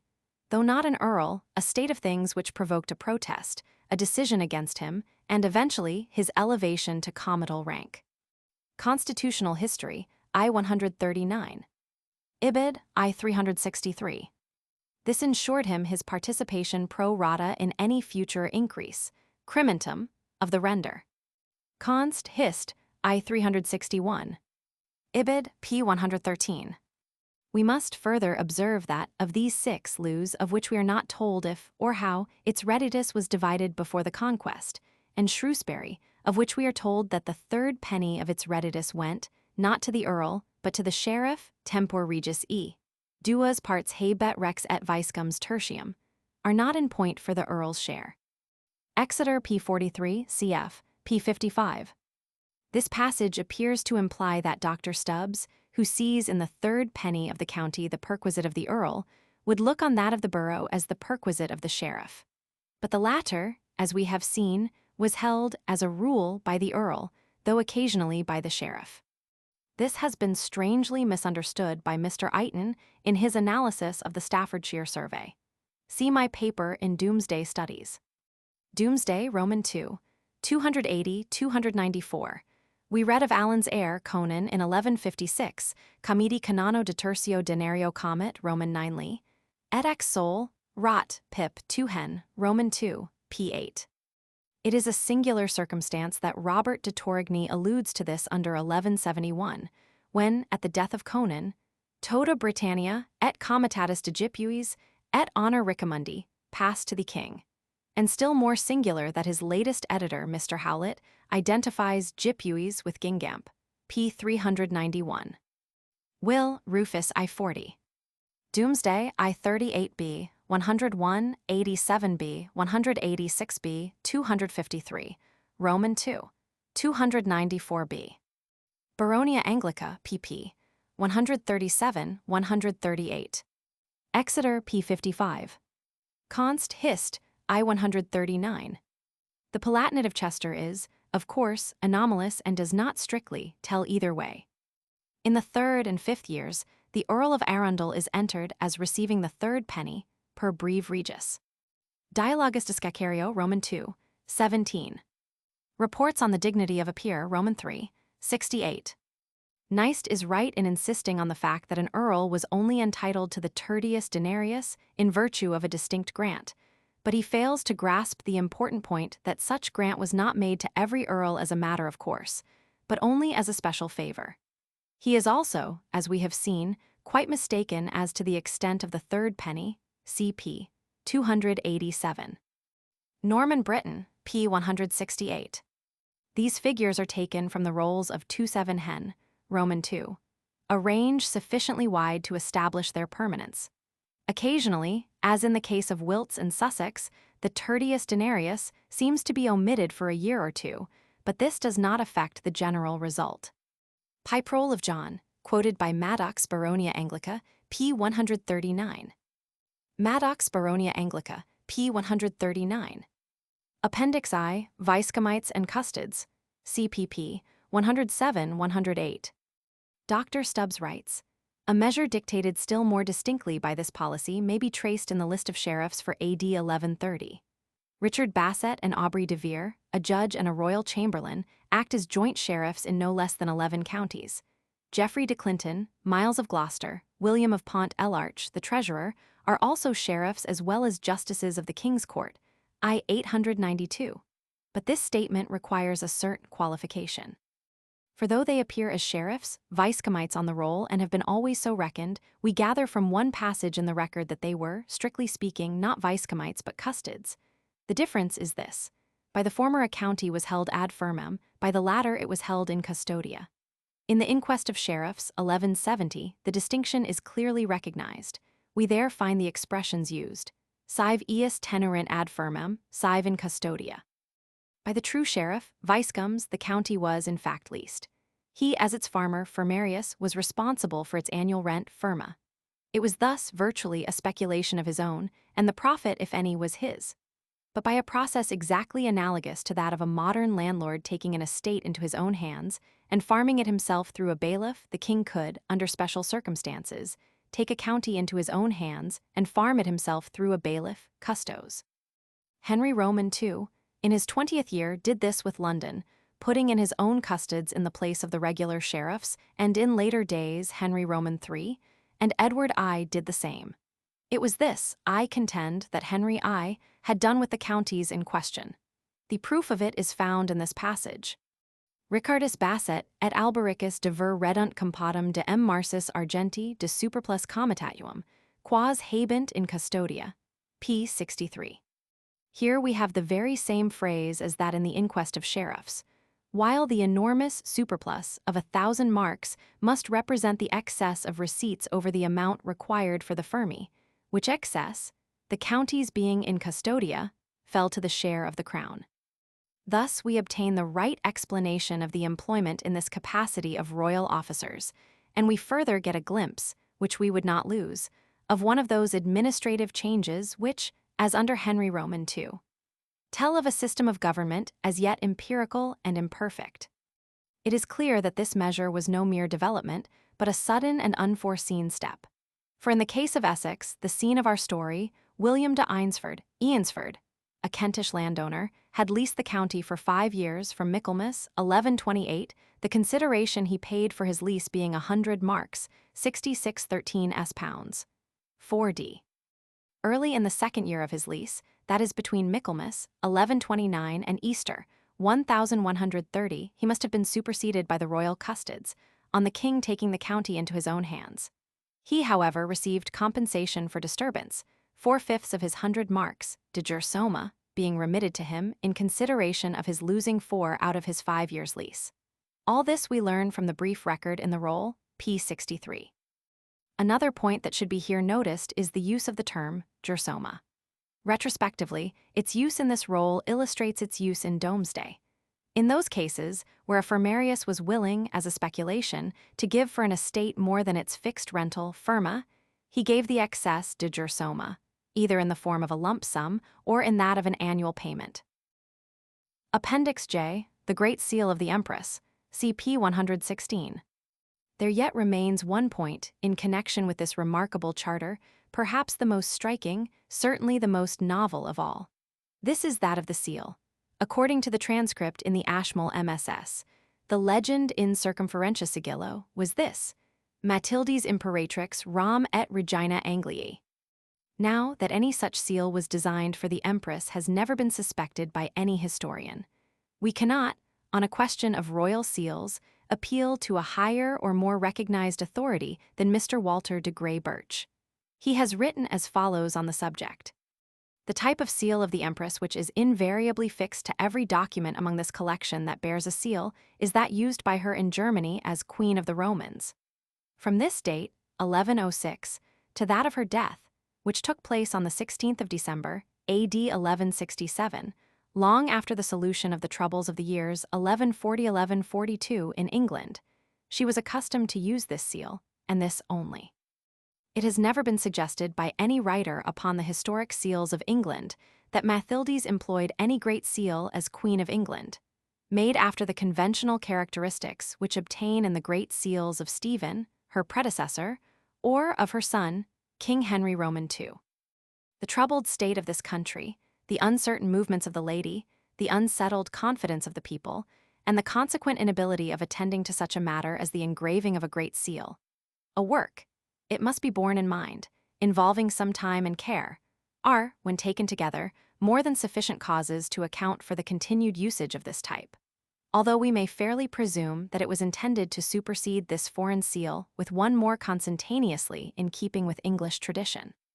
The seal to which Mr. Birch refers bore the legend, Mathildes de Gratia Romanorum Regina. The question, of course, at once arises as to the amount of reliance that can be placed on the above transcriber's note. For my part, while fully admitting the right to reject such evidence, I cannot believe that any transcriber would for his own private gratification have forged such a legend, which he could not hope to foist upon the world, if it were indeed a forgery, since a reference to the original would at once expose him. And it is quite certain that we cannot account for it by any misreading, however gross.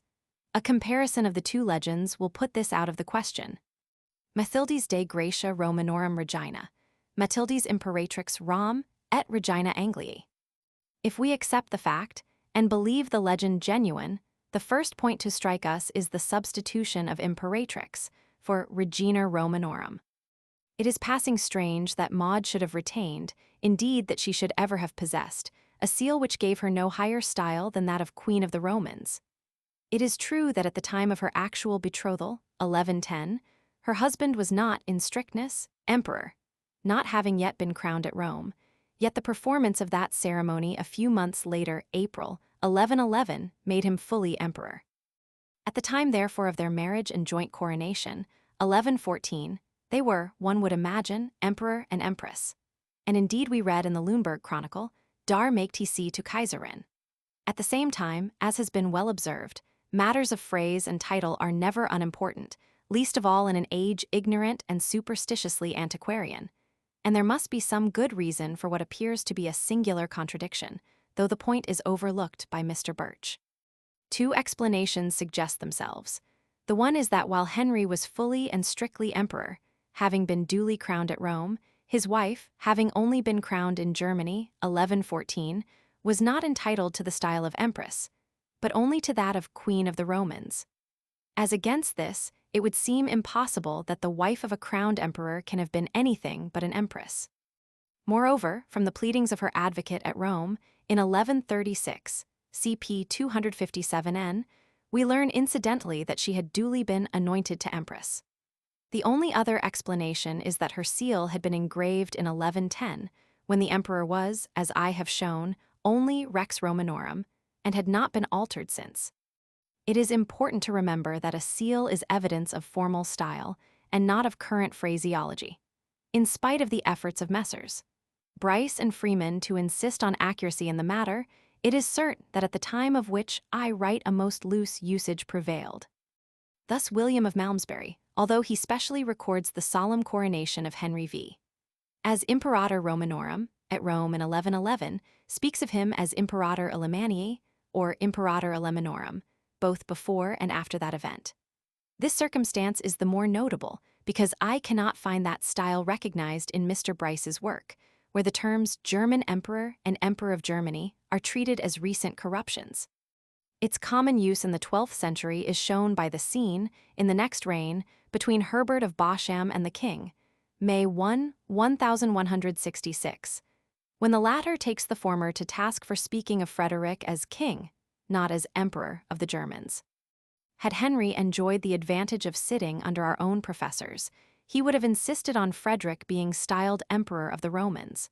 But as he lived in the 12th century, he employed, to the annoyance of modern pedants, the current language of his day.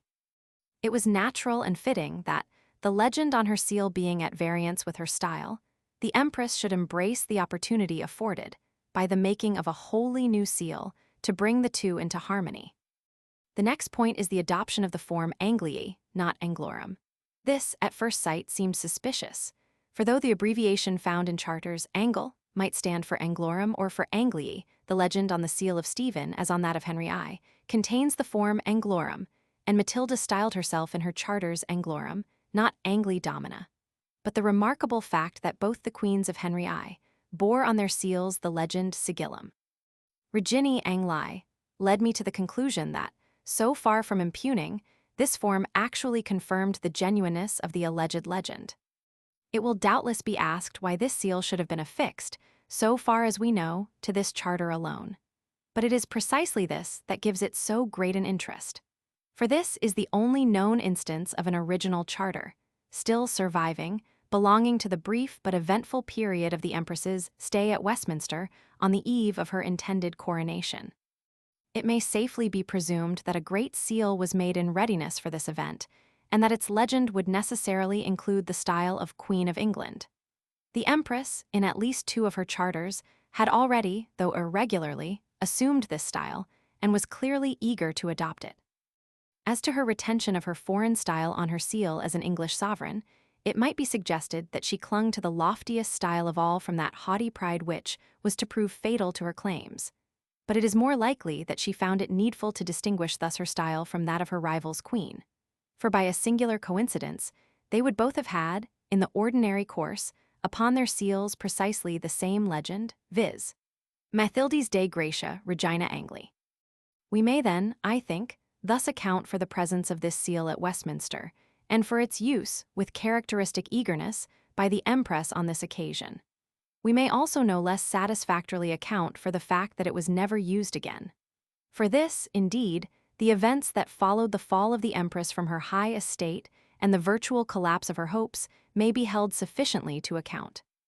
But it is quite possible that in the headlong flight of the Empress and her followers from Westminster, the Great Seal may have fallen, with the rest of her abandoned treasure, into the hands of her triumphant foes. Jern Brit, Arch As Roman 31, 381. This transcript was taken before the fire, in which the charter was so badly injured. Bryce's Holy Roman Empire. p. 317, 3rd edition. Rex, quer in nomen dignitatis derogas non vocens eam imperatorum eleminorum, Herbertus. Rex est eleminorum, sed ubi scribit imperator Romanorum, semper Augustus. Becket Memorials, Roman 3, 100-101. The two other charters which belong, certainly, to this visit are known to us only from transcripts.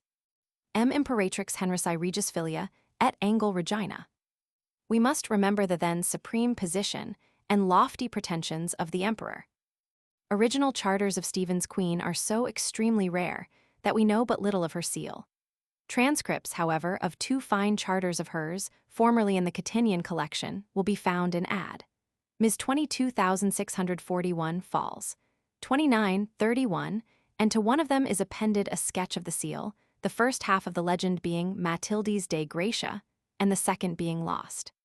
Appendix K, Gervais de Cornhill, CP 121.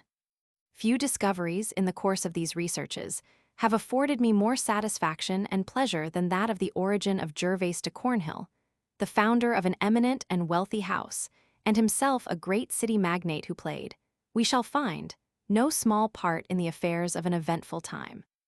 The peculiar interest of the story lies in the light it throws on the close amalgamation of the Normans and the English, even in the days of Henry I, thereby affording a perfect illustration of the well-known passage in the Dialogus. Jam cohabitantibus Anglicis et Normannis, et alteretrum uxors ducentibus vel nubentibus, sic permixti sunt nations, ut vix discerni possit hodi, deliberis loquor, quis Anglicus, quis Normanus sit gener. It also affords us a welcome glimpse of the territorial aristocracy of the city, as yet its ruling class. It has hitherto been supposed, as in Foss's work, that Gervais de Cornhill first appears in 1155-56, 2 Hen, Roman II, in which year he figures on the pipe roll as one of the sheriffs of London. I propose to show that he first appears a quarter of a century before, and so to bridge over Stephen's reign, and to connect the pipe roll of Henry I with the earliest pipe rolls of Henry Roman II. The problem before us is this. We have to identify the Gervasius Filius Rogeri Nepotis Huberti, who figures prominently on the pipe roll of 1130, 31 Hen I, with Gervais, Justiciary of London, who meets us twice under Stephen, with Gervais, who was one of the sheriffs of London in 1155 and 1156, and with Gervais de Cornhill, whose name occurs at least twice under Stephen and innumerable times under Henry Roman II, both in a public and private capacity. Let us first identify Gervais de Cornhill with Gervais, the Justiciary of London.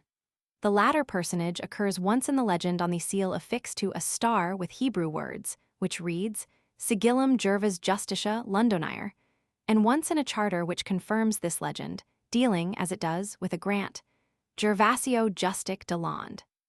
But the land in Gamlingay, granted to Gervais, Justiciary of London, is entered in a survey of the reign of John as held by the heirs of Gervais de Cornhill, CP 121.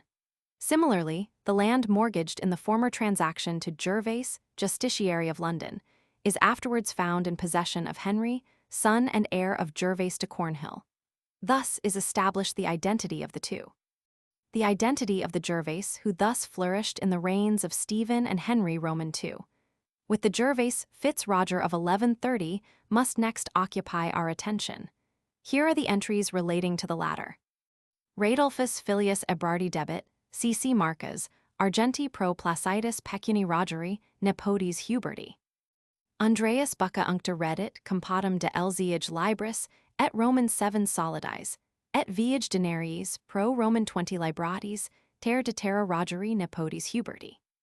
Johannes Filius Radulfi Filii, Ebrardi, et Robertus Frater sus redunt compotum de DCCCC, et ig Marsis Argenti eig, denarios minus de debitus Gervasi Filii Rogeri pro tota terra patris, sui acceptis, Roman 20 libratis, terri quas rex, retinuit ad opus ander buc uncta.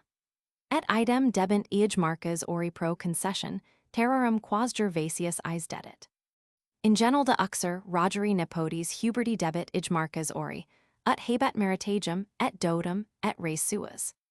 Gervasius Filius Rogeri Nepotis Huberti debit, vij libras, et Roman 12 solidos, et vij denarios de debitus patris sui. Robertus Filius Radufi, et Johannes Frater, ejus redunt compotum de eig marsis, ori, ut rex concederit eis vadimonium, et terras quas Gervasius eis concessit. These entries are explained by the charter subjoined, which shows how John and Robert came to have charge of the estate. H. Rex Angelvic, Lund, et omnibus baronibus et vicecomitibus in quorum bailiis Gervasius Filius Rogeri terram habet salutum. Principio quad Gervasius Filius Rogeri sit, sacitus et tenens de omnibus terris, et rebus patris sui sicut, pater ejus, erat diquo movit ire ad Jerusalemem. Et ips et tota terra sua interim sint in custodia, et sacina Johannes, et Roberti Filium Radulfi. T. Comite Gloucestry, Apud West. John Fitz-Ralph Fitz-Ebrard was another London magnate who was more or less connected with Gervais throughout his career. He is found with him at St. Albans, late in Stephen's reign, witnessing a charter of the king, and the two men, as Gervase and John, were joint sheriffs of London in Tuhen, Roman II. He is also the first witness to one of Gervase's charters after his brother Alan. We further find Gervase Fitz Roger excused, in the Pipe Roll of 1130, the payment of 2 shillings de veteri d'Engeldo, 1127-28 in Middlesex, and 7 shillings de Preterito d'Engeldo, 1128-29, because his land is waste. The inference to be drawn from all these passages is that Gervase had then, 1130, recently succeeded his father, a man of unusual wealth and considerable property in land. We should therefore expect to find him, in his turn, a man of some importance, as was our own Gervase the justiciar, alias Gervase de Cornhill, the only Gervase who meets us as a man of any consequence. Fortunately, however, we are not dependent on mere inference. The manor of Chalk was granted by the crown to Roger Nepos Huberty. It was subsequently regranted to Gervase de Cornhill, whom I identify with Gervase his son. Moreover, the adoption by Gervase of the surname de Cornhill can, as it happens, be accounted for. Among the records of the Duchy of Lancaster is a grant by William, Archbishop of Canterbury, 1123-1136, of land at Edentoun to Gervase and Agnes his wife, Agnes being described as daughter of Godlev. By the aid of another document relating to the same property, we identify this Godlev as the wife of Edward de Cornhill. To the eye of a trained genealogist, all is thus made clear. But we now find ourselves in the midst of a most interesting family connection. For these same records carry us back to the father of this, Godlev, namely, Edward of Southwark. It is true that here he figures merely as a A.E.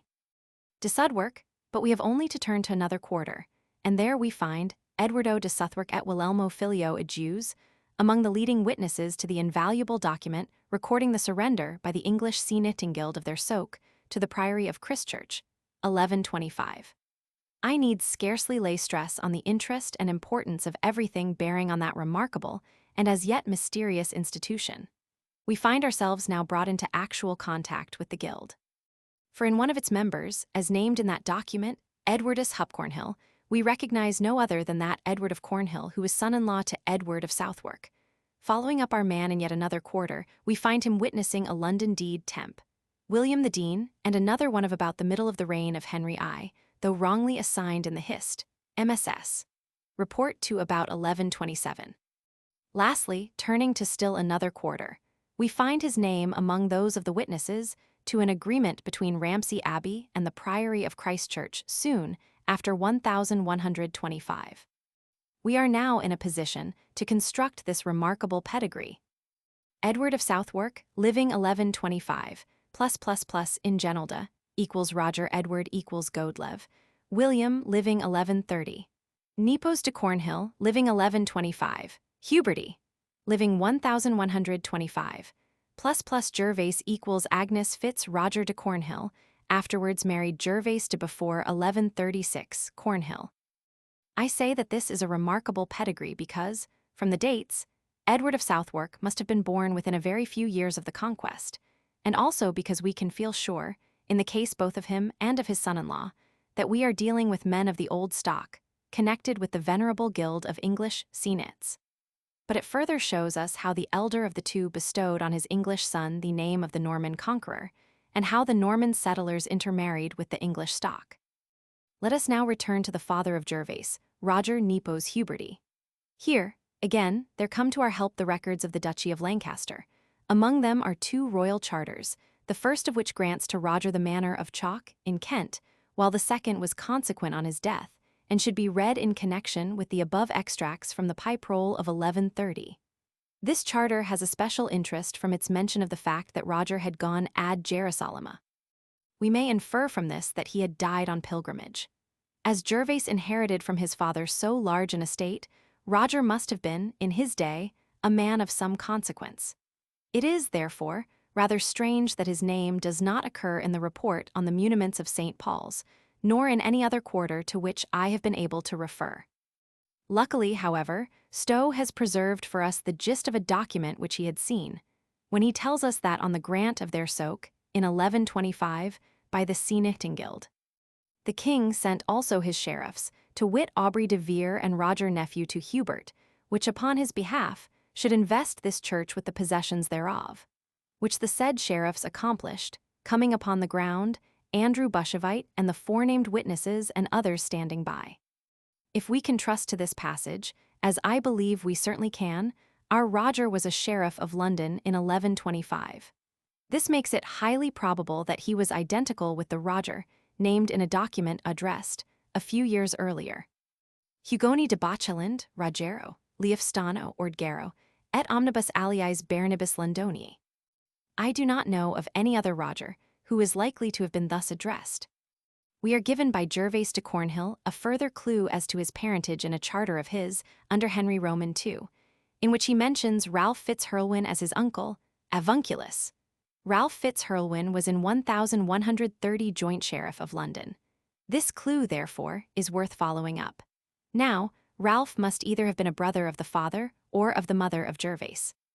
It is highly improbable that Ralph Filius Hurlwini was a brother of Roger Nepos Huberty, each of the two being always mentioned by the same distinctive suffix. It may, therefore, be presumed that Ralph was brother to Roger's wife. Now, we happen to have two documents which greatly concern this Ralph and his son, and which belong to one transaction, although they figure widely apart in the report on the muniments of St. Paul's.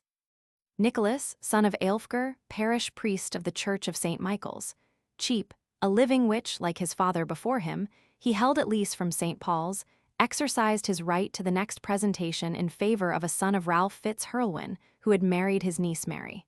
From the evidence now in our possession, we may construct this pedigree. Algar Coliseun, Hurlwin, priest of St. Michael's, cheap, plus Nicholas equals Baldwin Ralph William Hurlwin, priest of de Arras, Fitz St. Michael's, Hurlwin cheap, joint sheriff living 1130, in 1130, plus Mary equals Robert William. Hurlwin, Fitz Ralph inherited the living of St. Michael's from his wife's uncle.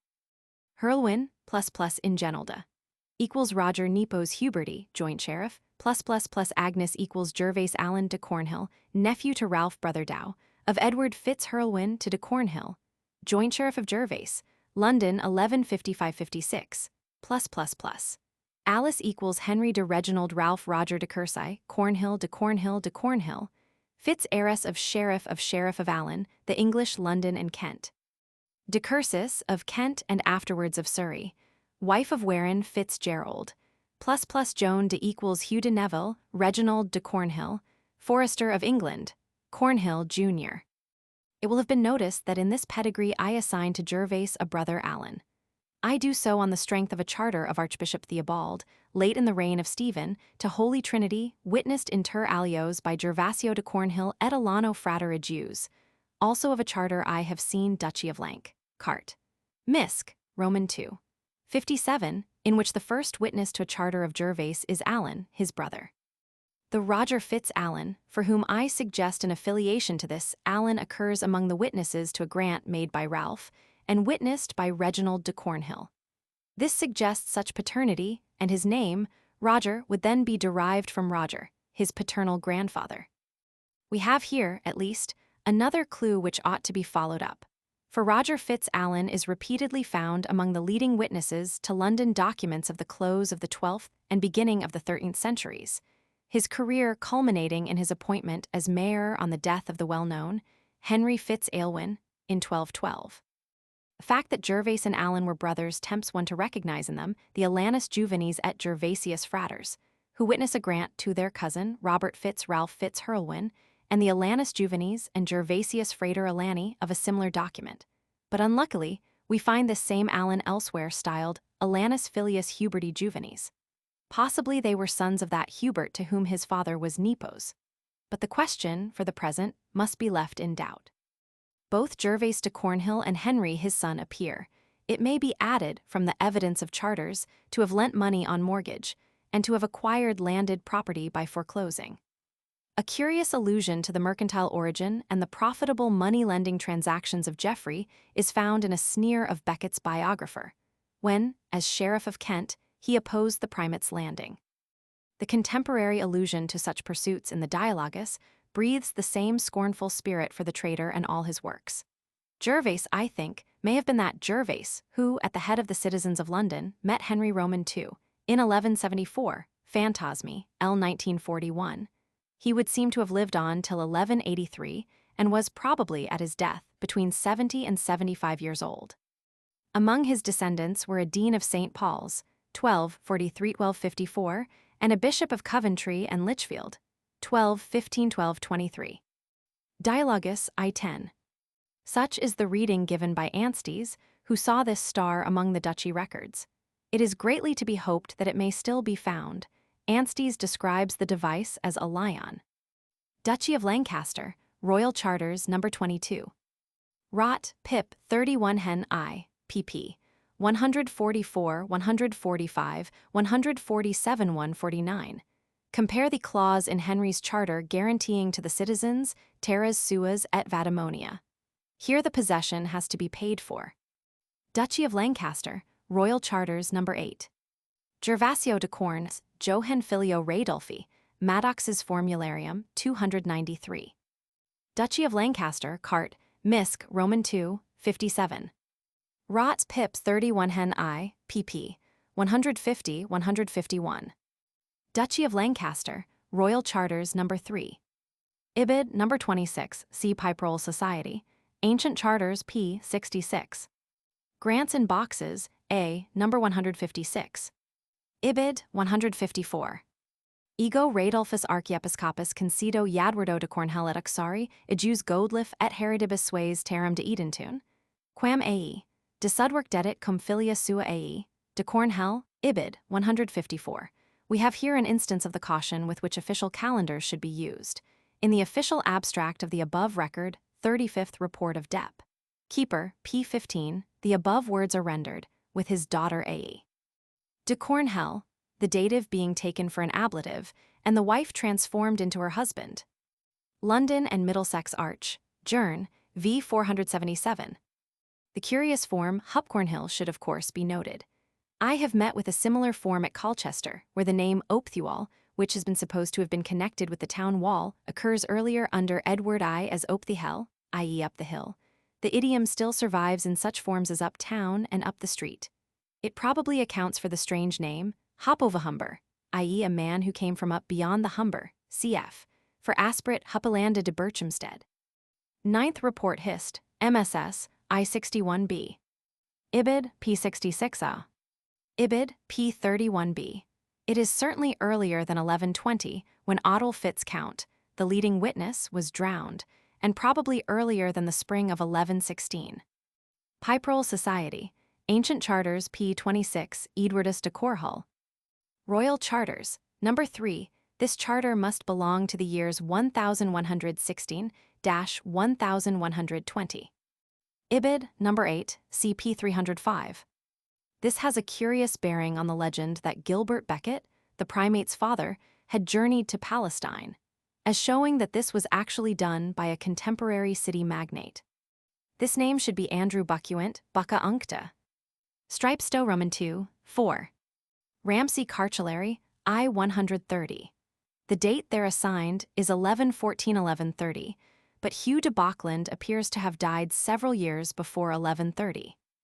Rot, Pips 31 Hen I, p. 149.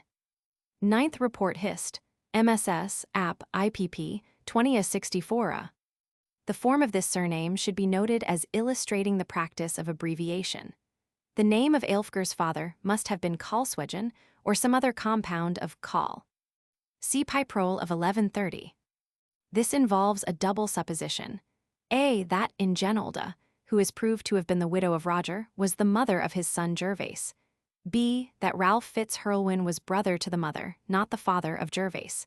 These assumptions seem tolerably certain, but at present they can only be provisionally accepted. For this descent, see Stapleton's preface to the Liber de Antiquis Legibus, Cam, Soch.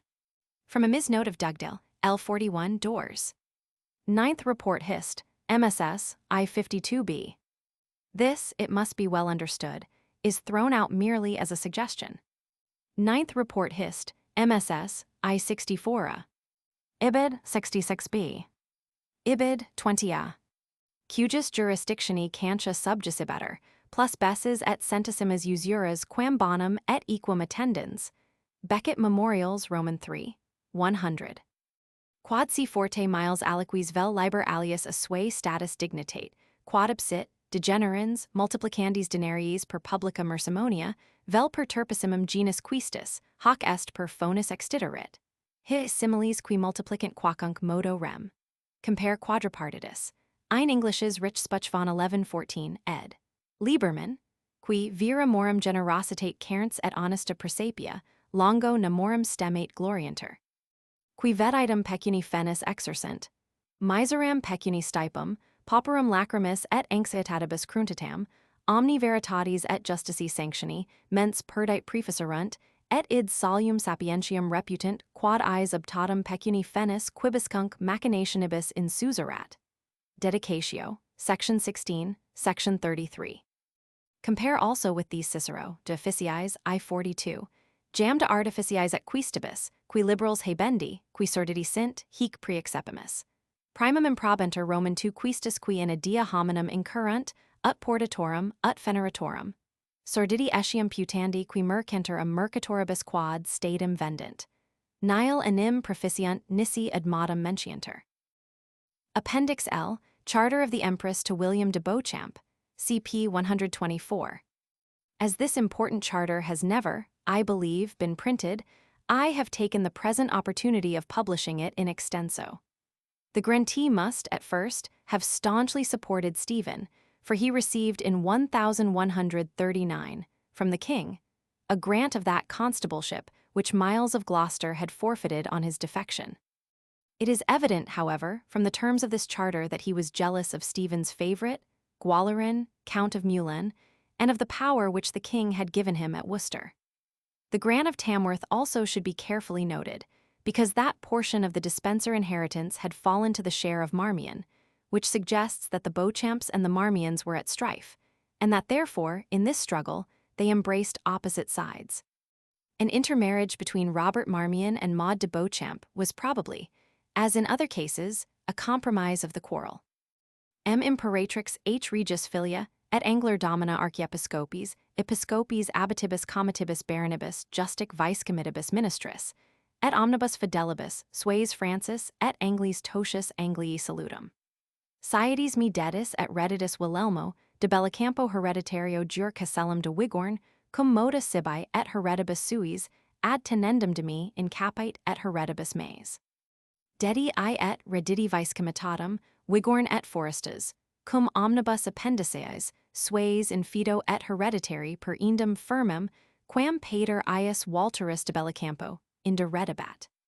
Et de hoc devenit, ips Wilhelmus mus ligius homo contra omnes mortals, et nominatum contra Gualeran comitum demellant, et ita quod nec ips comes Gualeran nec aliquis alias de his, predictis mecum finum faciat quin semper ips Wilhelmus de me, in capite tenit nisi, ips bona voluntate, et gratuita concession de predicto comite tenor volerit. Et praeter hoc dedi, I et redidi Castellum, et honorum de Tamward ad tenend, ita bene et in pace et quiet et plenary et honorifice, et liber sicut unquam Milius et quietius et plenarius et honorificentius, et Liberius Robertus dispensator, frater ursinus de abitat ipsum Castellum, et honorum tenorit. Et etiam dedi I et redidi manerium de Coqueford, cum omnibus appendices, sues ut rectum, suum sine placido. Et cum hoc dedi I et redidi Westenham, et Luffinham in Rotland, cum omnibus appendices, suis ut rectum suum similiter sine placido. Dedi etiam I et concessi de criminto elex libratas terri de perquisition, angel pro servicio suo. Et itrum dedi I et redidi conestibulatum, quem urso de bedat tenuit, et dispensum ita hereditary sicut Walterus pater, ejus eam de pater meo h. Reget tenuit.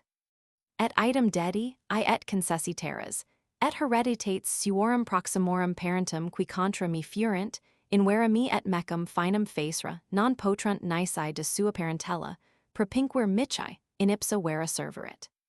Quer volo et firmiter principio quad demiet de quacunc, tenit bene, et honorifice in pace et hereditary, et liber, et quiet tenit ips, Wilhelmus et hirsus post eam in bosco in plano in pratis, et pastoris in forestis et fugaces in percursibus et exitibus in aquis, et molendinis in viveres et piscares in stagnis et mariscus et salinis et veis, et semitis in foris, et inferis infra burgum et extra in civitate et extra.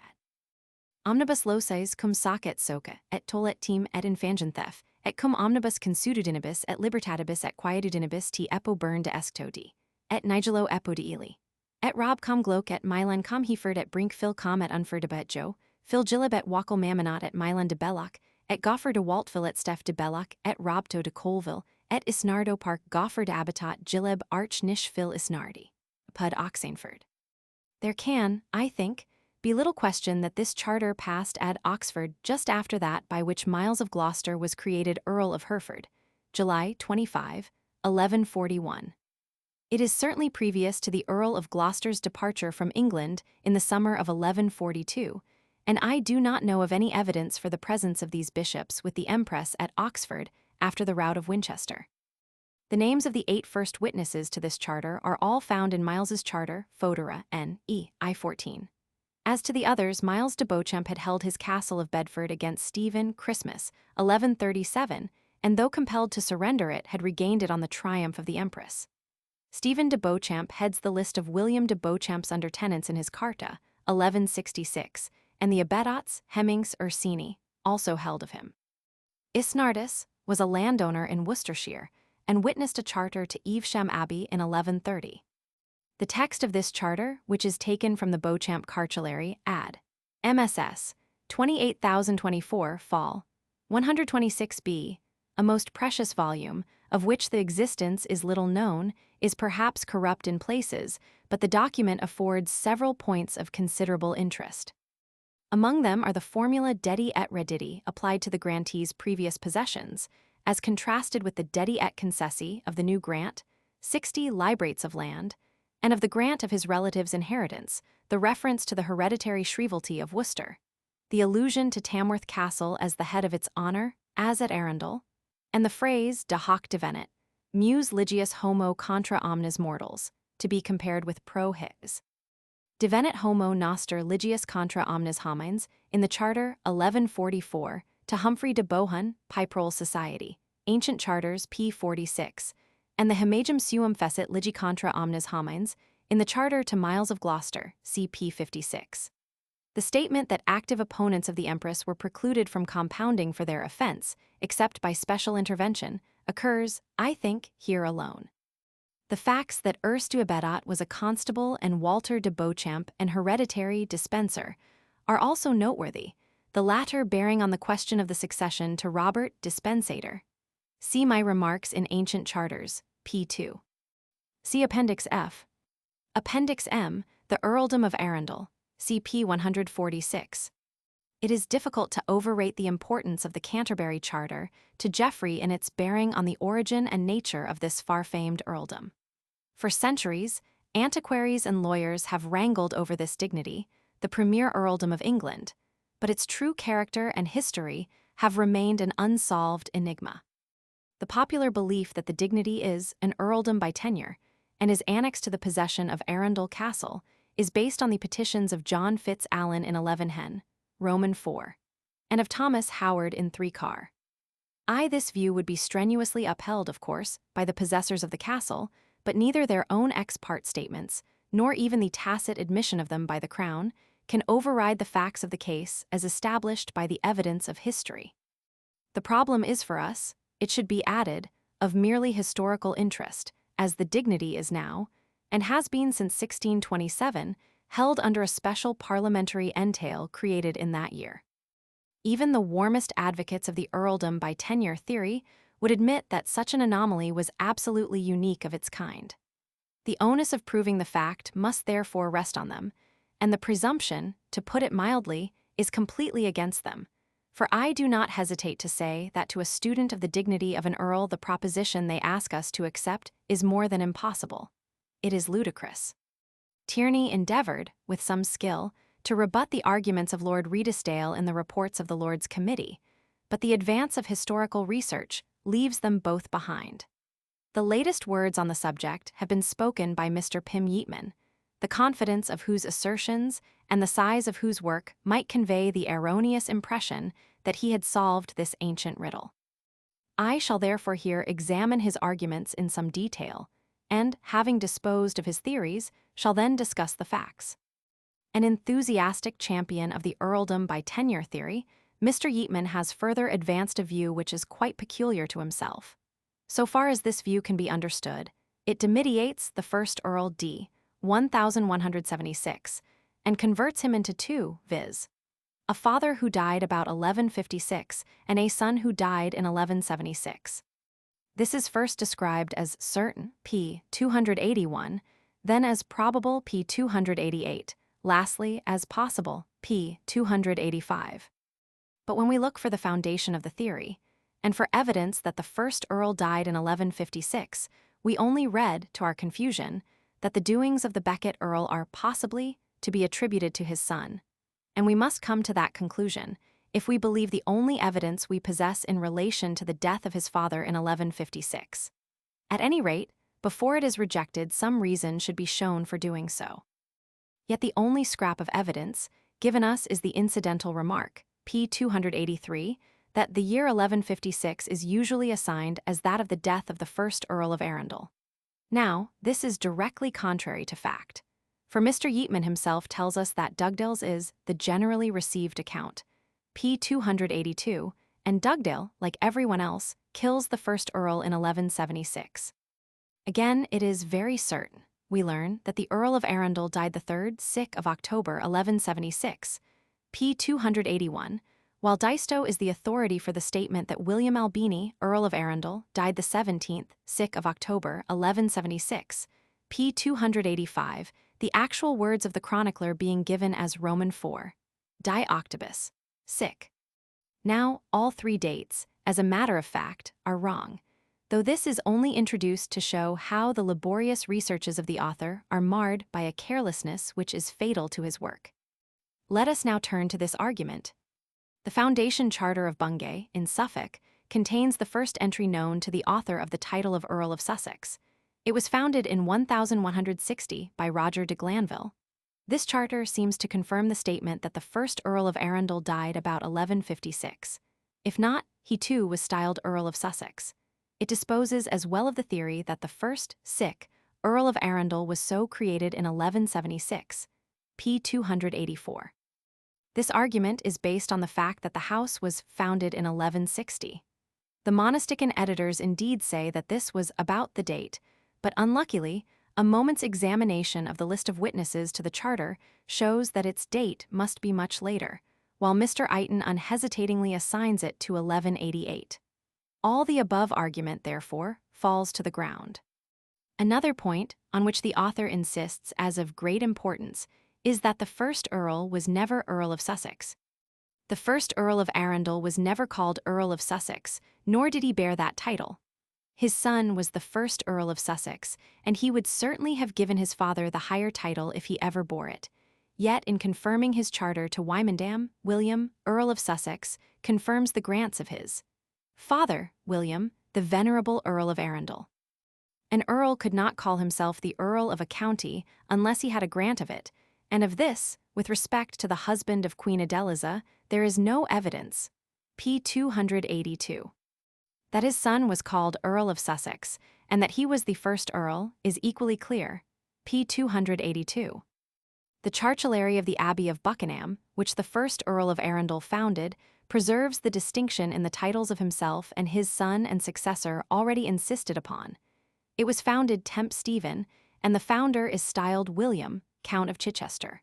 William, Count of Sussex, confirms the charter, p. 284. But on the very next page, he demolishes his own argument by quoting Hoveden to the effect that Williamus, de Albinio filio Williami comitis de Arundel dedit comitatum de Southsex. For here his own rule would require that if the late Earl was, as he admits, Earl of Sussex, he would not be described as Earl of Arundel. But in any case, the still existing charter to Geoffrey de Mandeville, 1141, which the Earl attests as Earl of Sussex, evidence which does not stand alone, is absolutely conclusive on the subject and simply annihilates Mr. Yeatman's attempts to deny to the husband of Queen Adeliza the possession of that title. With this there falls to the ground the argument based on that denial, viz. There is another argument which appears to have been lost sight of, which proves distinctly that there was at least 5 earls, and probably 6, of the name of William de Albini. The record of the 12 Henry Roman III, which was made after the last earl of that name was dead 3 years, proves that there were 4 earls of Sussex. Now, the first Earl of Arundel was never called Earl of Sussex, nor did he bear that title, etc. p. 282. The above argument that the record in question proves the existence of 5, not of 4, earls thus falls to the ground, but this is by no means all. Mr. Yeatman first asserts, p. 281a, that there were 5 Albini earls of Arundel in all, if indeed there were not 6 of them. Deducting the last earl, Hugh de Albini, this leaves us 4 or 5 Earl Williams in succession. Yet on the very next page he urges it in the above passage as distinctly proved that there was at least 5 earls, and probably 6 of the name of William de Albini. And lastly, on p. 284, he announces that there must have been 6. We will now dismiss from our minds all that has been written on the point by Mr. Yeatman and other antiquaries, and turn to the facts of the case, which are few and beyond dispute.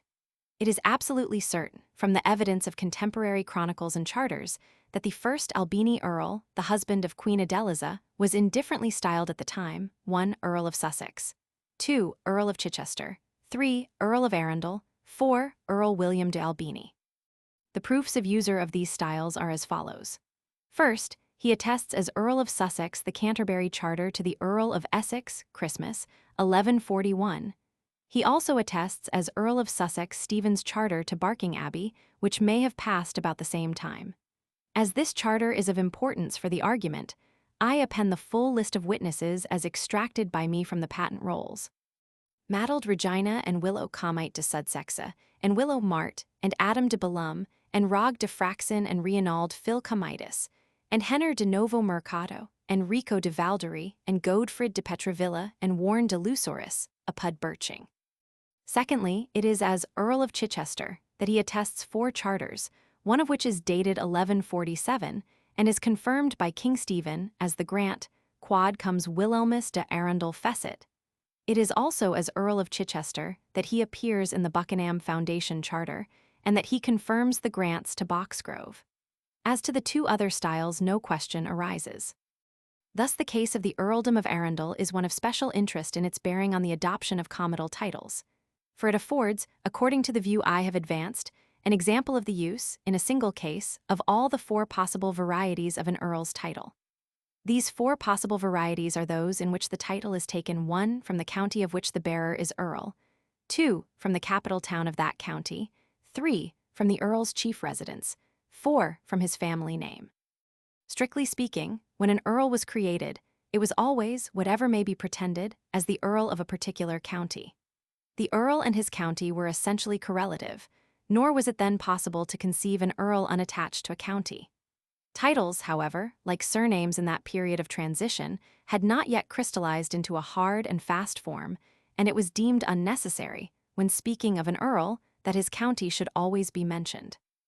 Men spoke of Earl Geoffrey, or of Geoffrey, Earl of Essex, just as they spoke of King Henry, or of Henry, King of the English. If the simple Earl Geoffrey was not sufficiently distinctive, they added his surname or his residence or his county for the purpose of identification. The secondary importance of this addition is the key to Norman polyonymy. The founder, for instance, of the House of Clare was known as Richard Fitzgilbert, or de Tunbridge, or de Bienfait, or de Clare. The result of this system, or rather want of system, was, as we might expect, in the case of earls, that no fixed principle guided the adoption of their styles. It was indeed a matter of haphazard which of their cognomina prevailed, and survived to form the style by which their descendants were known. Thus, the Earls of Herts and of Surrey, of Derby and of Bucks, were usually spoken of by their family names of Clare and of Warren, of Ferrers and of Gifford. On the other hand, the Earls of Norfolk and of Essex, of Devon and of Cornwall, were more usually styled by those of their counties. Where the name of the county was formed from that of its chief town, the latter, rather than the county itself, was adopted for the earl's style. Familiar instances are found in the earldoms of Chester, Gloucester, and Hereford, of Lincoln, of Leicester, and of Warwick. Rarest, perhaps, are those cases in which the earl took his style from his chief residence, as the Earls of Pembroke, Shire from Strigwell, Chepstow, and perhaps of Wiltshire from Salisbury, though here the case is a doubtful one, for de Salisbury was already the surname of the family when the earldom was conferred upon it. The Earl of Gloucester is spoken of by the continuator of Florence of Worcester as Earl of Bristol, CP 284, and the Earls of Derby occasionally as Earls of Tutbury. But the most remarkable case, of course, is that of Arundel itself. It was doubtful for a time by which style this earldom would eventually be known, and Sussex, under Henry Roman II, seemed likely to prevail. The eventual adoption of Arundel was, no doubt, largely due to the importance of that honor and of the castle which formed its head. Having now established that the earldom of Arundel was from the first the earldom of a county, and thus similar to every other, one is led to inquire on what ground there is claimed for it an absolutely unique and wholly anomalous origin. I reply, on none whatever. There is nothing to rebut the legitimate assumption that William de Albini was created an earl in the ordinary course of things. Here, again, the facts of the case, few and simple though they are, have been so overlaid by assumption and by theory that it is necessary to state them anew. All that has been hitherto really known is that Queen Adeliza married William de Albini between King Henry's death, December 1135, and the landing of the Empress in the autumn of 1139, and that her husband subsequently appears as an earl. The assertion that he became an earl on his marriage, in virtue of his possession of Arundel Castle, is pure assumption and nothing else. I have already dwelt on the value of the Canterbury Charter to Geoffrey as evidence not only that William was Earl of Sussex, but also that he was already an earl at Christmas, 1141. In that charter, I claim to have discovered the earliest contemporary record mention of this famous earldom. William, therefore, became an earl between Christmas, 1135, and Christmas, 1141. This much is certain. The key to the problem, however, is found in another quarter. The curious and valuable chronicle of the Holy Cross of Waltham, Harl, MS. 3776 was the work of one who was acquainted, indeed, too well acquainted, with the persons and the doings of those two nobles, Geoffrey de Mandeville and William de Albini. His own neighborhood became their battleground, and when William harried Geoffrey's manors, and Geoffrey, in revenge, fired Waltham, he was among the sufferers himself. The pictures he draws of these rival magnates are, therefore, of peculiar interest, and his admiration for Geoffrey is so remarkable in the face of the Earl's wild deeds that no apology is needed for quoting the description in full. E contra Goffredus ist praecellens multiformi gratia, praesupus totius Angli, militia quidem preclavis, morum venestate preclaris, in conciliis regis et regni moderum cunctis preeminens, agebat si inter ceteros quaes, unius exilis, nullius probitatis sui garrulus, nullius probitatis sibi collati vel dignitatis nimius ostensator, re sui familiaris providus dispensator, omnium virtutum communium qui tantum discerrent verum affluentia exuberans. Si de gratiam diligentius acceptum et ceteris prelatum, diligens executor menti sui sedulis imprimerit, navit populus quod non mentir, quem si laudibus excellarum, meritus ejus assignari podius, quam gratii nostri id deber credimus, verum tamen gratii divini decujus munir venit quicquid boni pruvenit hamini. Cap. 29.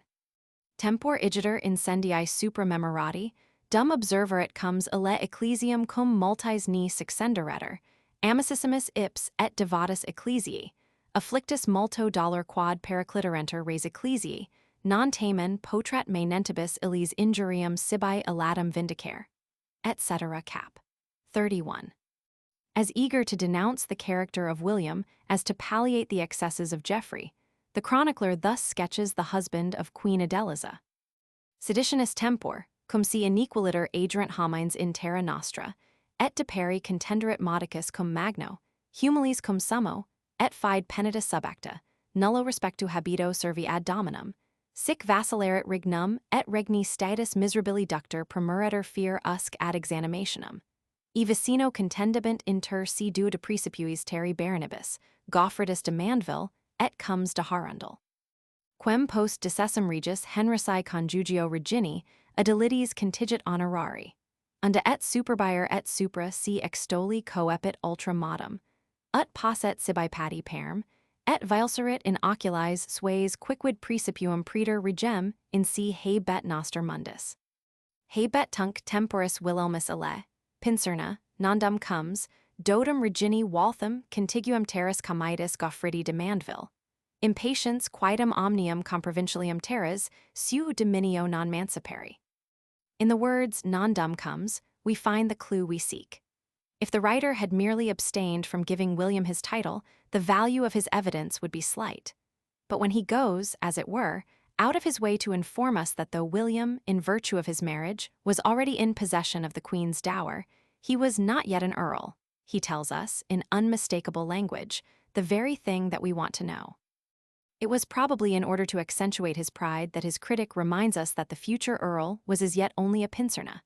But whatever the motive, the fact remains, on first-hand evidence, that William was not yet an earl at a time when he possessed his wife's dower, and consequently Arundel Castle. This fact, hitherto overlooked, is completely destructive of the time-honored belief that he acquired the earldom on, and by obtaining possession of the castle. So far, all is clear. But the question is further complicated by William appearing in two distinct documents as earl, not of Arundel or Chichester, but of Lincoln. That he held this title is a fact so utterly unsuspected, and indeed so incredible, that Mr. Eighton, finding him so styled in a cartulary of Lewes Priory, dismissed the title, without hesitation, as an obvious error of the scribe. But I have identified in the Public Record Office the actual charter from which the scribe worked, and the same style is there employed. Even so, error is possible, but the evidence does not stand alone. In a cartulary of reading we find William confirming, as Earl of Lincoln, a grant from the Queen, his wife, and here again the original charter is there to prove that the cartulary is right. The early history of the earldom of Lincoln is already difficult enough without this additional complication, of which I do not attempt to offer any solution. But so far as the earldom of Arundel is concerned, I claim to have established its true character, and to have shown that there is nothing to distinguish it in its origin from the other earldoms of the day. The erratic notion of earldom by tenure, held when the strangest views prevailed as to peerage dignities, was a fallacy of the post hoc propter hoc kind, based on the long connection of the castle with the earls. Nor has Mr. Freeman's strange fancy that the holder of this earldom is the only one of his class left, any better foundation in fact. The early genealogical history of the House of Arundel, 1882. Very certain it is that William Earl of Arundel died the 3rd, of October, 1176, and equally certain is it that this was the son of the first Earl, where the Earl of the Becket quarrel is described as probably his son. It is possible that the new Earl was the grandson of the first Earl of Arundel. Weaver similarly kills him in 1176, though he wrongly assigns the death of his father, the founder of Wymondham, to 3 Hen, Roman II. Created Earl of Sussex. Bishop John of Norwich, for instance, was not elected till 1175. Mr. Yeatman attempts to get over this difficulty by suggesting that Henry's charter to William, Earl of Arundel, styling himself him, incidentally Earl of Sussex, shows that these earls bore both titles, just as the first Earl was called of Chichester as well as of Arundel, p. 285. But this alternative use of Arundel and Sussex is precisely what the author denies above, in the case of the first Earl, as impossible. Supra, p. 143. It is not safe from the concurrence of only 3 witnesses to assign this charter positively to the same period as the Canterbury one. The grant which it records is that of the 100 of Barstable, which Stephen offered super alter bidi Marii et bidi Athelbergi in Ecclesia de Birching per annum cultellum. Pat 2 Hen, Roman 6. p. 3, m. 18. Monastican Roman 6, 1169. Ibid Roman 6, 419. Ibid Roman 6, 645. Robert of Torigny, a contemporary witness, speaks of him in 1139 as Wilhelmus de Albaneo, qui duxeret aliis quandam reginam, qui habet castellum et comitatum Harundel, quod rex Henricus dederat I in dote. The possession of Arundel by Queen Adeliza may probably be accounted for by William of Malmesbury's statement that Henry I had settled Shropshire on her, uxori sui, comitatum Salopsburii dedit, ed. Stubbs, Roman 2. 529. For this would represent the forfeited inheritance of the House of Montgomery, including Arundel and its rights over Sussex. A curious incidental allusion in the Dialogus, I7, to Salop, Sussex, Northumberland, et Cumberland, having only come to pay their firmi to the crown, per incidens aliquos casus, suggests that, like his neighbor in Cheshire, Roger de Montgomery had palatine rights, including the firmi of both his counties, Shropshire and Sussex, which escheated to the crown on the forfeiture of his heir. CP 146. Intra si igitur tanti viri passus, et tranquillitatis metas excedens, et sitidios alter alterius perdia vastantes, contigit Goffredum furori exegitatum. Quia succenderat Wilhelmus domos, suas et universum perdam terri sui abigi fesseret, Willem Walthaminsum succendir nec possi, domibus canonicorum parcir quia reliquis domibus erant contigue, testimonium prohibmus quiet dampna cum ceteris sustenuimus. Harl. Ms. 3776. Compare p. 222, supra.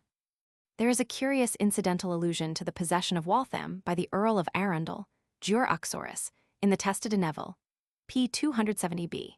In an inquisition of John's reign we have the entry, Menegarus le Napier dicit quad rex Henricus, avis domini regis fidavit antecessors suos per surgentium de Napiri et dicit, quad quando, comes de Arundel duxit, reginam alicium in uxorum removit, elud servicium et fecit, in de redir Roman 20 sol. Per annum et predictus Menegarus tenet, etc. That is, that while Waltham was in Henry's hands, he had enfeoffed this man's predecessor by sergeanty, but that, this tenure becoming inept when the manor passed to a private owner, the Earl substituted for it an annual money rent. Note here how Henry provided for his widow from escheats rather than crown domain, and observe the origin of the name Napier, comparing Testa, p. 115. Robertus Naperius habet fidem unius melitus de hereditate uxoris sui. Dominus rex perdinavit predicto Roberto, et heredibus ejus per cardam suam predictum servicium militare, per annum napum depressio Roman 3 sol.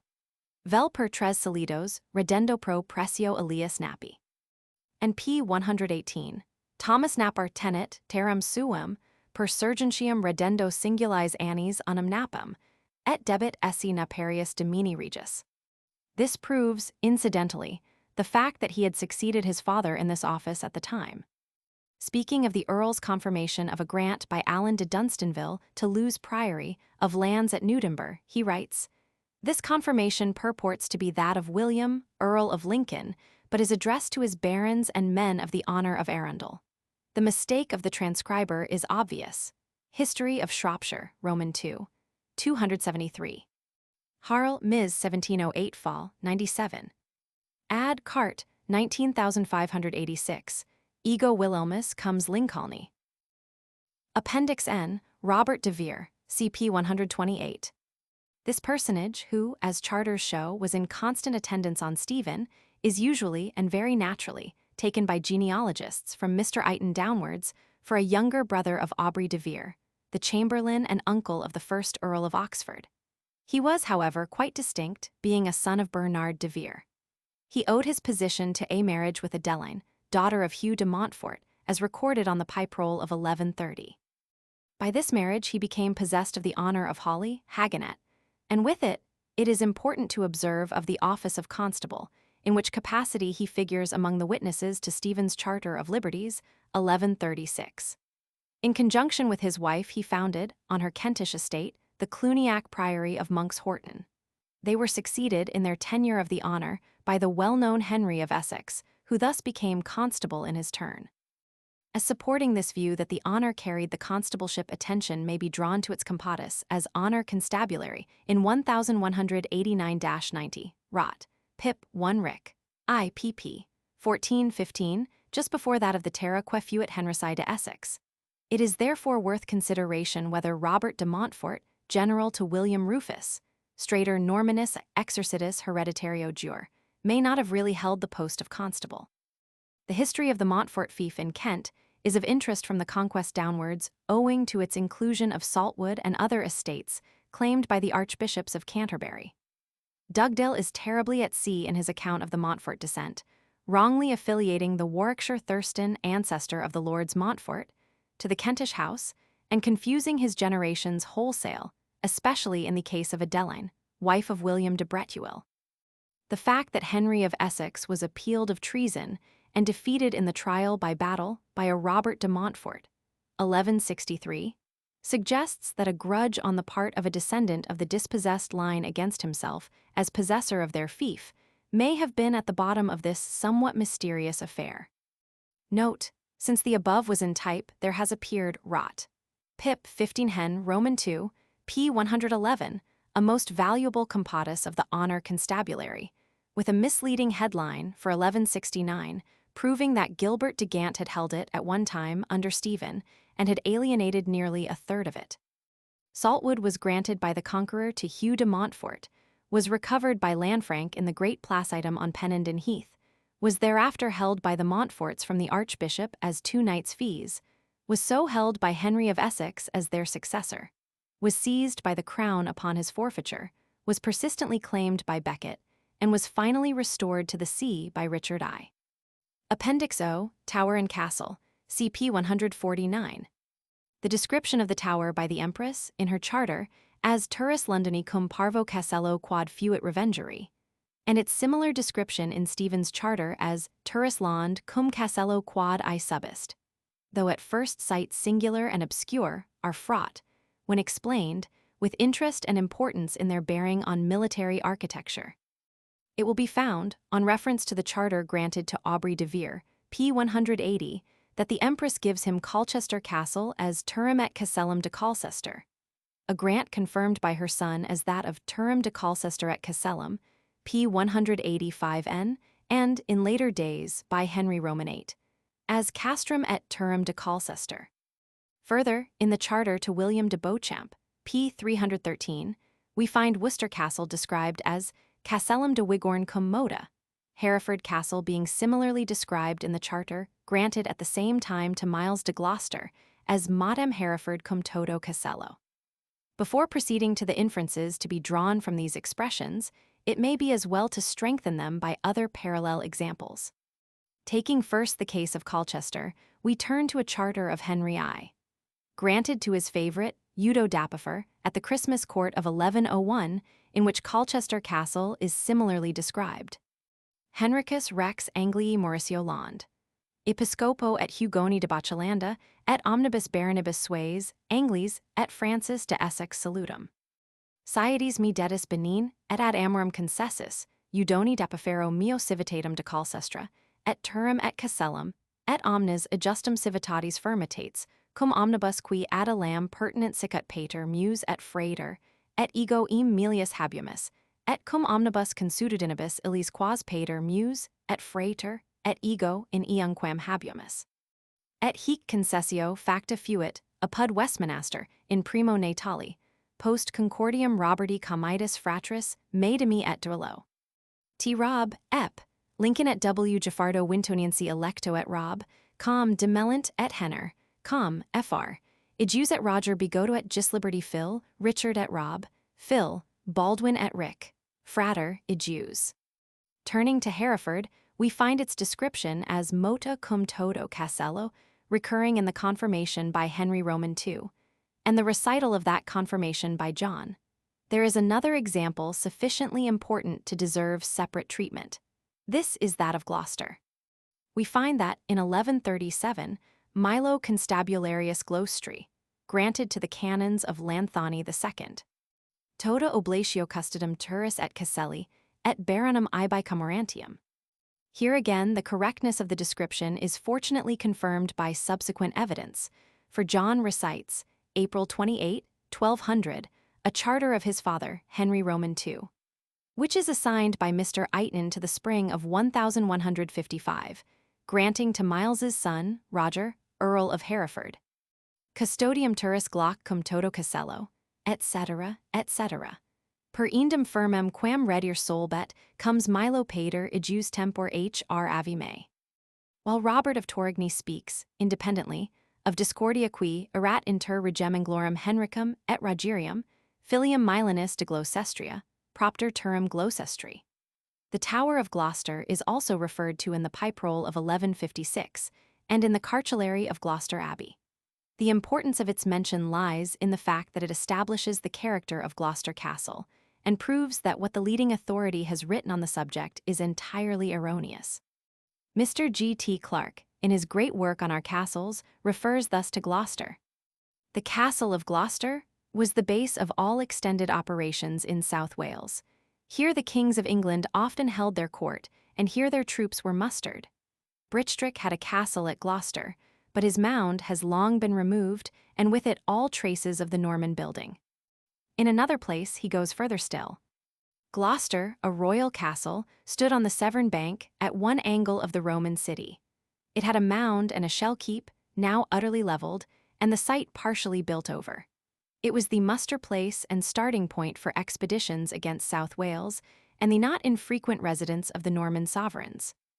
It may seem rash in the teeth of these assertions to maintain that this mound and its shell keep are alike imaginary, but the word turris proves the fact.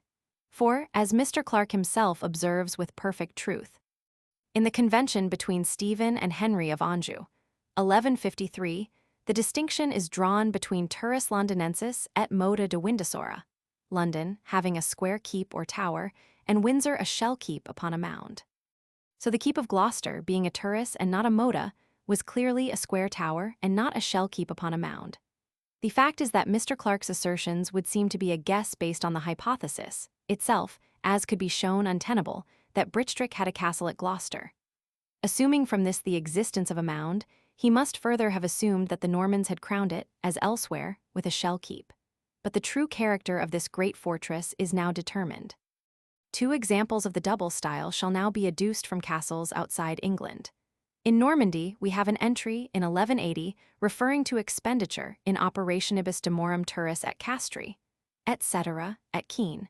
In Ireland, the grant of Dublin Castle to Hugh de Lacy, 1172, is thus related in the so-called poem of Matthew Regan, LL. 27 13 27 16. Li rich re ad dun bele divelin engard, la cité, ila chastel, ila dangane Hugh de Lacy labaran. The phrase, it will be seen, corresponds exactly with those employed to describe the castles of Carlisle and Appleby at the same period. Mes voisto re Henry, si face sa clamor quejotine cardwil, le chastel elatur. Li rise out oublié par itant sa dollar quant ave de pelby, le chastel elatur. Having thus established the use of the phrase, let us now pass to its origin. I would urge that it possesses the peculiar value of a genuine transition form.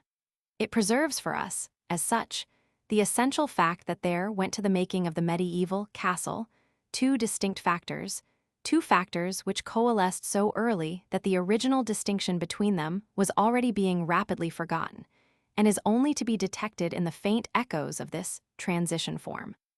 The two factors to which I refer were the Roman castrum or casellum and the medieval motte or tour. The former survived in the fortified enclosure, the latter in the central keep. The Latin word casellum, corresponding with the Welsh care, continued to be regularly used as descriptive of a fortified enclosure, whether surrounded by walls or earthworks.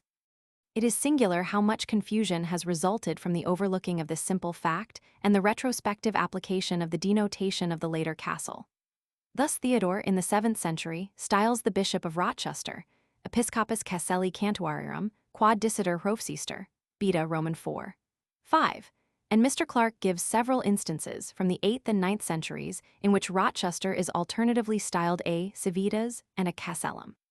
So again in the 9th century, where the chroniclers in 876 AD describe how Bastale see here into Wurem, etc., Asser and Florence paraphrase the statement by saying that the host casellum quod dicitur Wurem intravit. Now, it is obvious that there could be no castle at Wareham in 876, and that even if there had been, an army could not have entered it. But when we bear in mind the true meaning of casellum, at once all is clear. As Professor Freeman observes, Wareham is a fortified town. Its famous and ancient defenses are thus described by Mr. Clarke. In figure, the town is nearly square, the west face about 600 yards, the north face 650 yards. The outline of this rectangular figure is an earthwork within which the town was built. Such then was the nature of the casellum, within which the host took shelter. Passing now to a different instance, we find the Greek kapo megamuita, a village, represented by castellum in the Latin Gospels mat, Roman 21, 2, and this actually Englished as castle in the English Gospels of 1000 AD. Here again, confusion has resulted from a misunderstanding. As against the castellum, the fortified enclosure, we have a new and distinct type of fortress, the outcome of a different state of society, in the single mot or tour. I shall not here enter into the controversy as to the relation between these two forms, my space being too limited. For the present, we need only consider the mot, mota, as a mound agger crowned by a stronghold whether of timber or masonry, but not, as Mr. Clark has clearly shown, crowned with the square donjon, as so strangely imagined by Mr. Freeman. In the tour, turris, we have, of course, the familiar keep of masonry, rectangular in form and independent of a mound. The process, then, that we are about to trace is that by which the mot, or tour, coalesced with the castellum, and by which from this combination there was evolved the later castle. For my theory amounts to this. In the medieval fortress, the keep and the castellum were elements different in origin, and, for a time, looked upon as distinct. It was impossible that the compound fortress, the result of their combination, should long retain a compound name. There must be one name for the entire fortress, either tour, turris, or chastel, castellum. Which was to prevail? This question may have been decided by either of two considerations. On the one hand, the relative importance of the two factors in the fortress may have determined the ultimate form of its style. On the other, and this, perhaps, is the more probable explanation, the older of the two factors may have given its name to the whole. For sometimes the keep was added to the castle, and sometimes the castle to the keep. The former development is the more familiar, and three striking instances in point will occur below. For the present, I will only quote a passage from Robert de Torigny, to whom we are specially indebted for evidence on military architecture. 1123, Henricus Rex, turum nihilominus excelsum fecit in castello catomensi, et murum ipsius castelli, quem pater sus fecerat, in altum crevit. Item castellum quod vocatur arches, tur et monibus mirabiliter firmavit. Turum verninis similiter fecit. More interesting for us is the other case, that in which the castle was added to the keep, because it is that of the respective strongholds in the capitals of Normandy and of England. The Tower of Rouen and the Tower of London, for such were their well-known names, were both older than their surrounding wards, castra or casella. William Rufus built a wall circa Turum Londonii, Henry of Huntingdon. His brother and successor built a wall circa Turum Rothamagi. The former enclosed what is now known as the inner ward of the tower, the parvum castellum of Maud's charter. Of the Tower of Rouen, I could say much. Perhaps its earliest undoubted mention is in or about 1078, the exact date is doubtful, when Robert Corthos, revolting from his father Rhodamagum expediat, et arsum regium furdum preoccuper sacit. Verum Rogerius de Iberico, qui turum custodabat, diligenter arsum premunivit, Orderic is here, as often, using turris and arcs interchangeably. Passing over other notices of this stronghold, we come in 1090 to one of those tragic deeds by which its history was destined to be stained. Mr. Freeman has told the tale of Conan's attempt and doom. The Duke, who was occupying the tower, left it at the height of the struggle, but on the triumph of his party, and the capture of Conan, the prisoner was claimed by Henry for his prey, and was led by him to an upper story of the tower. At this point, I pause to discuss the actual scene of the tragedy. Mr. Freeman writes as follows. Conan himself was led into the castle, and there Henry took him. The etheling led his victim up through the several stages of the loftiest tower of the castle, etc., etc. Here the writer misses the whole point of the topography. The scene of Conan's death was no mere tower of the castle, but the Tower of Rouen Rhodamagensis Turris, as William here terms it. He fails to realize that the Tower of Rouen held a similar position to the Tower of London. Thus, in 1098, when Helias of Le Mans was taken prisoner, we read that Rhodamagum usque productus, in ars ipsia civitatis in vincula conjectus est, vetera analecta, which Wace renders. Li rise a roem el envia, e garter la recommenda, en latur la rova garter. Again, even in the next reign, a royal charter, assigned by Mr. Eighton to 1114-15, is tested not at the castle of Rouen, but in Tur-Rothamagency. And so, 2 reigns after that, a century later than Conan's death, we find the custods of the Tower of Rouen entered in the Exchequer rolls, where it is repeatedly styled Turris. Thus at Rouen, as at London, the tower not only preserved its name, but ultimately imposed it on the whole fortress. And precisely as the Tower of London is mentioned in 1141 by the transition style of Turris Londonii cum Casello, so in 1146 we find Duke Geoffrey repairing Sartake de Turris Rothamagensis at Caselli, after it fell into his hands. Here then we have at length the explanation of a difficulty often raised. Why is the Tower of London so styled? And although, in England, the style may now be unique, men spoke in the days of which I write of the Tower of Bristol or of Rochester as of the Tower of Gloucester. Abroad, the form was more persistent, and special attention may be drawn to the Tower of Le Mans, Turris Cinematica, because the expression Regia Turris, which Ordericus applies to it, is precisely that which Florence of Worcester applies, in 1114, to the Tower of London, to which it bore an affinity in its relation to the Roman wall. All that I have said of the Turris keep is applicable to the Mota also, mutatis mutandis, for the Mot, though its name was occasionally extended to the whole fortress, was essentially the actual keep, the crowned mound, as is well brought out in the passages quoted by Mr. Clarke from French charters. Le Mot et les fosses d'Entour, Le Mot de Maix, Le Mot de Mon Manoir de Kea et les fosses d'Entour. Here the fosses d'Entour represent the surrounding works, the casellum referred to in the charters of the Empress. But between the right to hold a moot there, the moat sick and castle as Mr. Hallam rendered it, the moat sick, probably the mot of Mr. Clarke, Roman 2, 112, and the clever evasion moat in the reports on the dignity of a peer, 3rd report, p. 163, the unfortunate Mota of Hereford has had a singular fate. And now for the results of those conclusions that I have here endeavored to set forth. The 3 castles to which I shall apply them are those of Rochester, of Newcastle, and of Arques. In an elaborate article on the Keep of Rochester, Mr. Hartshorne showed that it was erected, not as was believed by Gundulf, but by Archbishop William of Corbuel, between 1126 and 1139. But he did not attempt to explain what was the Castle of Stone, which Gundulf is recorded to have there constructed. As everything turns on the exact wording, I here give the relevant portions of the document in point. Quomodo Wilhelmus Rex filius Wilhelmi Regis, regatu Lanfranci Archiepiscopi concessit, et confirmavit Rofensi, Ecclesiae s Andri Apostoli, ad victum monacorum manerium nomen hedinam. Quer Gundulfus Episcopus castrum Rofens, lapidium totum de suo propria regi construxit. Gundulfus, illis consulit beneficium, castrum etenim, quod sitem est in pulchrier part Rovsestri, regi consulerant duo amici quatinus, Gundulfus, quia in oper cementariae plurimum sciens et efficax erat, castrum sibi Rofens lapidium de suo construit. Dixerunt, quodia sunt quidlibet ex infortunio aliquo caju in castro illo contingerit aut infraction, muri aut fissura macerie, id protinus, exigeretur.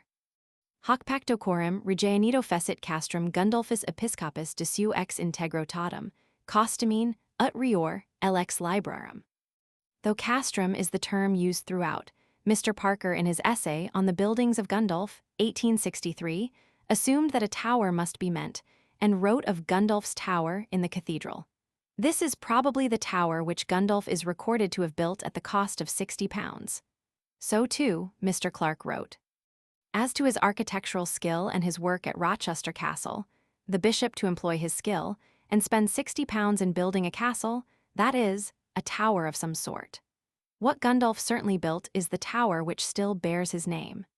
It may be that Gundulf's tower was removed to make way for the new keep, but in this case, its materials would have been made use of, and some trace of them would be almost certain to be detected. But there is no such trace, so that probably the new keep did not supersede the other tower. Mr. Freeman guardedly observes, the noble tower raised in the next age by Archbishop Walter, sic, of Corbuel, had perhaps not even a forerunner of its own class. Mr. Hartshorne showed distinctly that the present Tower of Rochester was not built by Gundulf, but by William of Corbuel. But we have seen, CNC, Volume Roman 4. p. 366, that Gundulf did build a stone castle at Rochester for William Rufus, castrum profens lapidem, and we should most naturally look for it on the site of the later one.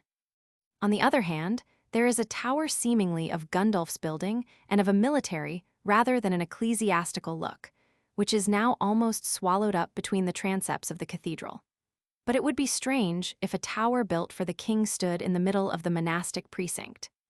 Thus the problem is left unsolved by all four writers, but the true interpretation of castrum, as established by me above, solves it at once. For just as William of Corbuil is recorded to have built the turris, or rectangular keep, so Gundulf is described as constructing the castrum, or fortified enclosure. We must look, therefore, for his work in the wall that girt it round. And there we find it. Mr. Clark himself is witness to the fact.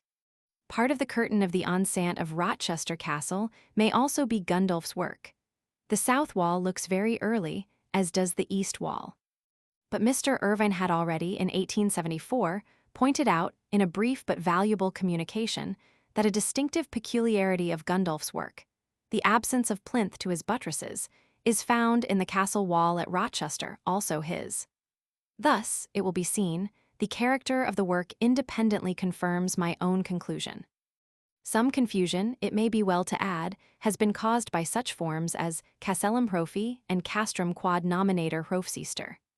In these early forms, as in some other cases, castrum denotes the whole of Rochester, girt by its Roman wall, and not, as Mr. Hartshorne assumed throughout the castle enclosure.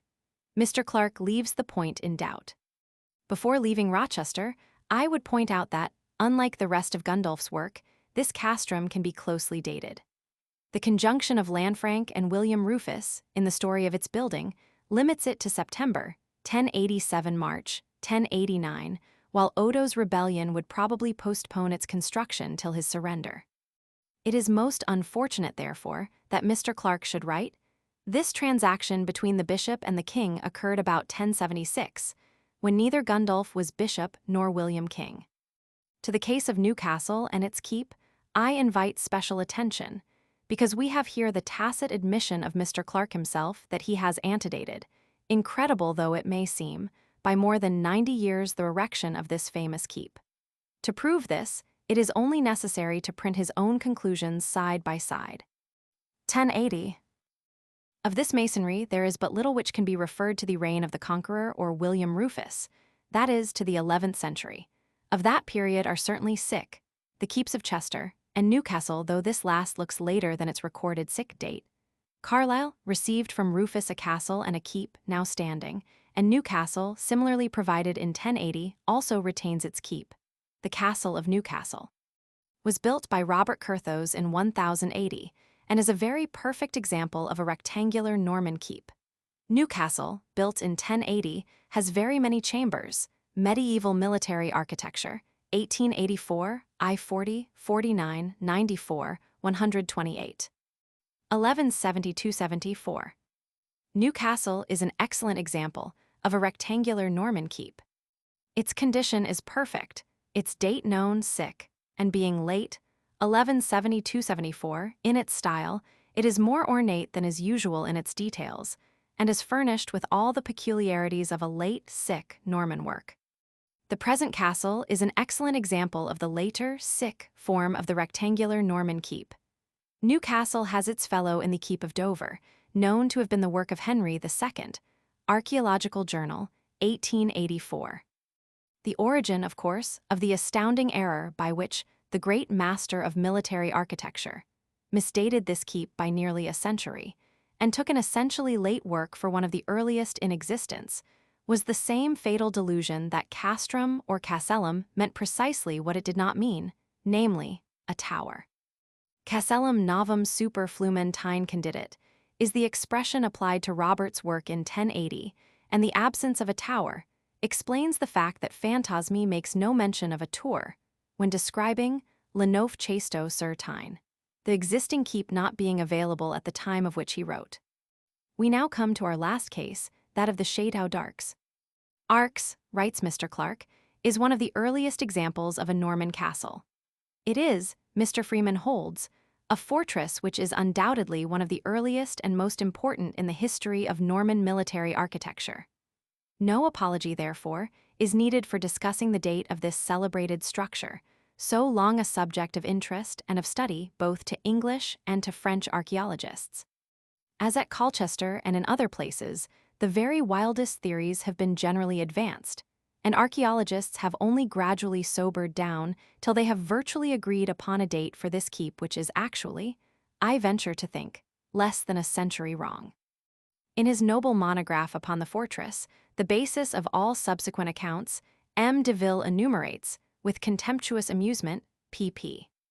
49, 268-72, the rival theories that it was built, 1. By the Romans, 2. By Clotaire I in 553, the date 1553 on one of the additions for the structure having actually been so read, 3. By Charles Martel in 745, 747, or 749, on the strength of another reading of the same date, confirmed by a carving of his coat of arms, these being the dates given by Huad and Toussaint Duplessis. At the time when de Ville himself wrote the study of castles was still in its infancy, and of the two sources of evidence now open to us, the internal, that of the structure itself, and the external, that of chronicles and records, the latter alone was ripe for use. Now, at Arques, precisely as at our own Rochester, the written evidence has hitherto appeared conflicting to archaeologists, but only because the language employed has never yet been rightly understood. On the one hand, we read in William of Jumiges, an excellent authority in the matter, that Hic Wilhelmus the Conqueror's uncle castrum archarum in Cacumine ipsius montes condidit, and in the Chronicle of Fontenelle, that this same William arcas castrum in pago tellau primus statuit. Also in William of Poitiers, that id munimentum ips primus fundavit. On the other, we read in Robert Dumont, a first-rate and contemporary authority, who may indeed be termed a specialist on the subject, that anno Maxii Castellum quad vocatur arches ter et monibus mirabiliter firmavit. M. de Caumont, that industrious pioneer, whose work appeared 4 years before that of M. de Ville, boldly followed Robert Dumont, and confidently assigned the existing keep to 1123. Guided, however, by M. Le Prévost, 1824, he held that the original structure was raised by the Conqueror's uncle, and that Henry I. merely fit reconstruire and entier le donjon et une partie des murs d'enceinte. M. de Ville, on the contrary, in his eager zeal for the honor and glory of the castle, stoutly maintained that, keep and all, it was clearly Count William's work. He admitted that his Norman brother antiquaries assigned it to Henry I, but urged that they had overlooked the evidence of the structure and its resemblance to English keeps assigned, but, as we now know, wrongly, to the 11th century or earlier, and that they had misunderstood the passage in Robert Dumont, which must have referred to mere alterations. In order thus to explain it away, he contends, and this contention Mr. Clark strangely accepts, that Robert says the same, which he does not, of geysers, falaise, and other castles known, which they are not, to be of earlier date, MMA I 194. Lastly, he appeals, though with an apology for doing so, Essil news etate permis d'invoquer à l'appui de notre opinion, to the far later Chronique de Normandie, for actual evidence, elsewhere wanting, that the keep itself, Turris, was built by William of Arques, that is, in 1039-1043. I went over the castle minutely, Professor Freeman writes, in May 1868 with M. de Ville's book in hand, and can bear witness to the accuracy of his description, though I cannot always accept his inferences. N.C. Roman 3. 124 note. He accordingly doubts M. de Ville's date for the gateway and walls of the inner ward, but sees no reason to doubt that the ruined keep is part of the original work, Ibid. We must remember, however, that the professor is at direct variance with Mr. Clark on the Norman rectangular keeps, for which he claims an earlier origin than the latter can concede. Turning now to Mr. Clark himself, we learn from him that it seems probable that the keep is the oldest part of the masonry, and the work of the Conqueror's uncle, Guillaume d'Arques, and it is supposed to be one of the earliest, if not the earliest, of the rectangular keeps known. MMA I 194. He adds that the passage in Robert Dumont has been held to show that the whole structure was the work of Henry, who reigned from 1105 sic to 1135, and the extreme boldness of the buttresses and superincumbent constructions of the keep no doubt favor this view. But, as Mandeville remarks in the same passage, similar reference is made to geysers, falaise, and other castles, known to be of earlier date, ibid. To resume, the external or written evidence is as follows. On the one hand, we have the clear and positive statement of a contemporary writer, Robert Dumont, that Henry I built this keep in 1123. On the other, we have no statement from any contemporary that it was built by William of Arcs in 1039–1043. He is merely credited with founding the castellum, and in none of the contemporary accounts of its blockade and capture by his nephew is there any mention of a turris. The distinction between a castellum and a turris, with their respective independence, has not, as I have shown, hitherto been realized, and it is quite in the spirit of older students that Mandeville confidently exclaims, or concoit on un fort sans murals. Un fort sans donjon, dans le cours du X I letter 1d49 cycle, en Normandy, en est ger plus rational, p. 310. As to the murals, Mr. Clark has taught us that palisades were not replaced by walls till a good deal later than has been usually supposed. And as to the donjon, if, as I have established, so important a fortress as Rochester was without a keep in the 11th, and indeed well into the 12th century, other castella must have been similarly destitute. Probably, for instance, Newcastle, as we have seen, and certainly Exeter, of which Mr. Clark writes. There is no evidence of a keep, nor, at so great a height, was any needed. MMA, Roman 2. 47. The same argument from strength of position would a fortiori apply to arcs, and there is, in short, no reason for doubting that the castrum of William of Arcs need not have included a turris. On what then rests the assertion that the keep was the work of the conqueror's uncle? Strange as it may seem, it rests solely on the so-called Chronique de Normandie, an anonymous production, not of the 11th but of the 14th century. Si fist faire une tour molt forte audaces du chastel d'arcs, runs the passage, which is quoted by Mr. Clark, I 194, from Deville, pp. 311, 312, who, however, apologized for appealing to that authority. This chronique is admitted to have been based on the poetical histories of Wace and Benoit de Saint-Maur, themselves written several generations later than the alleged erection of this keep. Of the former, Mr. Freeman holds that, except where repeating contemporary authorities, his statements need to be very carefully weighed. N.C. Roman 2. 162, and of the latter, that he is of much smaller historical authority, ibid. To this I may add that, in my opinion, Wace, writing as he did in the reign of Henry Roman II, at the close of the great tower-building epoch, spoke loosely of towers, when mentioning castles, as if they had been equally common in the reign of the Conqueror. A careful inspection of his poem will be found to verify this statement. La Tour d'Arcs was standing when he wrote, consequently he talks of La Tour d'Arcs when describing the Conqueror's blockade of the castle in 1053. There is no contemporary authority for its existence at that date. And now let us pass from documentary evidence to that of the structure itself. We may call Mr. Clark himself to witness that the presumption is against so early a date as 1039–1043. He tells us, of the rectangular keep in general, that not above half a dozen examples can be shown with certainty to have been constructed in Normandy before the latter part of the 11th century, and but very few, if any, before the English conquest. I 35. Therefore, on Mr. Clark's own showing, we ought to ask for conclusive evidence before admitting that any rectangular keep is as old as 1039–1043. But what was the impression produced on him by an inspection of the structure itself? This is a most significant fact.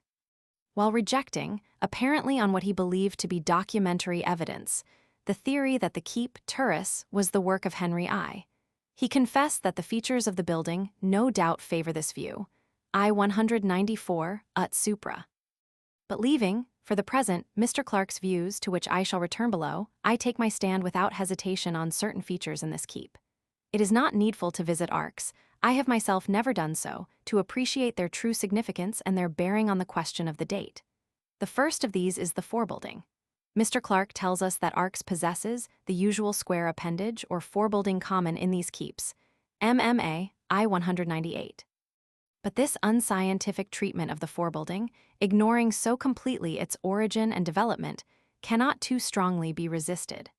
Restricting ourselves to the case before us, we at once observe the peculiarity of an external staircase, not only leading up to a forebuilding, through which the keep is entered, but actually carried, through a massive buttress, round an angle of the keep.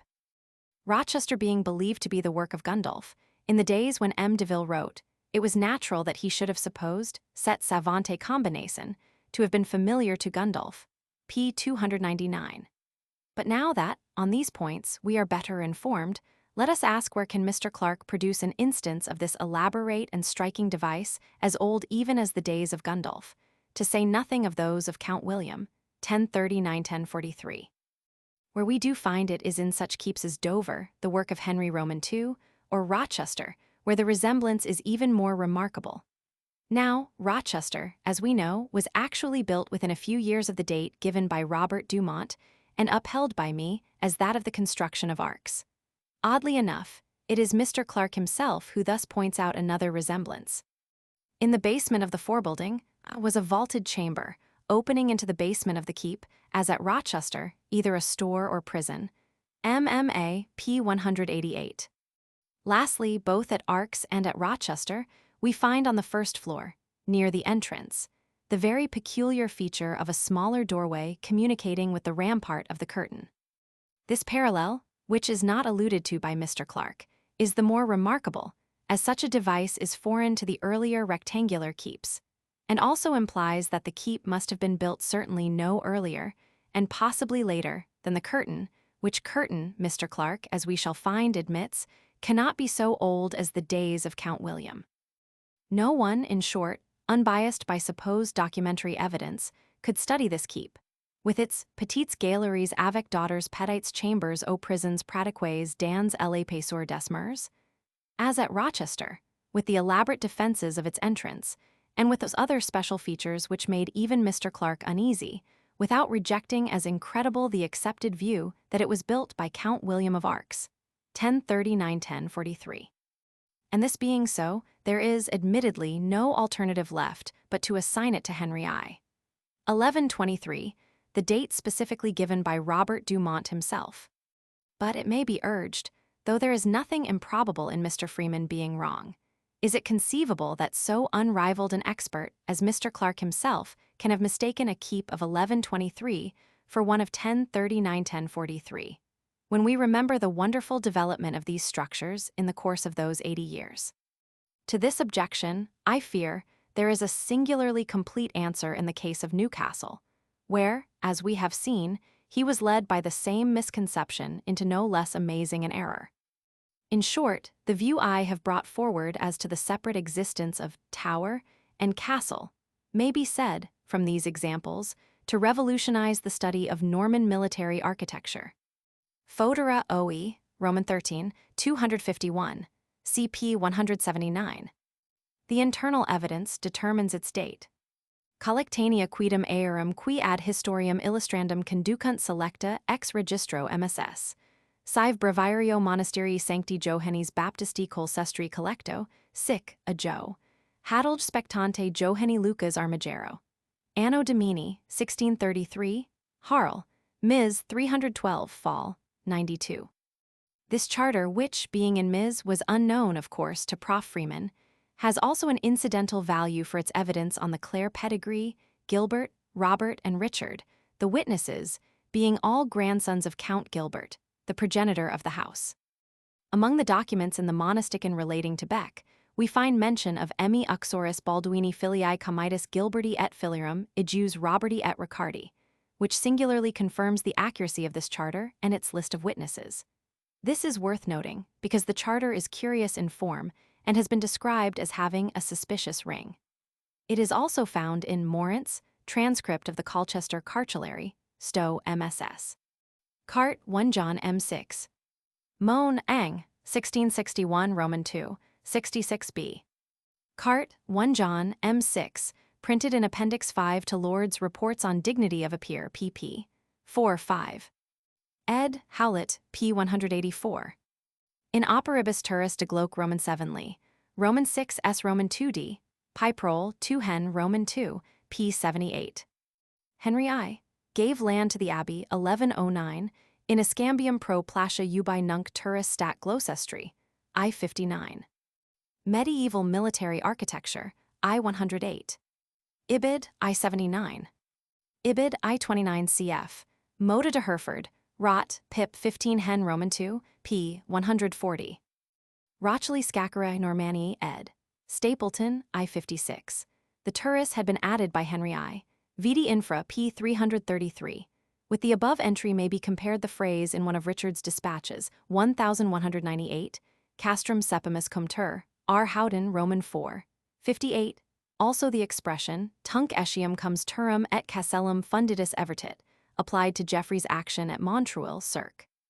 1152 by Robert de Torigny ed. Howlett, p. 159. Chronique de Jordan Phantasmi ed. Howlett, LL. 1423, 1424, 1469, 1470. It is even applied by Giraldus Cambrensis to the turf entrenchment thrown up by Arnulf de Montgomery at Pembroke. MMA Roman 2, 420. English towns and districts, p. 152. Medieval military architecture, Roman 2, 514. There is a strange use of castellum, apparently in this sense, in William of Malmesbury's version Roman 2. 119 of Godwine's speech on the Dover riot, 1051. The phrase is magnates illius castelli, which Mr. Freeman unhesitatingly renders the magistrates of that town, norm, conc. 2nd ed., Roman 2, 135, a rendering which should be compared with his remarks on castles on the next page but one, and in Appendix S. Mr. Clark is of opinion that whether castellum can be taken for more than the fortified town is uncertain. MMA Roman 2. 8. Skeat's Etymological Dictionary, Oliphant's Old and Middle English, p. 37. It is not, therefore, strictly accurate to say of the expression "een castle" in the Chronicle for 1048 that it was no English name, as Mr. Freeman asserts norm. Conc. 2nd ed., Roman 2, 137, or to imply that it then first appeared in the language. Norman Conquest, 2nd ed., Roman 2, 189. Ed. Howlett, p. 106. Robert also mentions, p. 126, the towers of Evru, Alenkin, and Coutances as among those constructed by Henry I. About the tower, as the Chronicle expresses it, Henricus rex circa turum Rothamagi, murum ultim et laudum cum propugnaculis edificet, et edificia ad mansionum regium congrua infraundum murum paret. Robert of Torigny, ed. Howlett, p. 106. I can make nothing of Mr. Clark's chronology. In his description of the tower, he first tells us that all save the keep i.e., the White Tower is later, and most of it considerably later than the 11th century, MMA Roman 2, 205, and then that the tower of the close of the reign of Rufus, i.e. before the end of the 11th century, was probably composed of the White Tower with a palace ward upon its southeast side, and a wall, probably that we now see, and certainly along its general course, including what is now known as the Inner Ward. Ibid. Roman 2, 253. Again, as to the Wakefield Tower, which deserves very close attention, its lower story being next to the keep in antiquity, Ibid. Roman 2, 220, Mr. Clark tells us that Gundulf, who died in 1108, was the founder perhaps of the Wakefield Tower, Ibid. Roman 2, 252, nay, that de Vero Tower may be as old as Wakefield, and therefore in substance the work of Rufus, Ibid. Roman 2, 253, and yet we learn of this same basement, that the basement of Wakefield Tower is probably late Norman, perhaps of the reign of Stephen or Henry Roman 2. Although this is no doubt early for masonry so finely jointed, Ibid. Roman 2, 224. In other words, a structure which was the work of Rufus, i.e., of 1087-1100, can only be attributed at the very earliest to the days of Stephen or Henry Roman 2, i.e. to 1130-511-89. The very same phrase is employed by Robert de Torigny in describing her husband's action at Torigny 10 years later, 1151. Dux obsederat castellum Toroneum, sed propter adventum regis infecto negodio decesserat, combustis tamen domibus inframuros usque ad turum et parvum castellum circa ed. Howlett, p. 161. Ord vit, Roman 2, 296. A curious touch in a legend of the time brings before us in a vivid manner the impression that this mighty tower had made upon the Norman mind. Hugh de Glose, an oppressor of the poor, appearing after death to a priest by night 1090, declared that the burden he was compelled to bear seemed heavier to carry than the Tower of Rouen. Ex candens ferrum molendini gesto in or, quod sine dubio mihi viter ad ferendum gravius rodum agency ars. Ord. Vit. Roman 3, 373. W. Rufus, I 245-60. De ars proteat, ord, vit, Roman 3, 353. Arx here as above is used as a substitute for turris. Cananis autem of victoribus in arsum ductus est, quem Henricus per solaria turris ducens, ibid, Roman 3, 355. In superior rodum agensis turris duxit, W. Moms. W. Rufus, I 256-257. Ord vit, v. Appendix, 199, cp 422. Robert of Torigny ed. Hewlett, p. 153. My alternative explanation of the choice of style, namely, the importance of the keep itself relatively to the castellum, must also be borne in mind. In turi de bristu captivus ponitor, obsedit turum wintonensis episcopi, Robertus frater imperatricis in cujus turi rex captivus erat, hen, hunt, p. 275. In turi cinemanica, Annals Vetters 311. The Tower of Rouen, we have seen p. 334, was styled Arx Regia. A fine motte is visible from the line between Calais and Paris, on the right. Another, as I think, stood on the lay between Bow Bridge and the Old Ford, and is, or was well seen from the Great Eastern Line. Archaeological Journal, Roman 20, 205-23, 1863. Anglia Sacra, ed. Wharton, I 337-338. Gentleman's Magazine, NS Roman 15, 260. Medieval Military Architecture, Roman 2, 421-422. William Rufus, I 53-54. Egregia turris is the expression of Gervase Actus Pontificum.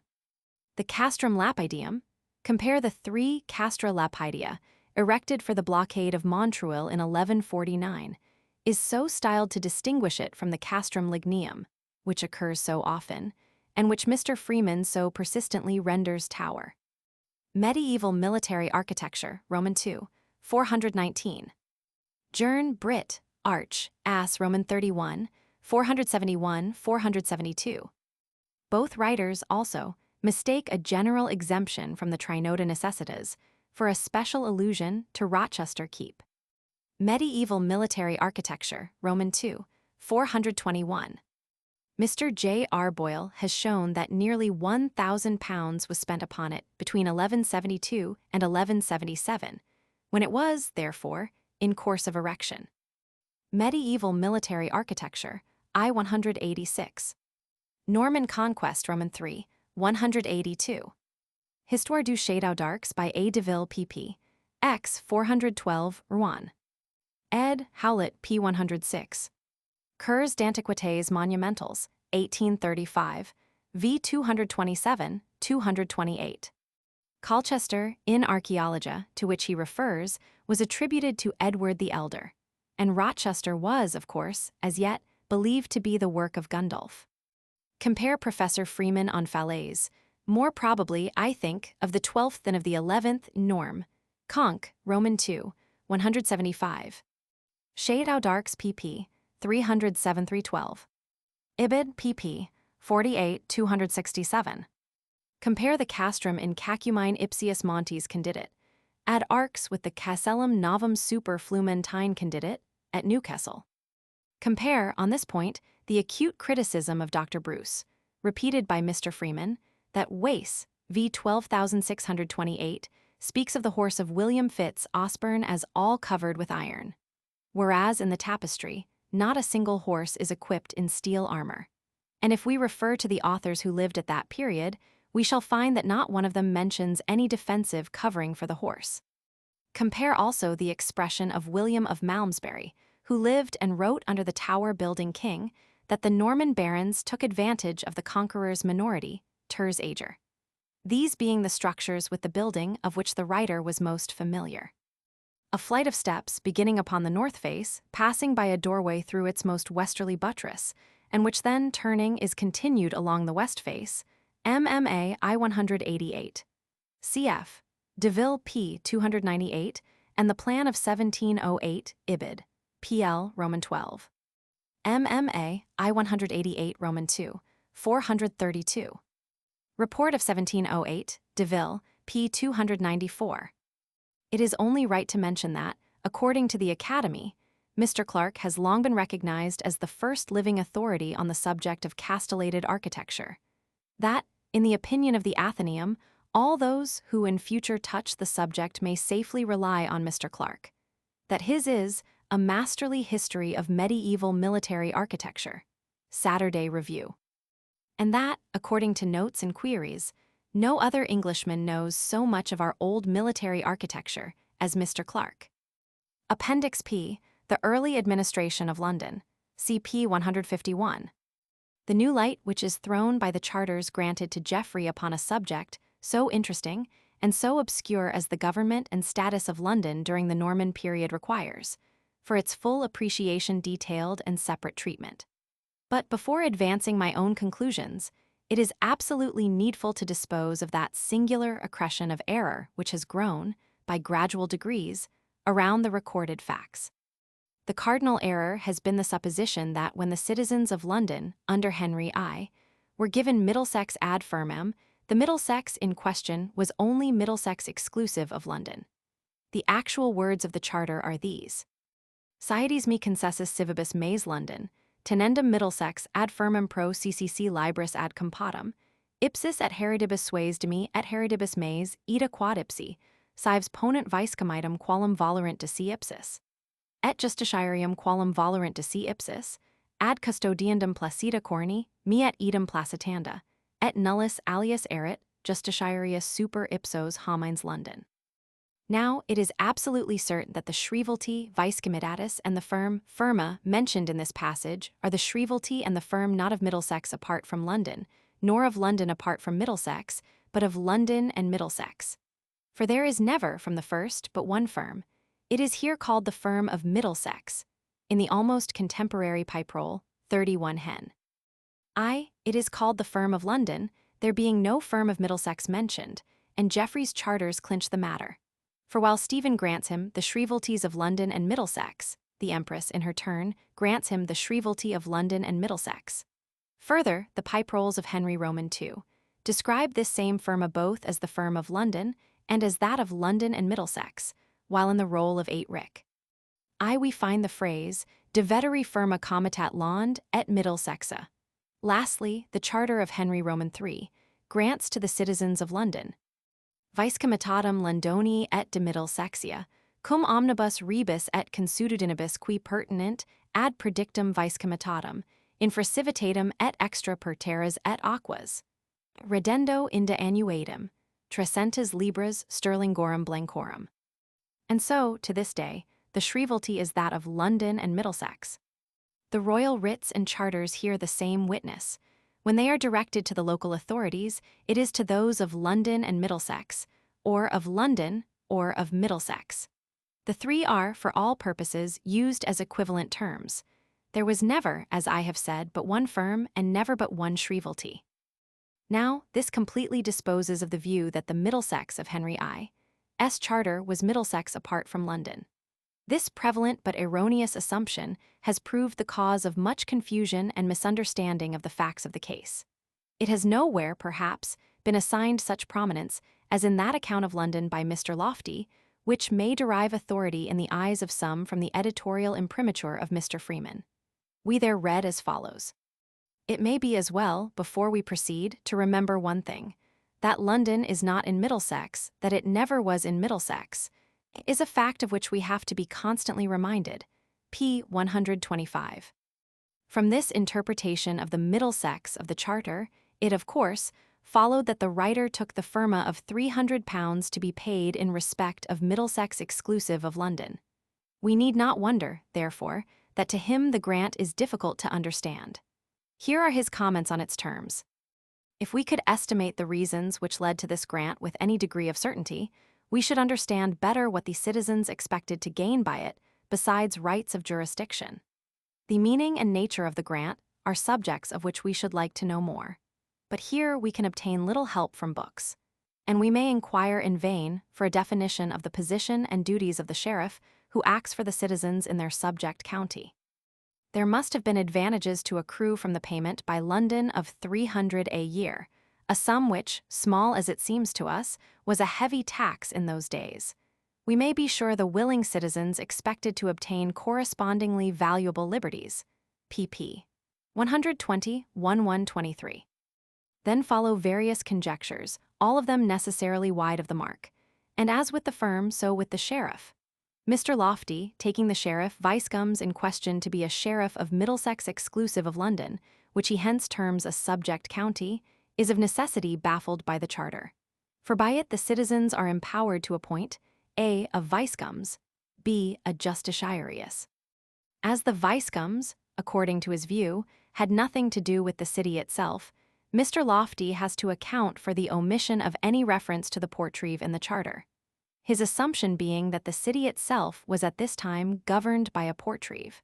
Though his views are obscurely expressed, his solutions of the problem are as follows. In his larger work, he dismisses the supposition that the justiciarius of the Charter was the chief magistrate of the city, i.e. the Portreeve, because the citizens must have been already entitled to elect that officer. Yet in his later work, with equal confidence, he tells us that by justiciarius, the Portreeve is evidently intended. The fact is that he is really opposing two different suppositions, the one that Henry granted by his charter the right to elect a Portreeve, the other that he did not grant it, but retained the appointment in his hands. Mr. Lofty first denies the former, and then, in his later work, asserts the former to deny the latter. But really, his language is so confused that it is doubtful whether he realized himself the contradictory drift of his two arguments, both based on the same assumption, which it is manifestly absurd, we learn, to dispute. And the strange part of the business is this: what is the proof that Mr. Lofty offers for the later of his two hypotheses? If the trial to which he refers had ever taken place at all, and, still more, if it had taken place before 1115, the fact would have an important bearing. But in the first place, he has wrongly assigned to the record too early a date, and in the second, it represents Gilbert Prutfott not as a judge, but as a culprit. The expression used is, terra quam Gilibertus Prutfott nobis disfortiat. Now defortiare, or disfortiare, is rendered by Dr. Stubbs, in his Select Charters, p. 518, to deforce, to dispossess by violence. We have here, therefore, an interesting, because early, example of the legal offense of deforcement, defined by Johnson as a withholding of lands and tenements by force from the right owner. But the point to which I would call attention is that, even if this writer were correct in his facts, which he is not, his proof that a Vicecums and a justiciarius being mentioned in the Charter, the justiciarius was evidently, the Portreeve consists in the fact that a Vicecums had given judgment in a trial, and being styled Vicecums was the Portreeve. That is to say, the justiciarius must have been the Portreeve because the Portreeve was styled not justiciarius, but on the contrary, Vicecums. Such is actually his argument. I have dwelt thus fully on these observations, because they illustrate the hopeless wandering which is the inevitable result of the adoption of the above fundamental error. We have a curiously close parallel to this use of London and Middlesex in the expression turris et castellum, on which I have elsewhere dwelt. Just as the relative importance of the Tower of London to the encircling castle at its feet led to the term turris, alone being used to describe the two, while, conversely in the provinces, castellum was the term adopted. So did the relative greatness of London to the county that lay around its walls lead to the occasional use of London as a term descriptive of both together, a usage impossible in the provinces. Whether a turris et Castellum were destined to become known as a turris or a Castellum, whether Londonia et Middlesex were described as Londonia merely or as Middlesex, in each case the entity is the same. For fiscal, and therefore for our purposes, London and Middlesex, under whatever name, remain one and indivisible. The special value of the charters granted to Geoffrey de Mandeville lies not so much in their complete confirmation of the view that the firma of Middlesex was that of London and Middlesex, for that would be evident without them, as in their proof of the fact, so strangely overlooked, that this connection was at least as old as the days of William the Conqueror, and in their treatment of Middlesex, including London, as an ordinary county like Essex or Herts, farmed in precisely the same way. The firma of Herts was £60, of Essex £300, and of Middlesex, because containing London, £300 also. But now let us leave our record evidence and turn to geography and to common sense. What must have always been the salient feature which distinguished Middlesex internally from every other county? Obviously, that the shire was abnormally small and its chief town abnormally large. Nor was it a mere matter of size, but, still more, of comparative wealth. This is illustrated by the taxation recorded in the Pipe Roll of 1130. Unlike the firma, the taxes were raised, as elsewhere, from the town and the shire respectively, the town contributing an auxilium, and the shire, without the walls, a danegeld. We thus learn that London paid a sum about half as large again as that raised from the rest of the shire. The normal relation of the shire to the port was accordingly here reversed, and so would be also, in consequence, that of the shire reeve to the portreeve. Where, as usual, the port formed but a small item in the corpus comitatus, it was possible to sever it from the rest of the county, to place it extra firmam, and to give it a reeve who should stand towards it in the same relation as the shire reeve to the shire, and would therefore be termed the portreeve. But to have done this in the case of Middlesex would have been to reverse the nature of things, to place a mere portreeve in a position greater than that of the shire reeve himself.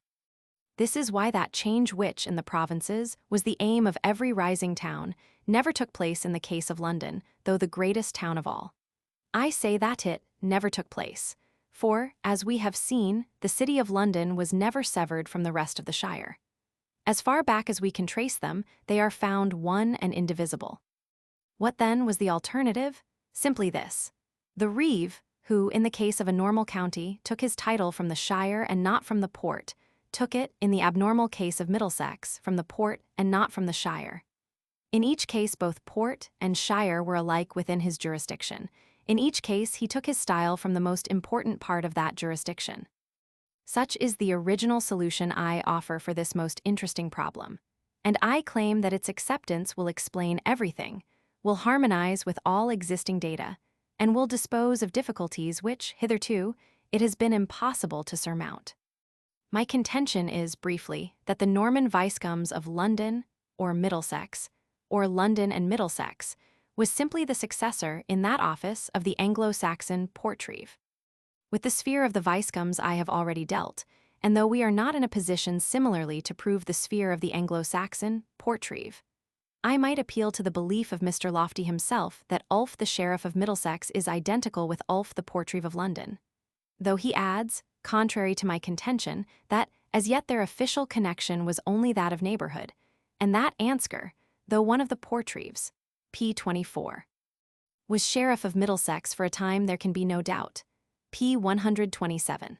But I would rather appeal to the vital fact that the shire reeve and the portreeve are, so far I know, never mentioned together, and that writs are directed to a portreeve or to a shire reeve, but never to both. Specially would I insist upon the indisputable circumstance that such writs as were addressed to the portreeve by the Anglo-Saxon kings were addressed to the vicecomes by the Norman, and that the turning point is seen under the conqueror himself, whose Anglo-Saxon charter is addressed to the bishop and the porterfin, and whose Latin writs are, similarly, addressed to the episcopus and the vicecomes. More convincing evidence it would not be easy to find. The acceptance of this view will at once dispose of the alleged disappearance of the portreeve, with the difficulties it has always presented and the conjectures to which it has given rise. The style of the portreeve indeed disappears, but his office does not. In the person of the Norman Viscounts, it preserves an unbroken existence. Geoffrey de Mandeville steps, as sheriff, into the shoes of Ansgar the Portreeve. The problem as to what became of the Portreeve, a problem which has exercised so many minds, sprang from the delusion that in the Norman period the city must have had a Portreeve for governor independent of the sheriff of Middlesex. I term this an undoubted delusion, because I have already made it clear that the city was part of the sheriff's jurisdiction and contributed its share to his firma. There was, therefore, no room for an independent Portreeve, nor indeed does a Portreeve of London, I believe, ever occur after the Conqueror's charter. But we must here glance at the contrary view set forth by Mr. Lofty. The succession of Portreeves is uninterrupted. We have the names of some of them in the records of the Exchequer. Occasionally 2 or 3, once as many as 5, came to answer for the city and pay the £300 which was the farm of Middlesex. In 1129, a few years only after the retirement of Orger and his companions, we read of Quatuor Viscounts as attending for London. The following year we hear of a single Camarius. The Hugh Butch of Stowe may be identified with the Hugo de Bock of the St. Paul's documents, and his Richard de Parr with Richard the Younger, the Chamberlain. Parr is probably a misreading for parvis contracted. In the reign of Stephen 2 members of the Buckerel family hold office, and we have Fulkred and Robert, who were related to each other. Another early Portreeve was W. Lewardus, who attends at the Exchequer in 1138 and who continued to be an alderman 30 years later. Historic Towns, London, p. 34. Where are the records of the Exchequer from which we learn all this? The only pipe roll of the period is that of 1130, in which the farm of Middlesex is not £300, but a much larger sum, a fact which, as we shall find, has a most important bearing. The Quatuor Viscounts appear as attending, not in 1129, but in 1130. The Camarius does not and could not appear in the following year, but on the contrary belonged to a preceding one, Wilhelmus qui fuit Camarius de veteribus debitus, nor does he account for the firma. The firma was always accounted for by Viscounts, and not, as implied on p. 108, by a chamberlain or by a prefect. The Hugh Butch is given in Mr. Lofty's former work, p. 98, as Hugh de Butch. He is meant, as even Foss perceived, for the well-known Hugh de Bockland, the minister of Henry I, who cannot be shown to have been a Portreeve. No Hugo de Bock occurs in the St. Paul's documents, which only mention Hugo de Bocchelanda and Hugo de Bock, the latter imperfection being the source of the error. Richard the Younger Chamberlain only occurs in these documents a century later, 1204-1215, and the Younger, I presume, there translates juvenes and not parvis. It is, moreover, quite certain that Stowe's de Parr was not a misreading for parvis contracted, but for delpare, as may easily be ascertained. No member of the Butcherel family occurs in these documents as holding office in the reign of Stephen, though some do in the next century. Fulkred was not a Portreeve, but a chamberlain, and Robert, Fulkred's brother, was neither one nor the other. But what are we to say to W. Lewardus, the Portreeve, who attends at the Exchequer in 1138? Where are the records of the Exchequer for 1138? They are known to Mr. Lofty alone. Moreover, his identification here of the Viscounts with the Portreeve is in direct antagonism to the principle laid down just before p. 29.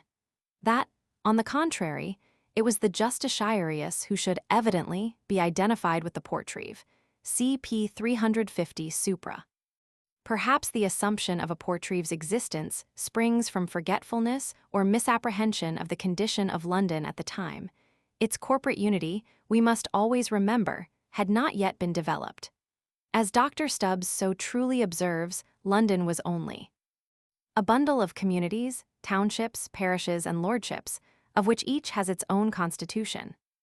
I cannot indeed agree with him in his view that the result of the charter of Henry I was to replace this older system by a new shire organization. For my contention is that our great historian not only misstates the charter in question, but also misunderstands it, though not so seriously as others, and that it made no difference in the organization at all. But I would cordially endorse these his words. No new incorporation is bestowed. The churches, the barons, the citizens retain their ancient customs, the churches their sokens, the barons their manners, the citizens their township organization, and possibly their guilds. The municipal unity which they possess is of the same sort as that of the county and hundred. And he further observes that the city clearly was organized under a sheriff like any other shire. Thus the local government of the day was to be found in the petty courts of these various communities, and not in any central corporation. The only centralizing element was the sheriff, and his office was not so much to govern as to satisfy the financial claims of the crown in firm, taxes, and profits of jurisdiction.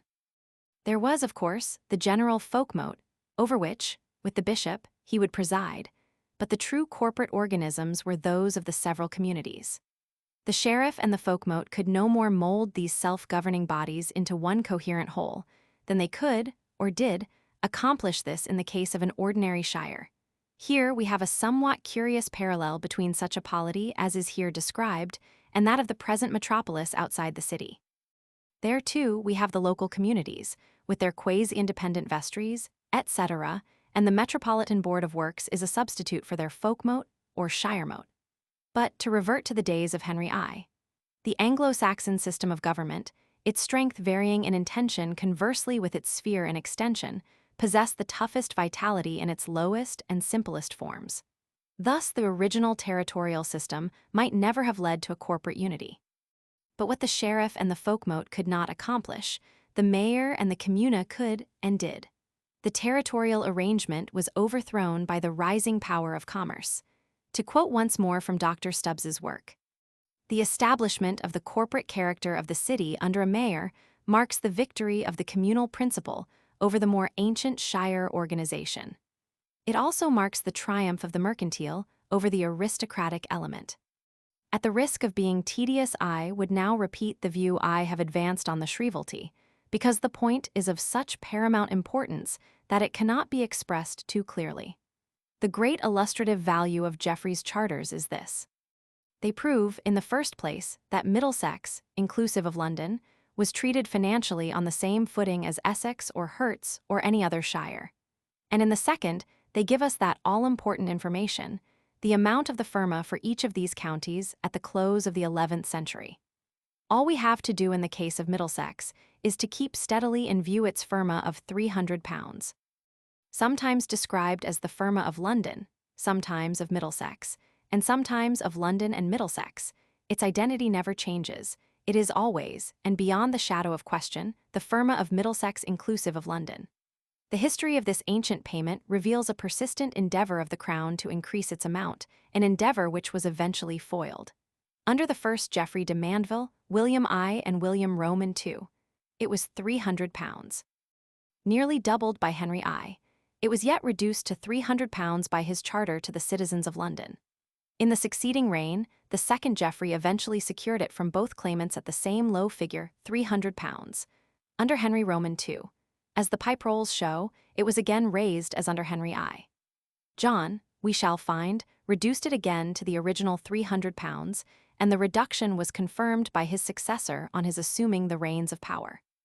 For we find a charter of Henry Roman III, conceding to the citizens of London, February 11, 1227, Vice comitatum Londonii et de Middlesexia, cum omnibus rebus et consuetudinibus qui pertinent, ad predictum vice comitatum, infracivitatem et extra per terras et aquas. Habendum et tenendum is et heredibus sues de nobis et heredibus nostris. Redendo inde annuatum nobis et heredibus nostris trecentas libras sterlingorum blancorum.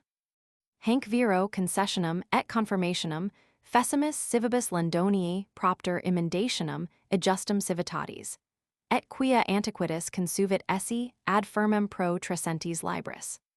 The adhesion of the city to Simon de Montfort resulted in the forfeiture of its rights, and when, in 1270, the citizens were restored to favor, on payment of heavy sums to the king and to his son, they received permission to have 2 sheriffs of their own who should hold the shrievalty of the city and Middlesex as they used to have. But the firma was raised from £300 to £400 a year. Finally, on the accession of Edward Roman III.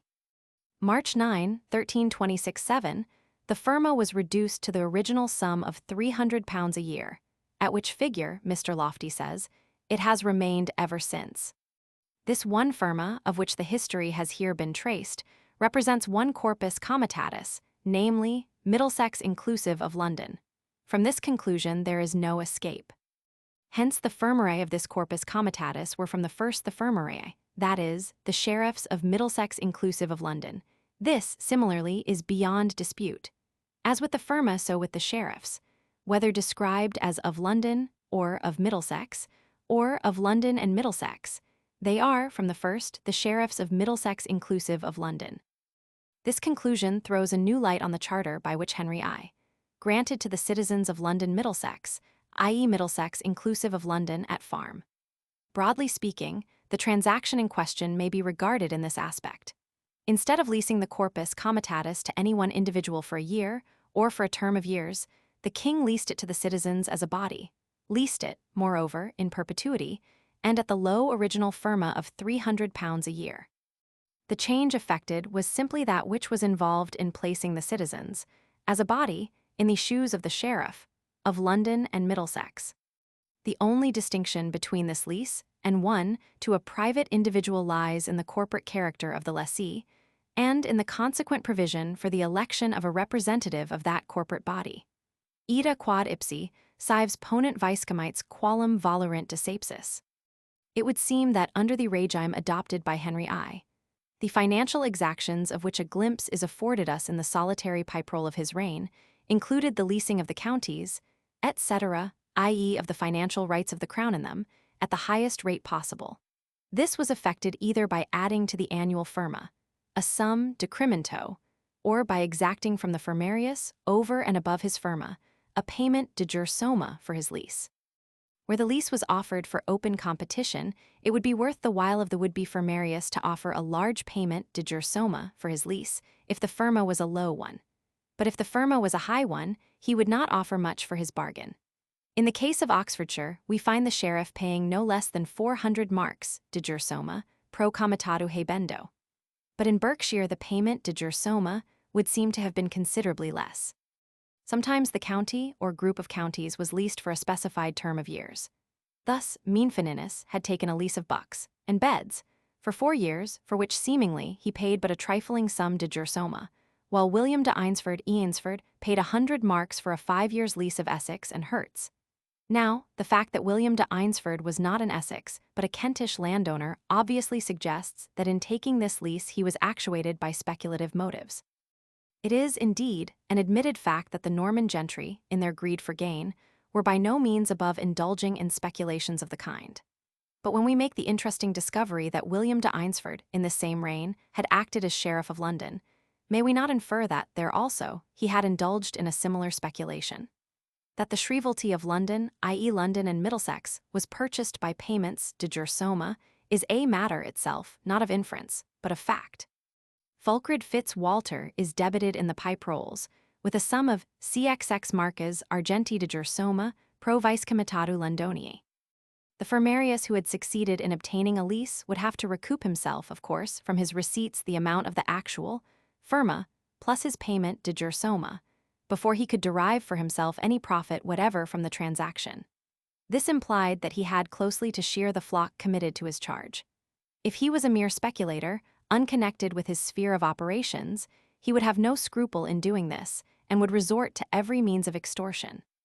What those means were it is now difficult to tell, for, obscure as the financial system of the Norman period may be, it is clear that just as the Rotulus Exectorius recorded the amounts to which the king was entitled from the firmarae of the various counties, so these firmarae, in their turn, were entitled to sums of ostensibly fixed amount from the various constituents of their counties, corpora. Domesday, however, while recording these sums, shows us, in many remarkable cases, a larger redditus being paid than that which was strictly due. The fact is that we are, and must be, to a great extent in the dark as to the fixity of these ostensibly stereotyped payments. That the remarkable rise in the annual firmi exacted from the towns which, Doomsday shows us, had taken place since, and consequent on, the conquest would seem to imply that these firmi, under the loose regime of the old system, had been allowed to remain so long unaltered that they had become antiquated and unduly low. In any case, the conqueror raised them sharply, probably according to his estimate of the financial capacity of the town. And this step would, of course, involve a rise in the total of the firma exacted from the corpus comitatus. The precedent which his father had thus set was probably followed by Henry I, who appears to have exacted, systematically, the uttermost farthing. It was probably, however, to the oppressive use of the placida, included in the firma comitatus, that the sheriffs mainly trusted to increase their receipts. But whatever may have been the means of extortion possessed by the sheriffs in the towns within their rule, and exercised by them to recoup themselves for the increased demands of the crown, we know that such means there must have been, or it would not have been worth the while of the towns to offer considerable sums for the privilege of paying their firmi to the crown directly, instead of through the sheriffs. I would now institute a comparison between the cases of Lincoln and of London. In both cases, the city formed part of the corpus comitatus. In both, therefore, its firma was included in the total firm of the shire. Lincoln was at this time one of the largest and wealthiest towns in the country. Its citizens evidently had reason to complain of the exactions of the sheriff of the shire.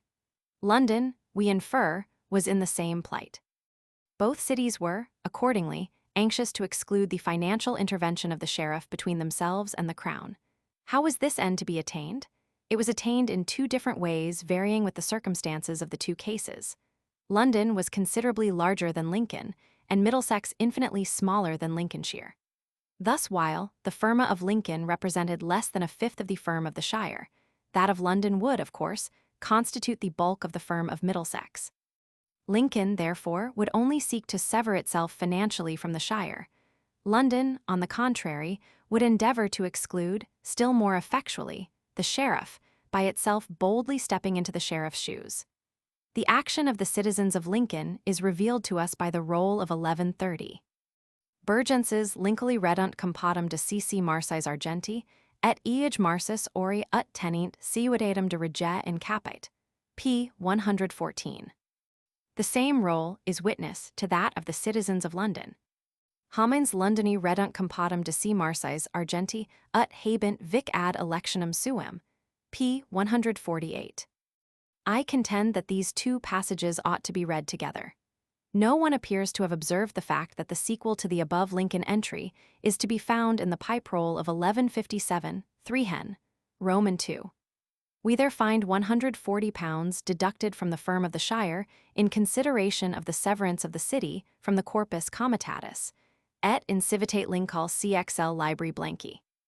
But we further find the citizens of Lincoln, in accounting for their firma to the crown direct, accounting not for £140, but for £180. It must, consequently, have been worth their while to offer the crown a sum equivalent to about a year's rental for the privilege of paying it £180 direct rather than £140 through the sheriff. Such figures are eloquent as to the extortions from which they had suffered.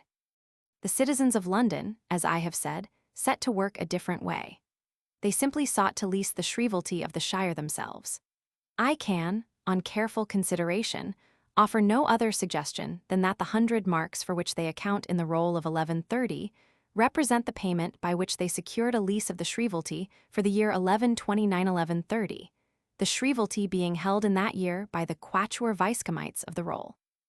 I gather from the roll that Fulcrid Fitzwalter had been sheriff for 1128-29, and his payment de jure soma is, I take it, represented in the case of the following year, 1129-30, by these 100 marks, the quatuor viscomites themselves having paid nothing de jure soma.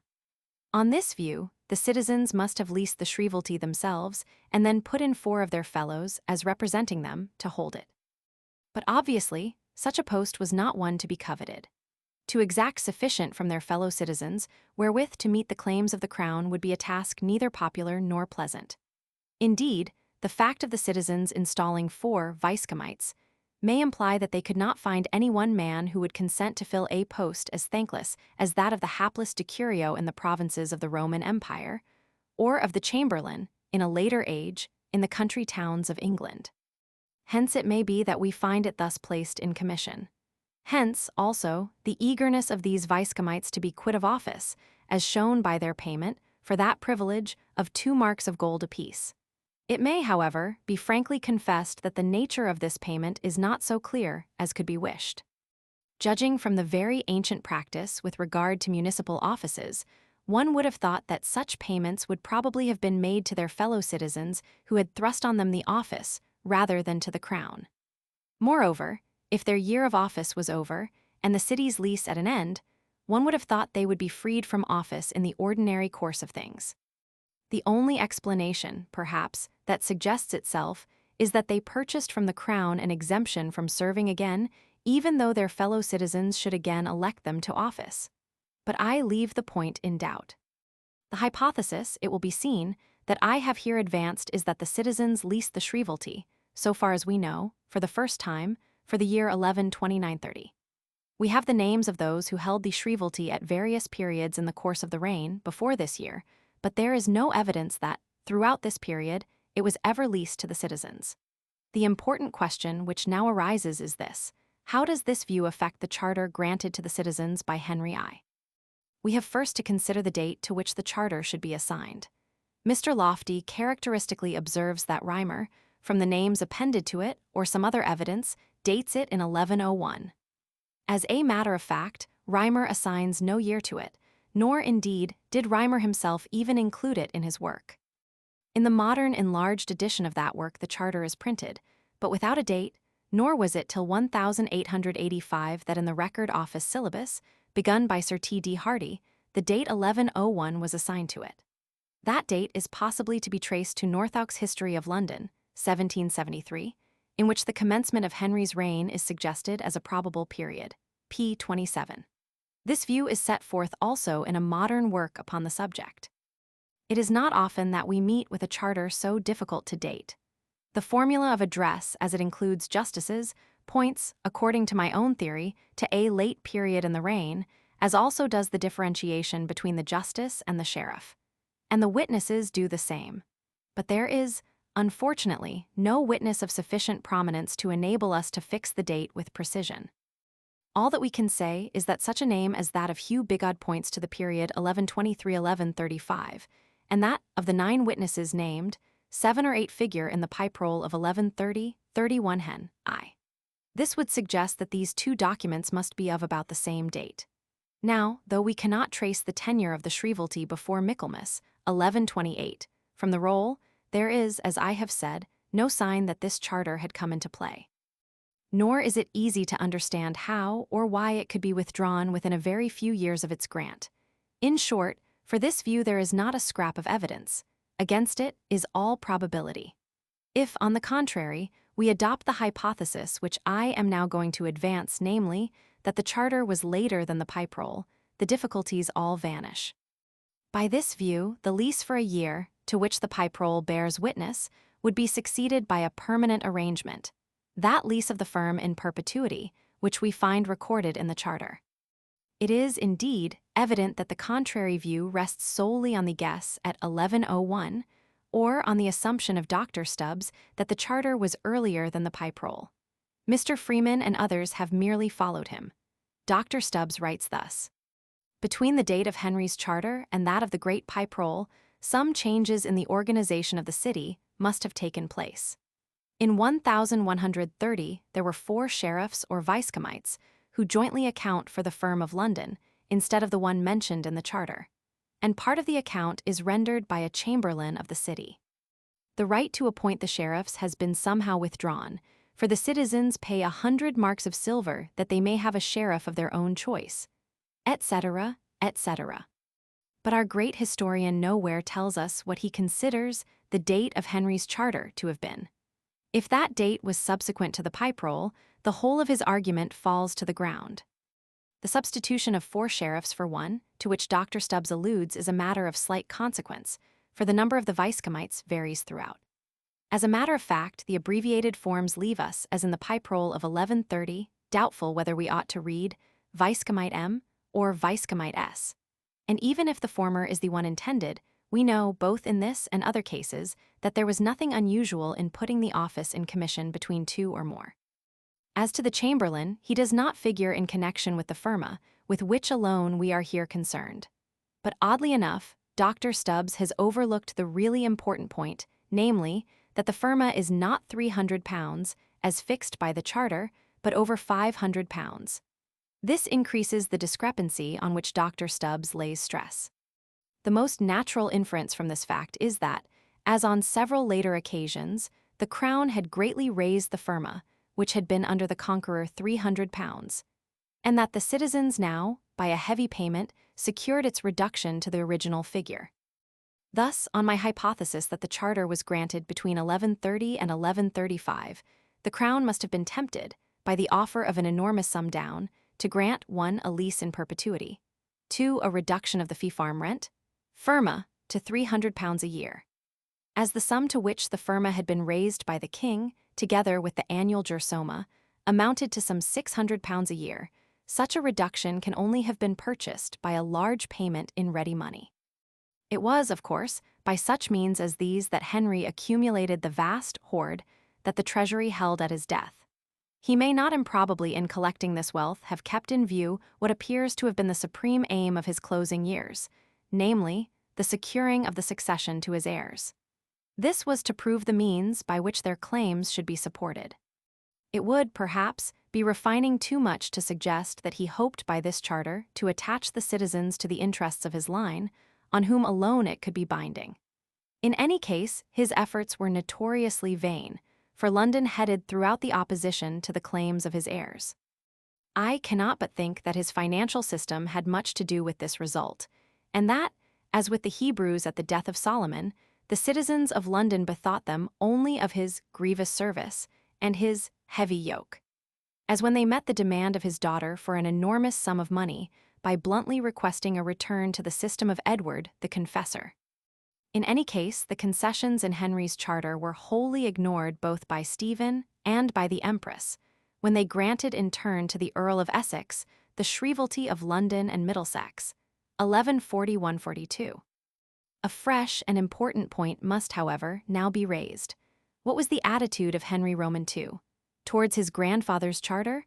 Of our two latest writers on the subject, Mr. Lofty tells us that Henry Roman II was too astute a ruler not to put himself at once on a good footing with the citizens. One of his first acts was to confirm the great charter of his grandfather. Miss Norgate similarly asserts that the charter granted by Henry Roman II to the citizens, some time before the end of 1158, is simply a confirmation of his grandfather's. Such, indeed, would seem to be the accepted belief. Yet, when we compare the two documents, we find that the special concessions with which I am here dealing, and which form the opening clauses of the Charter of Henry I, are actually omitted altogether in that of Henry Roman II. This leads us to examine the rest of the latter document. To facilitate this process, I have here arranged the two charters side by side and divided their contents into numbered clauses, italicizing the points of difference. Henry I. 1. Cives non placitabant extra muro civitatis pro ullo placido. 2. Sint quieti discat, et deloth de dingildo, et de murdro, et nullus aerum facit bellum. 3. Et si quis civium de placitis corni implacitatis furit, per sacramentum quod judicatum furit in civitate, si disrationet homo Londonirum. 4. Et infra muro civitatis nullus hospiter, nec de mi familia nec de alia, nisi aliqui hospitium liberetur. 5. Et omnes homines Londonirum sint quieti et liberi, et omnes res earum, et per totem Angliam et per portus maris, de Thelonio et Passagio et Lestagio, et omnibus aliis consudidinibus. 6. Et ecclesiae et barons et, cives tenint et habent bene et in pace socnas suas cum omnibus consudidinibus. Ita quod hospites qui in soxis sues hospitanter nulli dent consudidines suas, nisi alicuja socca furit, vel ministro su quem ibi posserit. 7. Et homo Londonirum non judister in misericordia pecuni nisi ad suum ver, silicet ad si solidos, dico de placido quad ad pecuniam pertinit. 8. Et amplius non sit miscaninger in hustenge, nec in focus mote, nec in aliis placidis infracivitatum. Et husteng sedit semel in hebdomada, videlicet diluni. 9. Et terras suas et wardomatum, et debita civibus mes haber facium, infracivitatum et extra. 10. Et de terras de quibus, ad me clamaverant rectum, eis tenibo lege civitatis. 12. Et omnes debitors qui civibus debita debent eis redent vel, in Londoneis si disrationant quod non debent. Quod si redir nolerent, nec ad disrationandum venire, tunc cives quibus debita sua debent capient intra civitatem namia sua, vel decomitato in quo manet qui debitum debit. 11. Et si quis thelonium vel consududinum a civibus Londonirum separat, cives Londonirum capient de burgo vel de villa ubi thelonium vel consutudo capta fuit, quantum homo Londonirum pro thelonio dedit, et proin de damno separat.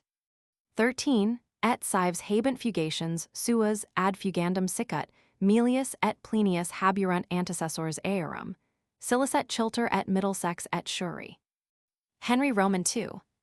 1. Nullus eorum placitet, extra muros civitatis Londonirum de ullo, placido, praeter placida de tenuris exterioribus, exceptis monetariis et ministris meis.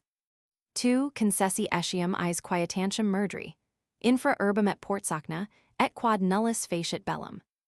3. De placidis ad coronam, si possunt disrationare secundum antiquam consududinum civitatis.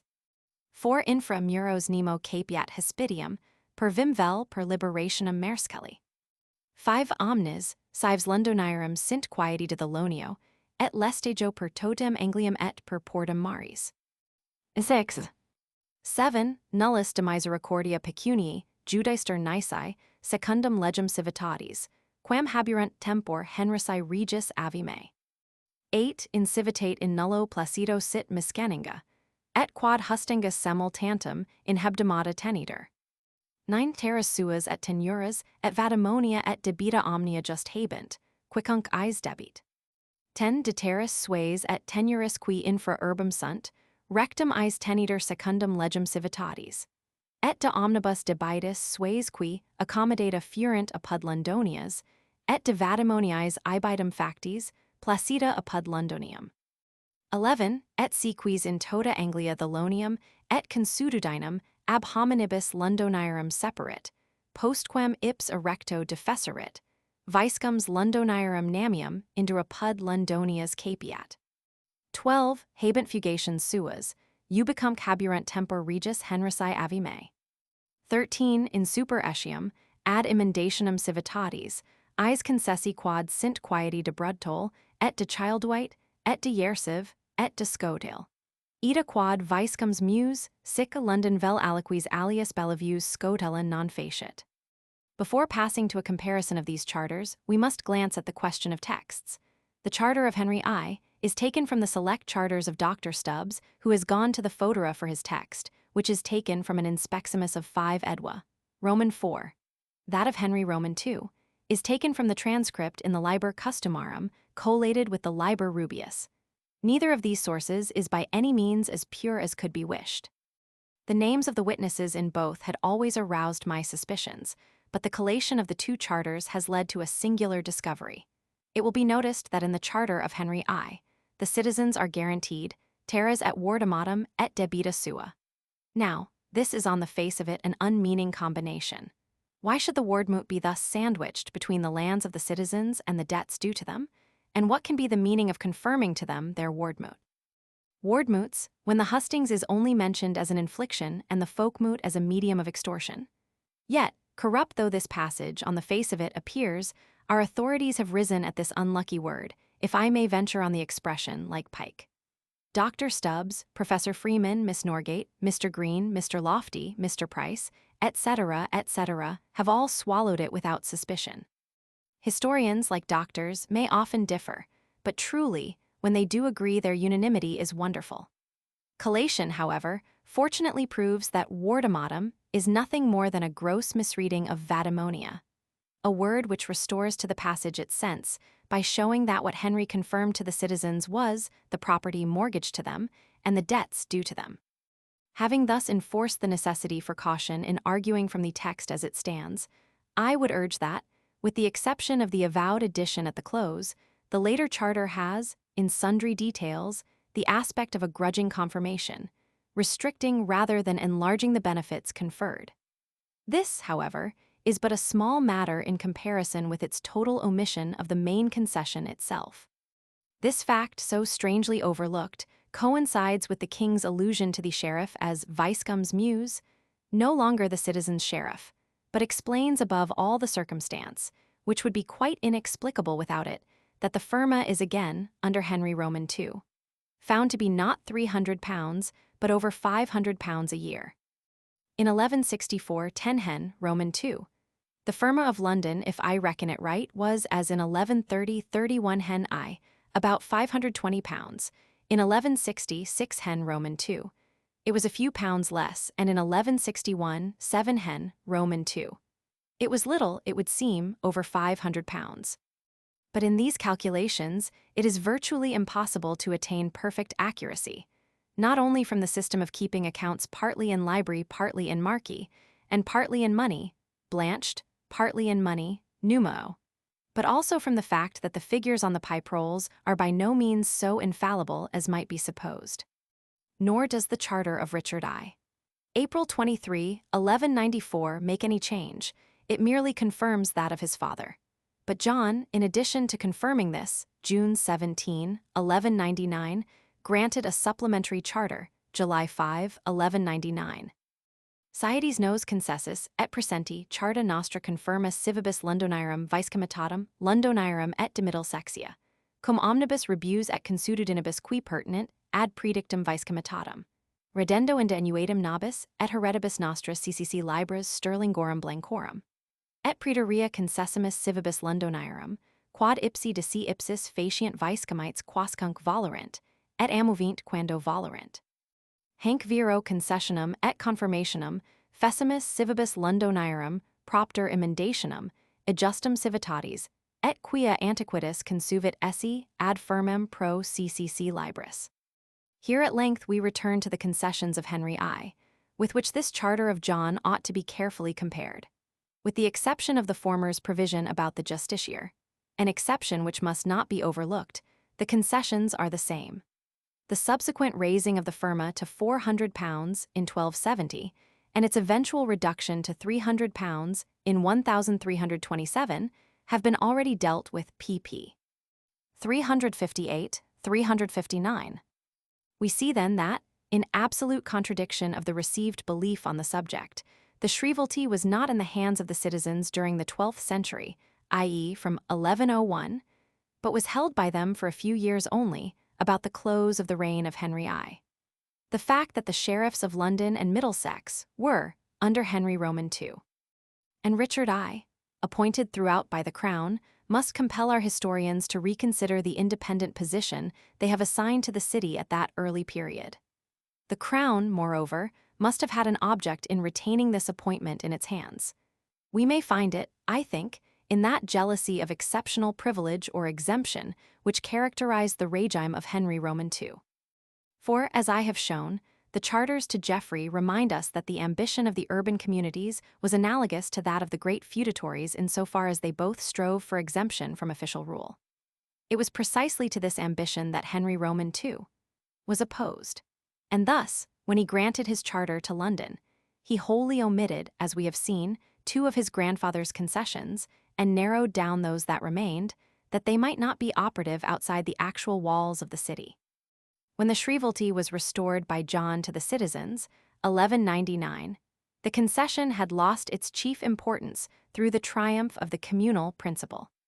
When that civic revolution had taken place which introduced the communa with its mayor, a revolution to which Henry Roman II would never, writes the chronicler, have submitted, when a Londoner was able to boast that he would have no king but his mayor, then had the sheriff's position become but of secondary importance, subordinate, as it has remained ever since, to that of the mayor himself. The transient existence of the local justiciarius is a phenomenon of great importance, which has been wholly misunderstood. The Mandeville charters afford the clue to the nature of this office.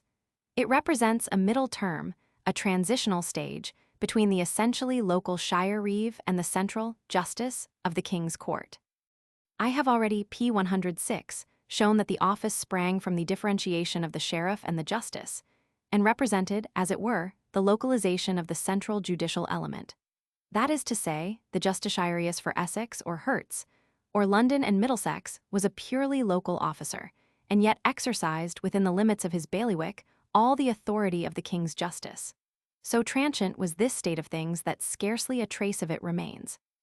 Yet Richard de Lucy may have held the post, as we saw p. 109, for the county of Essex, and there is evidence that Norfolk had a justice of its own in the person of Ralph Passello. Now, in the case of London, the office was created by the charter of Henry I. Granted, as I contend, towards the end of his reign, and it expired with the accession of Henry Roman II. It is, therefore, in Stephen's reign that we should expect to find it in existence, and it is precisely in that reign that we find the office eo nomine twice granted to the Earl of Essex and twice mentioned as held by Gervase, otherwise Gervase of Cornhill. The office of the Justiciar of London should now be no longer obscure. Its possible identity with those of Portreeve, Sheriff, or Mayor cannot, surely, henceforth be maintained.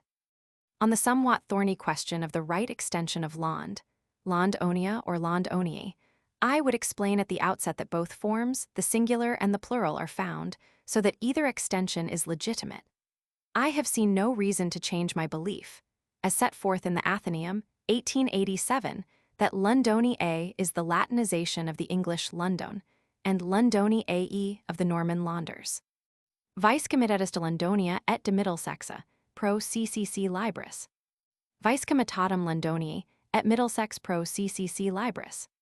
Maddox's Firmaburgi, p. 242, note. These words were written before the late changes. A remarkable illustration of this loose usage is afforded by the case of the archdeaconry. Take the styles of Ralph de Daisto. Dr. Stubbs writes of his archdeaconry, that it was the archdeaconry of Middlesex is certain. It is beyond doubt, and wherever Ralph is called Archdeacon of London, it is only loosely in reference to the fact that he was one of the 4 archdeacons of the diocese. Radolfi de Daisto Opera, I Roman 35, Roman 36.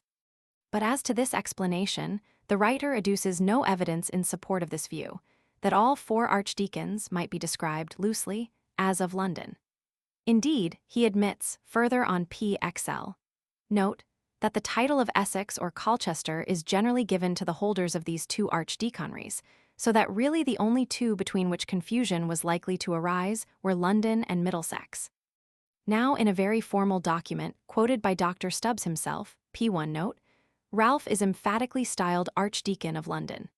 It is clear, therefore, that in the case of this archdeaconry, that style was fully recognized, and the explanation of this is to be found, I would suggest, in the use, exemplified in the text ut supra, of London and Middlesex as convertible terms.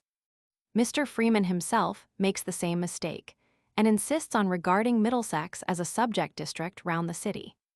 Even Dr. Sharp, the learned editor of the valuable calendar of Hustings Wills, is similarly puzzled by a grant of 25 marks out of the King's firm, De Civitate London, to be paid annually by the sheriffs of London and Middlesex, I 610, because he imagines that the firma was paid in respect of the sheriffwick of Middlesex alone. It has been supposed that the justiciar here mentioned means a mayor or chief magistrate, and that the grant includes that of the election of the supreme executive officer of the city. It may be so, but all probability is against this view. For by this time, the citizens already appear to have selected their own Portreeve, by whatever name he was called, and it is absurd to suppose that the king gave them power to appoint a sheriff of Middlesex if they were not already allowed to appoint their own. The omission of any reference to the Portreeve in the charter cannot, in fact, be otherwise accounted for. History of London, I-90. The next substantial benefit they derived from the charter was the leave to elect their own justiciar. They may place whom they will to hold pleas of the crown.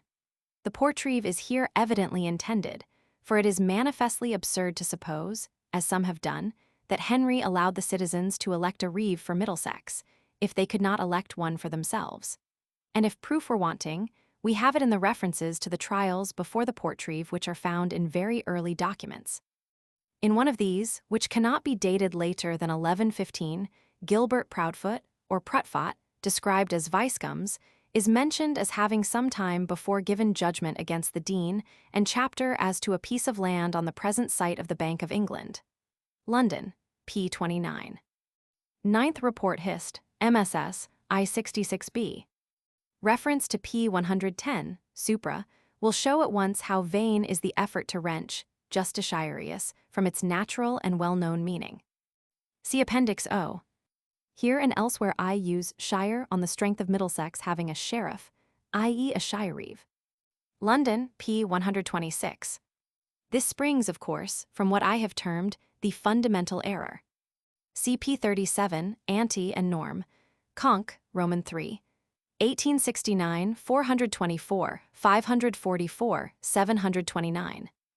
I would suggest that, as in the case of Ulf, the reeve of London and Middlesex might be addressed as portreeve in writs affecting the city and as shire-reeve in those more particularly affecting the rest of Middlesex.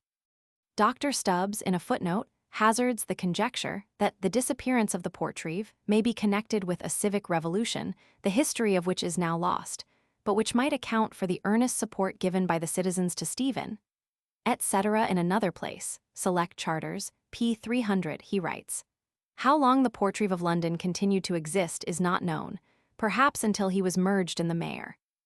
I have already dealt with Mr. Lofty's explanation of the omission of any reference to the portreeve in the charter. CP 37, ante and addenda. See Athenaeum, February 5, 1887, p. 191. Also my papers on the first mayor of London in Academy, November 12, 1887, and Antiquary, March, 1887. Const. Hist. I 404. The shire organization which seems to have displaced early in the century, the complicated system of guild and franchise, Ibid. I 630. Ibid. I 405. This was written before the days of the London County Council. Ibid. I 630.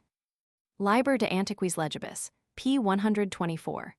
Circa idem tempus, silicet Pentecostan, 1270, ad instantium domini Edwardi concessit dominus rex civibus ad habendum de si ipsis duos vicecomites, qui tenerant vicecomitatum civitatis et middle sexi ad firmum sicut antisolbent. Ida, tamen, cum temporibus transactis, salvicent in tantamodo per annum CCC libras sterlingorum blancorum. Quad de cetero solvent annuatum CCCC libras sterlingorum computatorum. Et tunc tradite sunt civibus omnes antique cart aerum de libertatibus sues que furant in monu domini regis. Et concessum est eis per dominum regem, et per dominum Edwardum ut eis plenary utinter. Excepto quad pro firma civitatis, et comitatus solvent per annum CCCC libras. Sicut prescriptum est. Tunc temporis dederunt, cives domino regicentum marcas sterlingorum. Dederunt etiam domino Edwardo Villeterwendinensi. Marcas ad expenses suas in itiner versus terram sanctam. This passage is quoted in full because, important though the transaction is, not a trace of it is to be found in the historical charters and constitutional documents of the City of London, 1884, the latest work on the subject. So, in 1284, when Edward I, who had taken into his hands the town of Nottingham for some years, restored the burgesses their liberties, it was at the price of their firma being raised from £52 to £60 a year. History of London, Roman 2, 208-209. A curious illustration of the fact that this firma arose out of the city and county alike is afforded by Henry Roman III, S. Charter, 1253. Quad Roman 7 libra sterlingorum per annum alicanter vicecomitibus in firma aerum pro libertate ecclesiae sancti Pauli. This is illustrated by the subsequent prohibition of the sheriffs themselves underletting the county at farm, liber customarum, p. 91 liber albus, p. 46. Rot Pip 31 Hen I, p. 2. Ibid, p. 122. Ibid, p. 100. Ibid, p. 52. William de Eynsford, Viscoms de Londonia, heads the list of witnesses to a London agreement assigned to 11-14-1130 Ramsey Cartulary, I 139. Rot Pip 31 Hen I, p. 144. Probably the mysterious Scodel was among them, cf. Stubbs Const. Hist. I 628. Cf. Stubbs Const. Hist. I 410. The firm of Lincolnshire in 1130 was rather over £750, 40, numero, plus 716 s pounds, 3d pounds. Blanche. We have a precisely similar illustration, 90 years later in the case of Carlisle. In 5 Hen, Roman 3.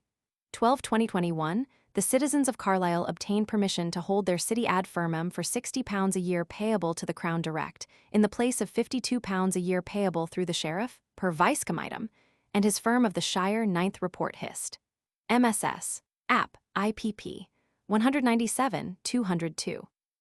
Rot Pips 31 Hen I. P. 149. Compare Henry Roman 3. S. Charter to John Giffard of Chillington, conceding that during his lifetime he should not be made a sheriff, coroner, or any other bailiff against his will, Staffordshire Collections, v. 158. History of London, Roman 2, 88. Compare Mr. Lofty's London. Historic Towns, p. 28. The exact date of the charter is given by Reimer as 1101. Volume Roman 3, p. 4. The Charters of the City of London, 1884, PZI. To engage the citizens to support his government, he conferred upon them the advantageous privileges that are conferred in this charter. Const. Hist. I. 406. 327 3 s pounds, 11 d pounds. Blanche, plus 209 6 s pounds, 5½ d. Numero. Infiniti copii pecuniam, cum or imperioso ob is exegit, Justice Stephani. Interpellata est et a civibus ut legs is regis Edwardi observer liceret, quia optimi erant, non patris sui Henrici quia graves erant? Kant. Floor. Whig. London, Historic Towns, p. 38. The Master of University similarly writes, he renewed the Charter of the City of London, I 90. England under the Angevin Kings, Roman 2, 471. The writer being only acquainted with the printed copy of the Charter, Liber Customarum, ed. Riley, pp. 31, 32, had only the names of the 2 witnesses there given the Archbishop of Canterbury and the Bishop of London to guide her. But fortunately, the Liber Rubius version records all the witnesses, 13 in number together with the place of testing, thus limiting the date to 1150-456 and virtually to 1155. The omitted clauses are these. Siedes me concessus civibus meis Londonirum, tenendum Middlesex ad firmum pro CCC libris ad compatum, ipsis et heredibus sues, demi et heredibus meis, ida quad ipsi, cives ponent vicecommitum qualum voluerant de si ipsis, et justitiarium qualum voluerant de si ipsis, ad custodiandum placida corni, mi et idem placitanda. Et nullus alias erit, justitiarius super ipsos homines Londonirum. Land, Liber Rubius. Et omitted in LR. Portsoca, LR. Nullus earum, LRs. Duelum, LRs. Pertinentibus, LR. London, LRs. Port, LR. Regis H, LR. Consududinum, LRs. Land, LR. Apud Land Teninter, LRs. Clauses 11 and 12 in the Charter of Henry I are transposed in that of Henry Roman II, but it is more convenient to show the transposition as I have done in the text. Is haburunt, LRs. Omniscient, LRs. Jurisgive, LRs. London, LRs. The first 2 witnesses to that of Henry I are given as Episcopo Winton, Roberto Filio Richer. Sic. The bishop's initial ought to be given, and the second witness is probably identical with Robert Fitz Richard. Huberto, sic, Regis Camerio, has also a suspicious sound. In the second charter, the witnesses are given in the Liber Customarum as Archiepiscopo Cantuarii, Ricardo Episcopo Londonirum. Here again, the primate's initial should be given, as indeed it is in the more accurate Liber Rubius version, where vidi supra, p. 367, all the witnesses are entered. This explanation is confirmed by examining other municipal charters based on that of London. In them, this clause always confirms 1. Terras et tenuras, 2. Vadia, 3. Debita. In confirmation of this view, it may be pointed out that where this same clause occurs in charters to other towns, the words are vicescums noster in cases, as at Winchester, where the king retains in his hand the appointment of reeve, but simply, as at Lincoln, prepositus, or as at Northampton, prepositus Northamptoni, where the right to elect the reeve was also conceded. 6617 S pounds, 1 D pounds, Blanche plus 474 pounds 17 S, 10 a half D, Numero.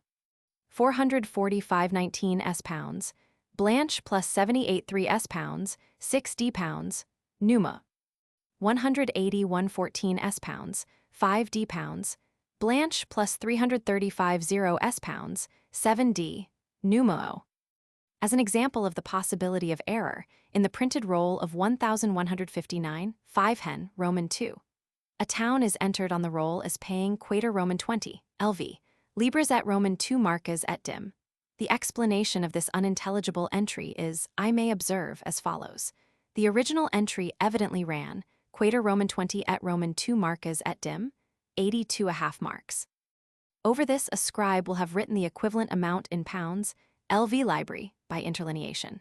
Then came the modern transcriber, who with the stupidity of a mechanical copyist brought down this interlineation into the middle of the entry, thus converting it into sheer nonsense. We have also to reckon with such clerical errors as the addition or omission of an X or an I, of a BL, or a no. Where the total to be accounted for is stated separately, we have a means of checking the accounts. But where, as at London, this is not so, we cannot be too careful in accepting the details as given. See also addenda. Liber Customarum, Roll Series, pp. 249-51. Contra Radulfum de Belfago, qui tunc viscums erat, in provincia illa et contra Radulfum Pacello, ejustum provincii justitiarium, Ramsey Cart. I 149. See Appendix K, on Gervase of Cornhill. Appendix Q Ospertus Octodenare, CP 170. The reference to this personage in the charter to the Earl of Essex is of quite exceptional interest. He was the Osbert, or Osborne, Hewitt Deniers, alias Octodenare, alias Octonumi, who was a wealthy kinsman of Becket and employed him in his house as a clerk about this very time circ. 1139-1142. We meet him as Ospertus Roman 8, denare, at London in 1130 Rot. Pip, 31 Hen. I have also found him attesting a charter of Henry I, late in the reign, as Osperto Octodenar. Garnier tells us that the future saint, a son parent vint, unrich Hume Lundres, qui mult conias et de franz et dingles, o Osborne Whitdeniers, kai el retinent demanes. Puis fou says escravines, ni size dues ans utres. Another biographer writes, Versus vero Osbornus, octonumi cognomine, ver insignes incivitate et multarum possessionum cui carn propinquis, erat detentum circa, si tamem fear, per triennium in breviandis sumptibus reditibusque suis jugitor occupabit. The influential position of this wealthy Londoner is dwelt on by yet another biographer. Ad quendam Lundrensum, cognatum suum, qui non solum inter concives, verum etiam apud curials, grandis erat nominis et honoris si concelit. In one of the appendices we shall detect him under the strange form, Otdevers equals Otduers, a misreading for Otdeners, witnessing a treaty arrangement between the Earls of Hereford and Gloucester.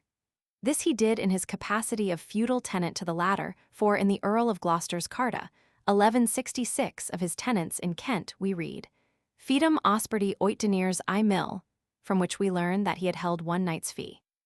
This singular cognomen, though savoring of the nickname period, may have become hereditary, for we meet with a Philip Utteners in 1223, and with Alice and Agnes his daughters in 1233.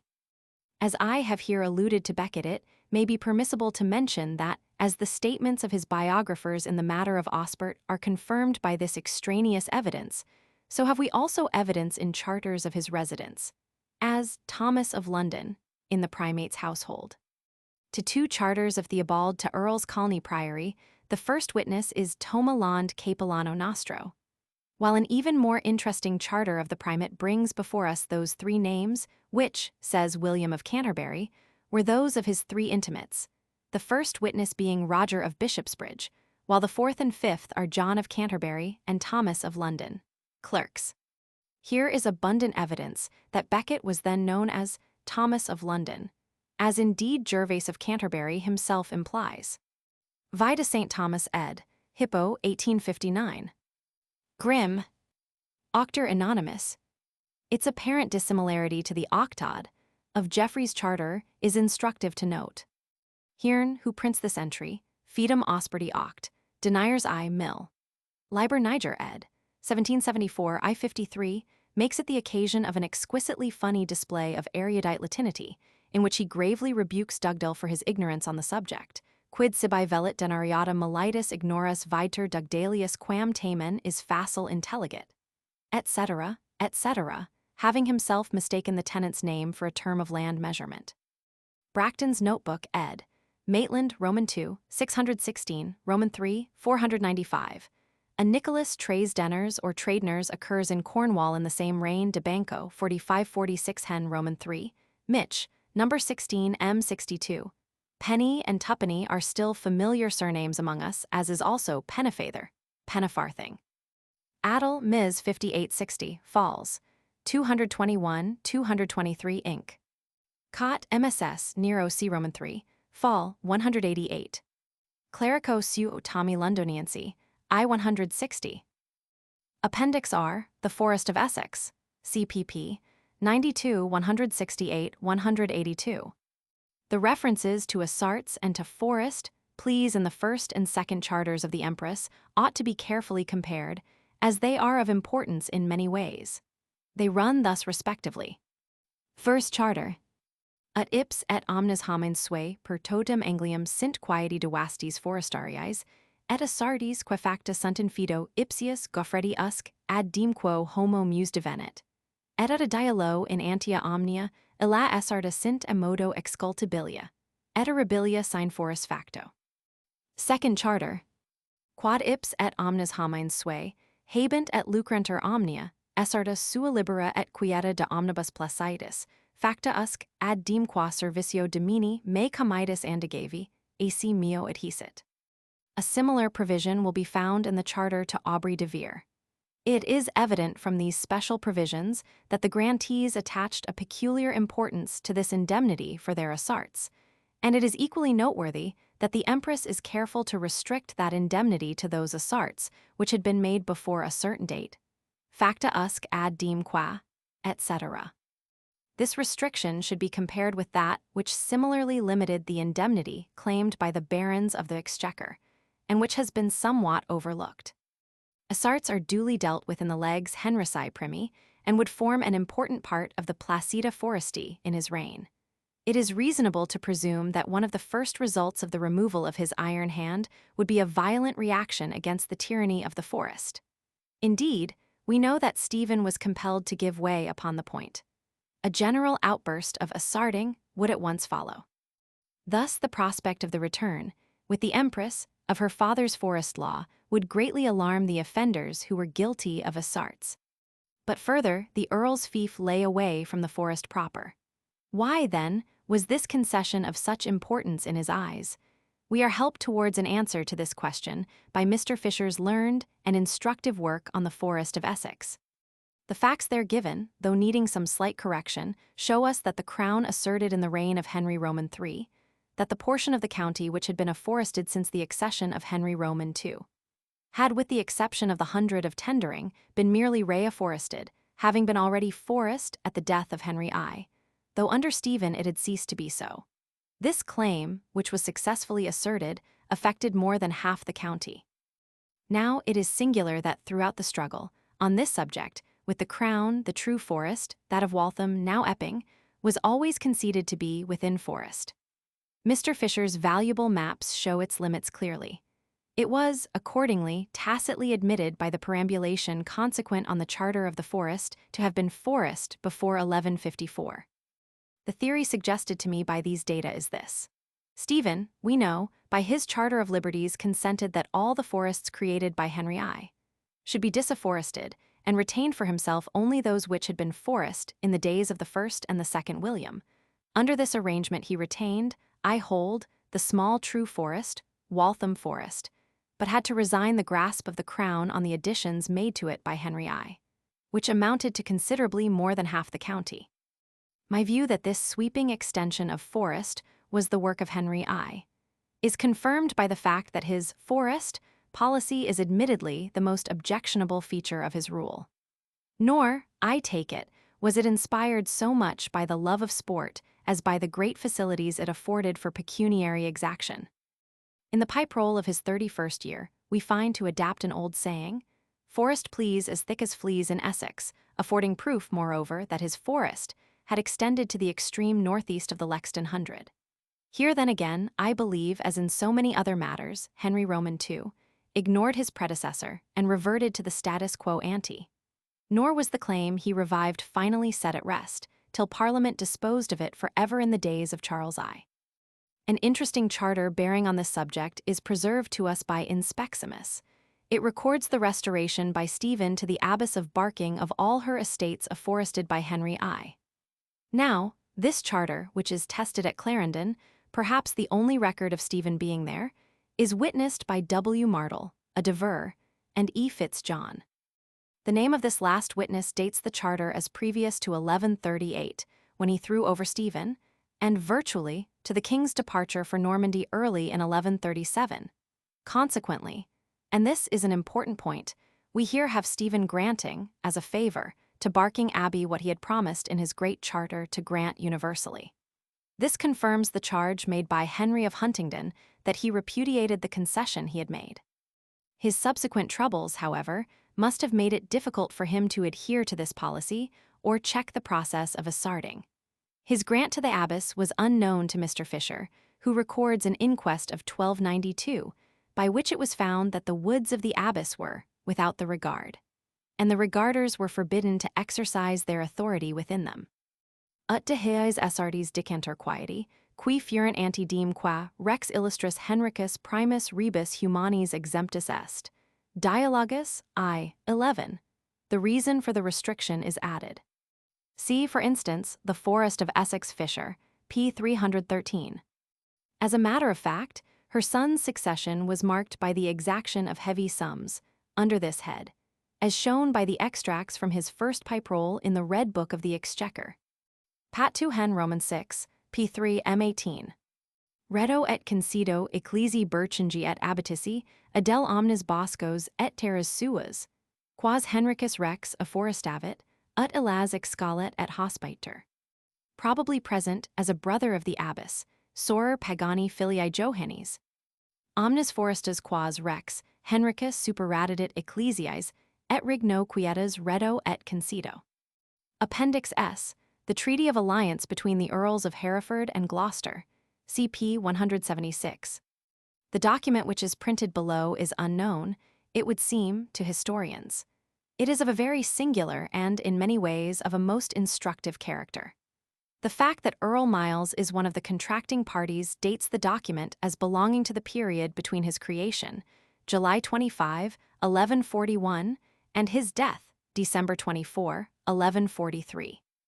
Further, the fact that the treaty provides for the surrender by him to the Earl of Gloucester of one of his sons as a hostage, taken with the fact that the Earl of Gloucester is recorded, supra, p. 196, to have demanded from his leading supporters their sons as hostages when he left England for Normandy, creates an extremely strong presumption that this document should be assigned to that occasion. June, 1142. It is here printed from a transcript by Dugdale, which I found among his MSS. The absence of any provision defining the services to be rendered by Earl Miles suggests that this portion of the treaty is omitted in the transcript. There is, I think, just a chance that the original may yet be discovered among the public records, for they fortunately contain a similar treaty between the sons and successors of the two contracting parties. It may be, however, that the original is the document referred to by Dugdale Baronage, I 537, as Pensjo, Philippat Somerset Heraldum anno 1640. The close resemblance between the later document and that which I here print confirms the authenticity of the latter, and is, it will be seen, illustrated by the wording of the opening clauses. Nascent omnes, hanc esse confederationum, amoris inter Robertum comitum Gloucestri, et Milonum comitum Herefordii. Hic est confederatio, amoris inter Wilhelmum comitum, Gloc et Rogerum comitum Herefordii.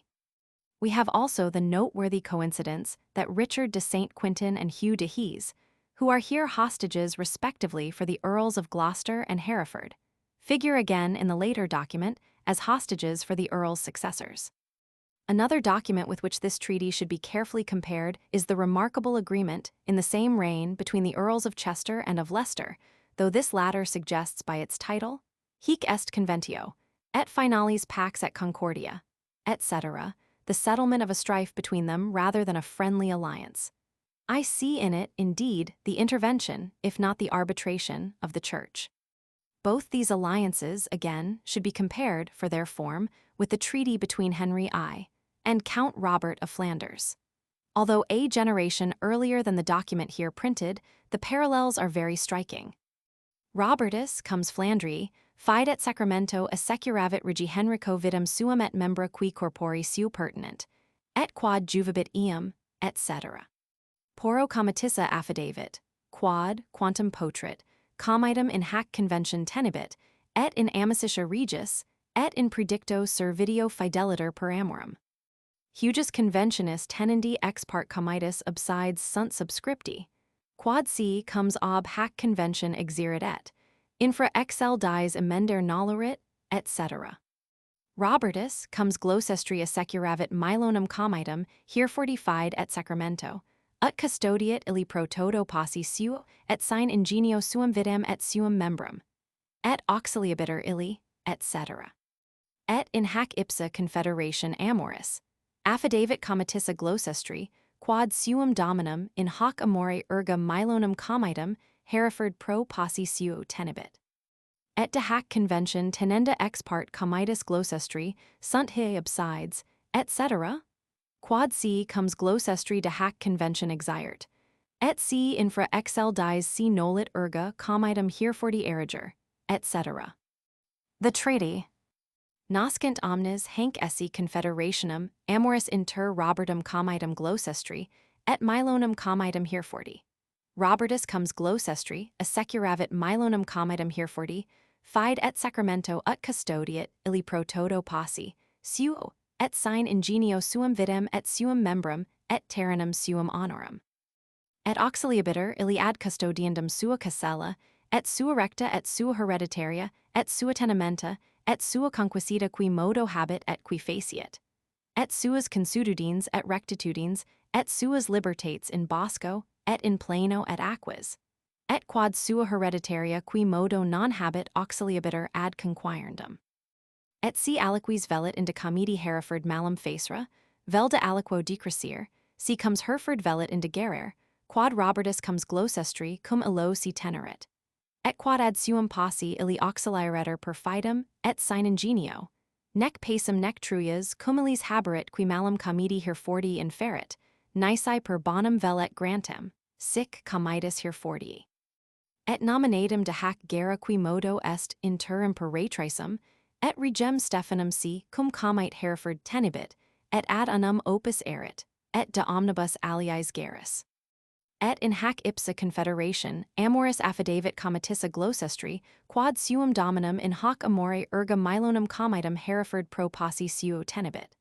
Et si inde exiert, ad suum possi illum ad hoc reponrit. Et si non possit, legalum recordationum, si opus esset, inde facerit ad suum sire. Et de hac convention firmiter tenenda ex part comitus Gloucestri, sunt he obsides per fidem et sacramentum erga comitum Hereford. Hoc modo, quad si comes Gloucestri de hac convention exiert, dominum suum comitum Gloucestri requirerint ut si erga comitum Herefordii erigerit. Et si infra excel dies si nolit erga comitum Herefordii eriger. Si comedi Herefordii libererint, ad faciendum de elysium vel ad allos retinendum in su servitio donic allos quietos clamoret, vel ad allos ponendos, ad legalum redemptionem edeni terra perderent. Et quad legalum recordationem de hac convention facerint si opus esset, Geoffridus de Walterville, Ricardus de Grainville, Osbernus Ott Devers, Reinald de Cahagnes, Hubertus d'Apifer, Odo Saurus, Gislibertus de Umfravel, Ricardus de Sancto Quintino.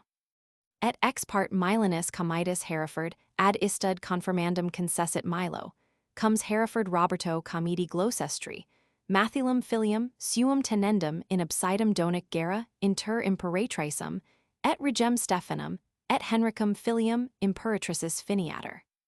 Et interim C. Milo comes Hereford volurit aliquam allium de sues filiis, qui sanus sit, in loco Mathili filii sui poner, recipiator. Et postquem gera finita furit, et Robertus comes Gloucestri, et Milo comes Hereford terras suas, et sua recta rehaburant reddit, Robertus comes Gloucestri Miloni comedi, Herefordi filium suum.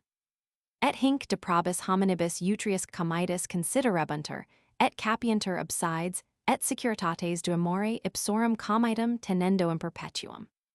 Et de hac convention amoris Rogerus filius comitus, Hereford affidavit, et juravit comedi Gloucestri quad, patrum suum pro posse suo tenebit. Et C comes Hereford in de velit exire, Rogerus filius sues, indo alum requirit et indo alum corrigerit. Et C comes Hereford C into eriger nolit, servicium ipsius Rogeri filii sui porsus perdit, donic C erga comitum Gloucestri erexisset. Et de hac convention ex part comitus Hereford sunt hic sui homines, absides erga comitum Gloucestri, et per sacramenta. Hoc modo, quad C comes Hereford de hac convention exirt, dominum suum comitum Hereford requirerint, ut C erga comitum Gloucestri erigerit. Et C infra excel dies si nolit erga comitum Gloucestri eriger si comedi Gloucestri libererant ad faciendum de elysium vel ad allos retinendum in su servicio donic allos quietos clamoret, vel ad allos ponendos ad legalem redemptionem, ida niterum perdent. Et quad legalem recordationem de hac convention in curia facerant C opus esset, Robertus Corbett, Wilhelmus Mansell, Hugo de la Hise. Duchy of Lancaster. Ancient Charters, Box A No. 4, 35th Report of Deputy Keeper, 1874, p. 2. A somewhat similar treaty to this may be hinted at in the statement that Roger de Berkeley was connected with Walter de Gloucester, amicitia et alterni passus foedere sibi astrictum. Gesta Stephani. Cot Ms. Nero C. Roman 3, Fall, 178. Printed in Hearn's Liber Niger, I 1623. Richard de Grainville appears in 1166 as the late holder of 7 knights' fees from the Earl, Liber Niger. Osborne Ott Devers, i.e. Ott en Ers, was Osborne Octodenare, alias Octonumi, see Appendix Q. He appears in 1166 as the late tenant of 1 knight's fee from the Earl in Kent, Ibid. Philip de Chahanes appears as a tenant of the Earl in 1166, Ibid. An Odosaurus is alleged to have accompanied Robert Fitz-Hammon into Wales. Jordan Saurus was the largest tenant of the Earl in 1166, holding 15 knights' fees from him, Liber Niger. His predecessor, Robert Saurus, had held of the fief under Robert Fitz-Hammon circ. 1107 cart. Abingdon, Roman 2, 96, 106. Gilbert de Umfreville held 9 knights' fees from the Earl in 1166, Liber Niger.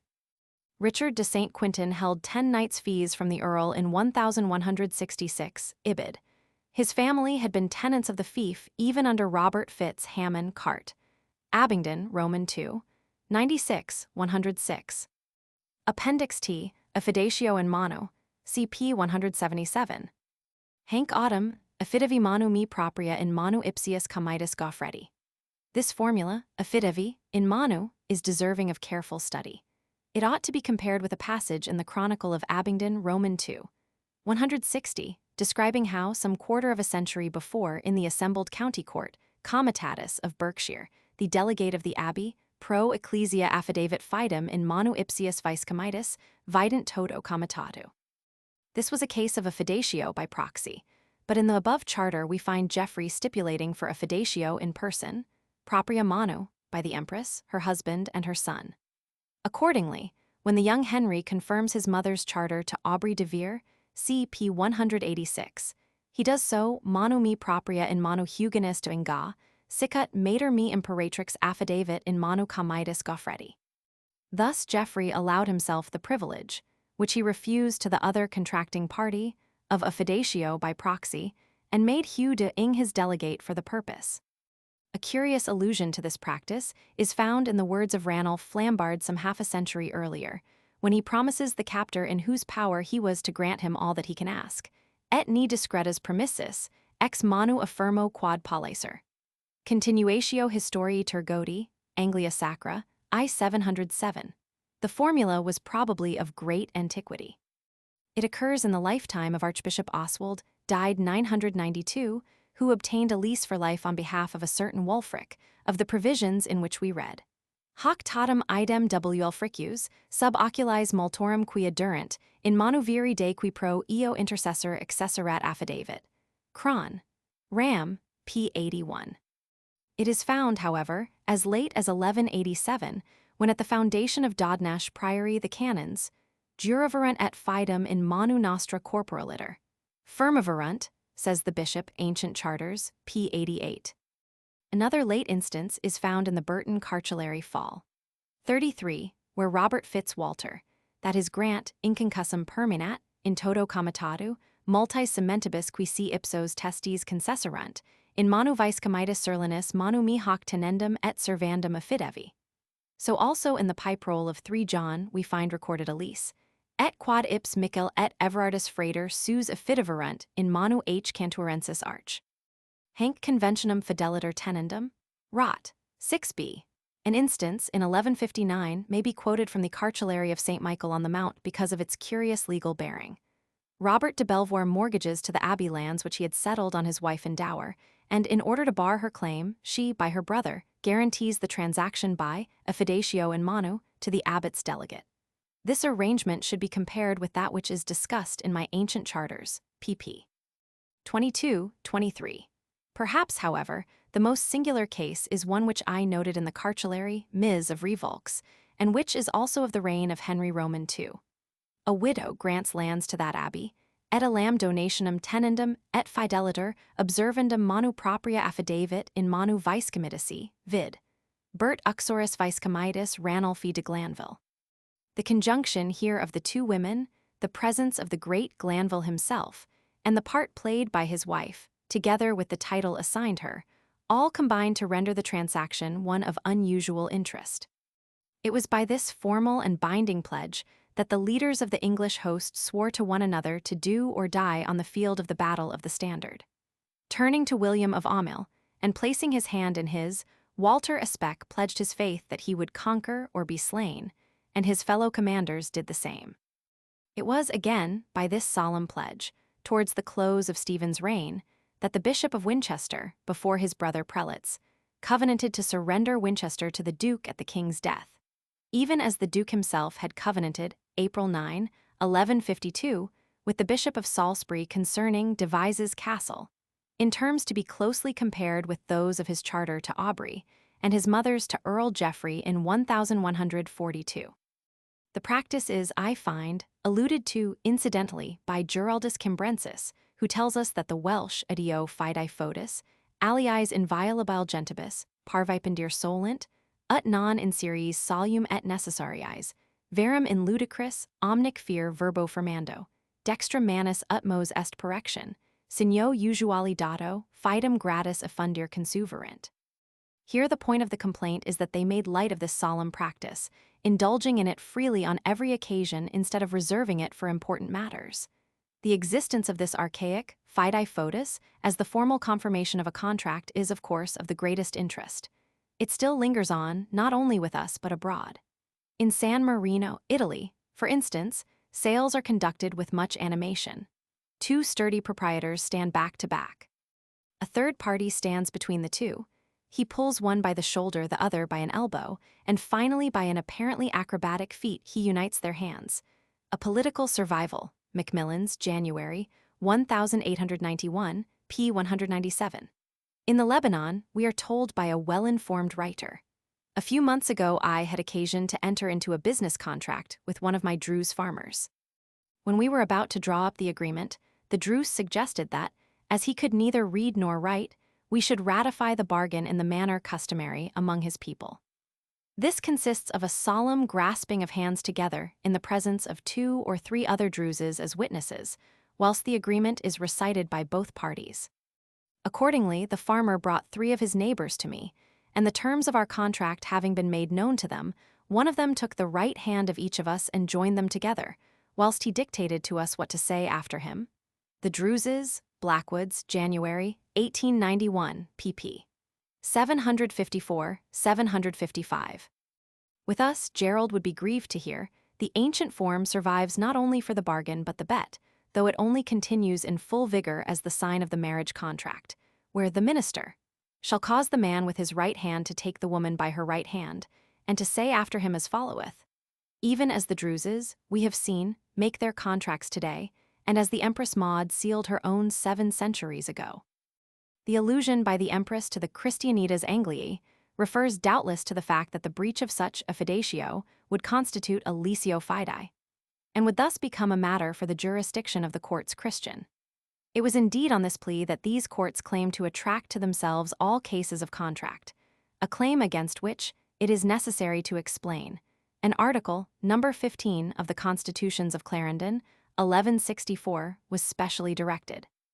Invadiavit Rotbertus de Belluer pro sex libris sentimenentium, terram suum quam dederat uxari suin dotum, ipsa beni hoc concedent, Filippo fratri in super, fide sua in manu Johannes filii bigodi, illud, idem sororum suum tenor assecurante. Fall. 116. Ed. Piprol Society. His testibus, Ranulfo Viscomite, Bertha Viscomatissa, Matilda filia ejus. Hic Dysons verdit si ad comitem albemarlensum, Dadic dextera, du, inquit, fidem quia hodi aut vincem scatos aut oxidar ascatis. Quo similiter voto cuncti si prosers constrixerunt, ethelred of Revolks. Episcopus Wintoni in manu archiepiscopi cantorensis, coram episcopis affidavit quad si ego disceterum castra Wintoni. Deus rhedorit. Hunc superdictem conventionum, affidavit idem comes, sic in manu domini cantorensis archiepiscopi, sine malo ingenio tenendum, et cum eo comes glostri. Similiter et dominus episcopus sarum affidavit in manu adjustum legati, etc., Sarum Charters and Documents, pp. 22-23. Compare the Old English term, handfasting. The law in Austria, it is said, still recognizes the clasping of hands as a formal contract. Placida de debitus, qui fide interposita debenter, sint in justicia regis. Appendix U, the families of Mandeville and de Vere, CP 178. The confusion on the pedigree and relationship of these two families is due, in the first place, to the fact that, for several generations, the successive heads of the family of de Vere were all named Aubrey, Albericus. And in the second, to a chronicle of Walden Abbey, which proves as inaccurate as to the marriage of its founder as it is on the date of his creation. Dugdale, accepting all its statements without the slightest hesitation, has combined in a single passage no less than 3 errors, together with the means for their detection. Among these is the statement that Geoffrey's wife was a daughter of Aubrey de Vere, Earl of Oxford. Accordingly, she so figures in Dugdale's tabular pedigree, and the same error has now reappeared in Mr. Doyle's official baronage. Oddly enough, in his account of the de Veres, a few pages before, Dugdale makes Geoffrey's wife daughter not of the Earl of Oxford, but of his grandfather Aubrey, and so enters her in the tabular pedigree. And yet she was, in truth, daughter neither of the Earl nor of his grandfather, but of his father, the Chamberlain. To establish this will now be my task. Between the Aubrey de Vere of Doomsday and the Aubrey de Vere, senior, of the cartulary of Abingdon Abbey, about 20 years are interposed. Their identity, therefore, is not actually proved, though the presumption, of course, is in its favor. But from the time of the latter, Aubrey all is clear. The descent that we obtain from the Abingdon cartulary is as follows. Aubrey equals Beatrice de Vere, senior, plus Geoffrey Aubrey de Roger de Robert de William, or Godfrey, Vere, de Vere Aub, VP at Junior died soon Abingdon. Afterwards after his Camerarius father Regis, d. 1141. Our next source of information is the Cartulary of Colney Priory, in combination with an invaluable tract, De Miraculis S. Ozithi, composed by William de Vere, a brother of the first Earl, and a canon of St. Ozith's Priory, Essex. Dugdale was acquainted with both documents, but lost the full force of the latter by failing to identify its author. He gives us as sons to Aubrey the Chamberlain and brothers to Aubrey the First Earl, A. William de Vere, B. de Vere, Canon of St. Osyth's. The identity of the two is proved first by a charter of Aubrey the Chamberlain, in which he speaks of his reverend son William.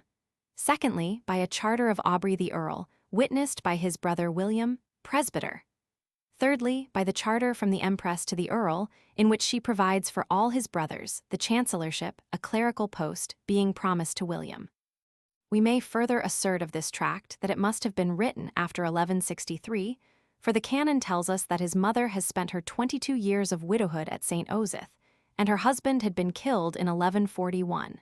In it, he refers to his father, the Chamberlain, as Justitiarius Totius Angliae.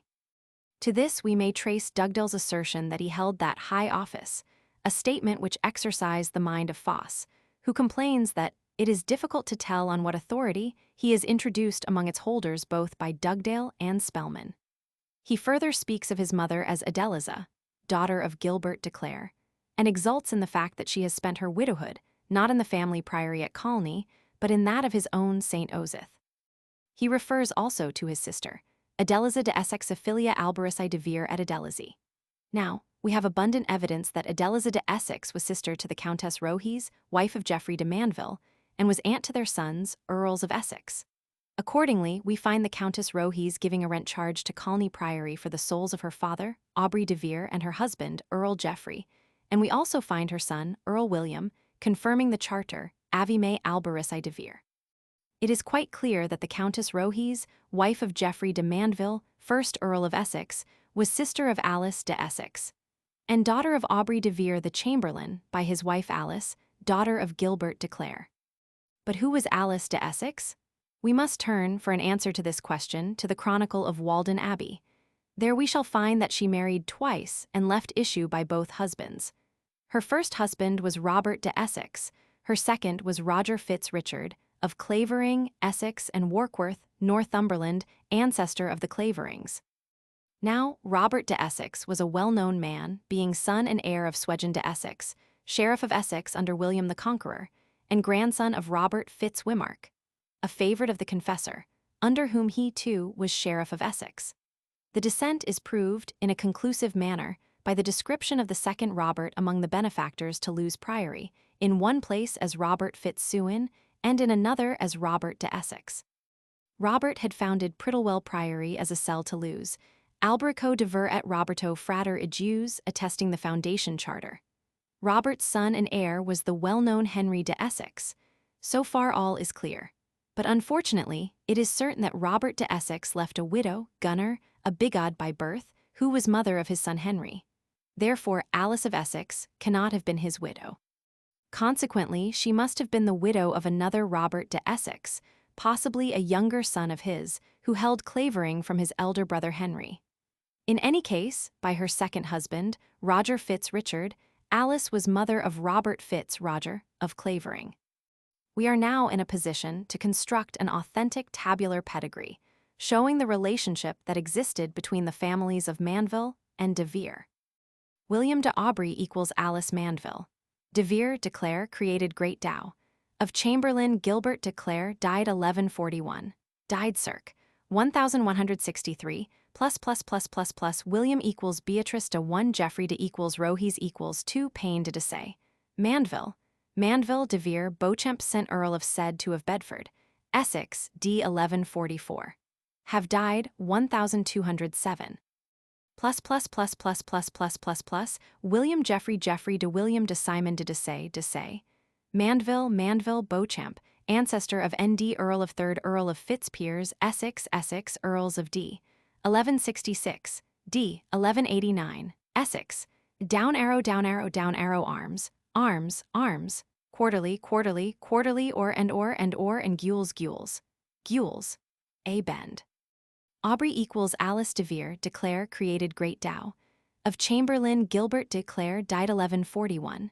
Died circ. 1163, +1 Robert equals Alice equals 2 Roger Fitz Aubrey de Essex. De Vere.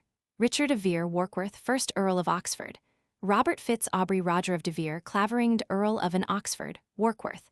Down arrow, arms. quarterly, gu.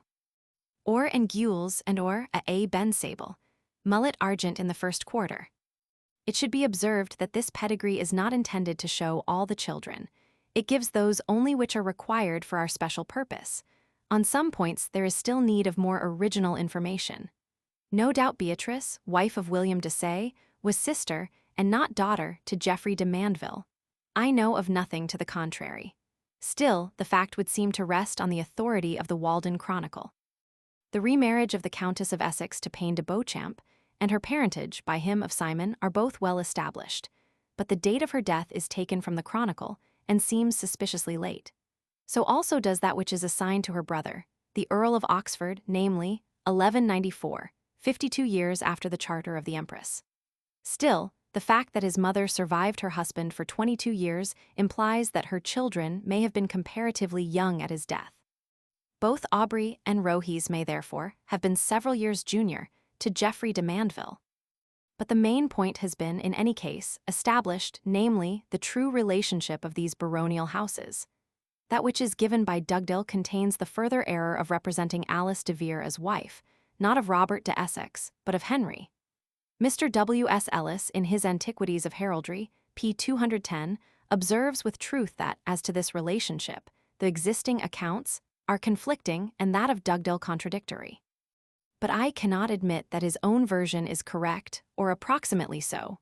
For while, with Dugdale, he errs in assigning to Alice de Vere Henry de Essex for husband, he transforms Roger Fitz Richard, whom Dugdale had, rightly, given as her second husband, into her son-in-law.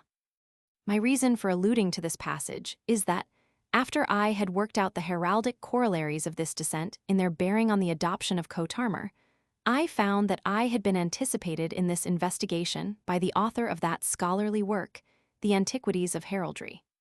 As the conclusions, however, at which I had arrived differ slightly from those of Mr. Ellis, it may be worth while to set them forth.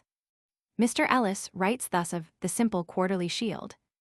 There can be little doubt that the source of this honored armorial ensign is to be found in the distinguished family of de Vere, as all the families in the table who bear it are descended from the head of that house, who lived at the commencement of the 12th century. I should differ with no slight hesitation from so ably argued and erudite a work, were it not that, in this case, its conclusions are based on a false premise. Thus we read, further on, which was the original bearer of the quarterly coat of de Vere? Was it Say, or Mandeville, or Lacy, or Beauchamp, or was it de Vere, from whom all, or their wives, were descended? Now, the table given by the writer himself, p. 210, disproves this statement, for it rightly shows a Say as descended from Mandeville, but not descended from de Vere. It is, therefore, shown by his own table that this must have been a case of the collateral adoption of arms, the very practice against which he here strenuously argues. Thus the very case he adduces against the existence of the practice is itself proof absolute that the practice did exist. I am compelled to emphasize this point because it is the pivot on which the question turns. If all the families in the table who bore the quarterly coat were indeed descended from de Vere, Mr. Ellis's theory would account for the facts, but by his own showing, they were not. Some other explanation must therefore be sought. That which had originally occurred to myself, and to which I am still compelled to adhere, is that the original bearer of this quarterly coat was the central figure of this family group, Geoffrey de Mandeville himself. It being, as I have shown, absolutely clear that there must have been collateral adoption, the only question that remains to be decided is from which of the two family stems, Mandeville or de Vere, was the coat adopted. My first reason for selecting the former is that the first Earl of Essex was far and away, at the time, the greatest personage of the group. Aubrey de Vere figures, at Oxford, as his dependent rather than as his equal. On this ground, then, it seems to me far more probable that Aubrey should have adopted his arms from Geoffrey than that Geoffrey should have adopted his from Aubrey. The second reason is this. Science and analogy point to the fact that the simplest form of the coat is, of necessity, the most original. Now, the simplest form of this coat, its only undifferenced variety, is that borne by the Earls of Essex. We do not obtain recorded blazons till the reign of Henry Roman III. But when we do, it is as Quartel du Or and de Gules that the coat of the Earl of Essex, the namesake of Geoffrey de Mandeville, first meets us. But all the descendants of de Vere, it would seem, bear this coat differenced. That of de Vere itself being charged with a mullet in the first quarter, the tinctures also, perhaps for distinction, being in this case reversed.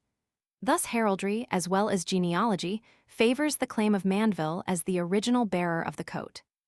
It has been generally asserted in works on heraldry that Geoffrey de Mandeville added an escarbuncle to his simple paternal coat, and that it is still to be seen on the shield of his effigy among the monuments at the Temple Church.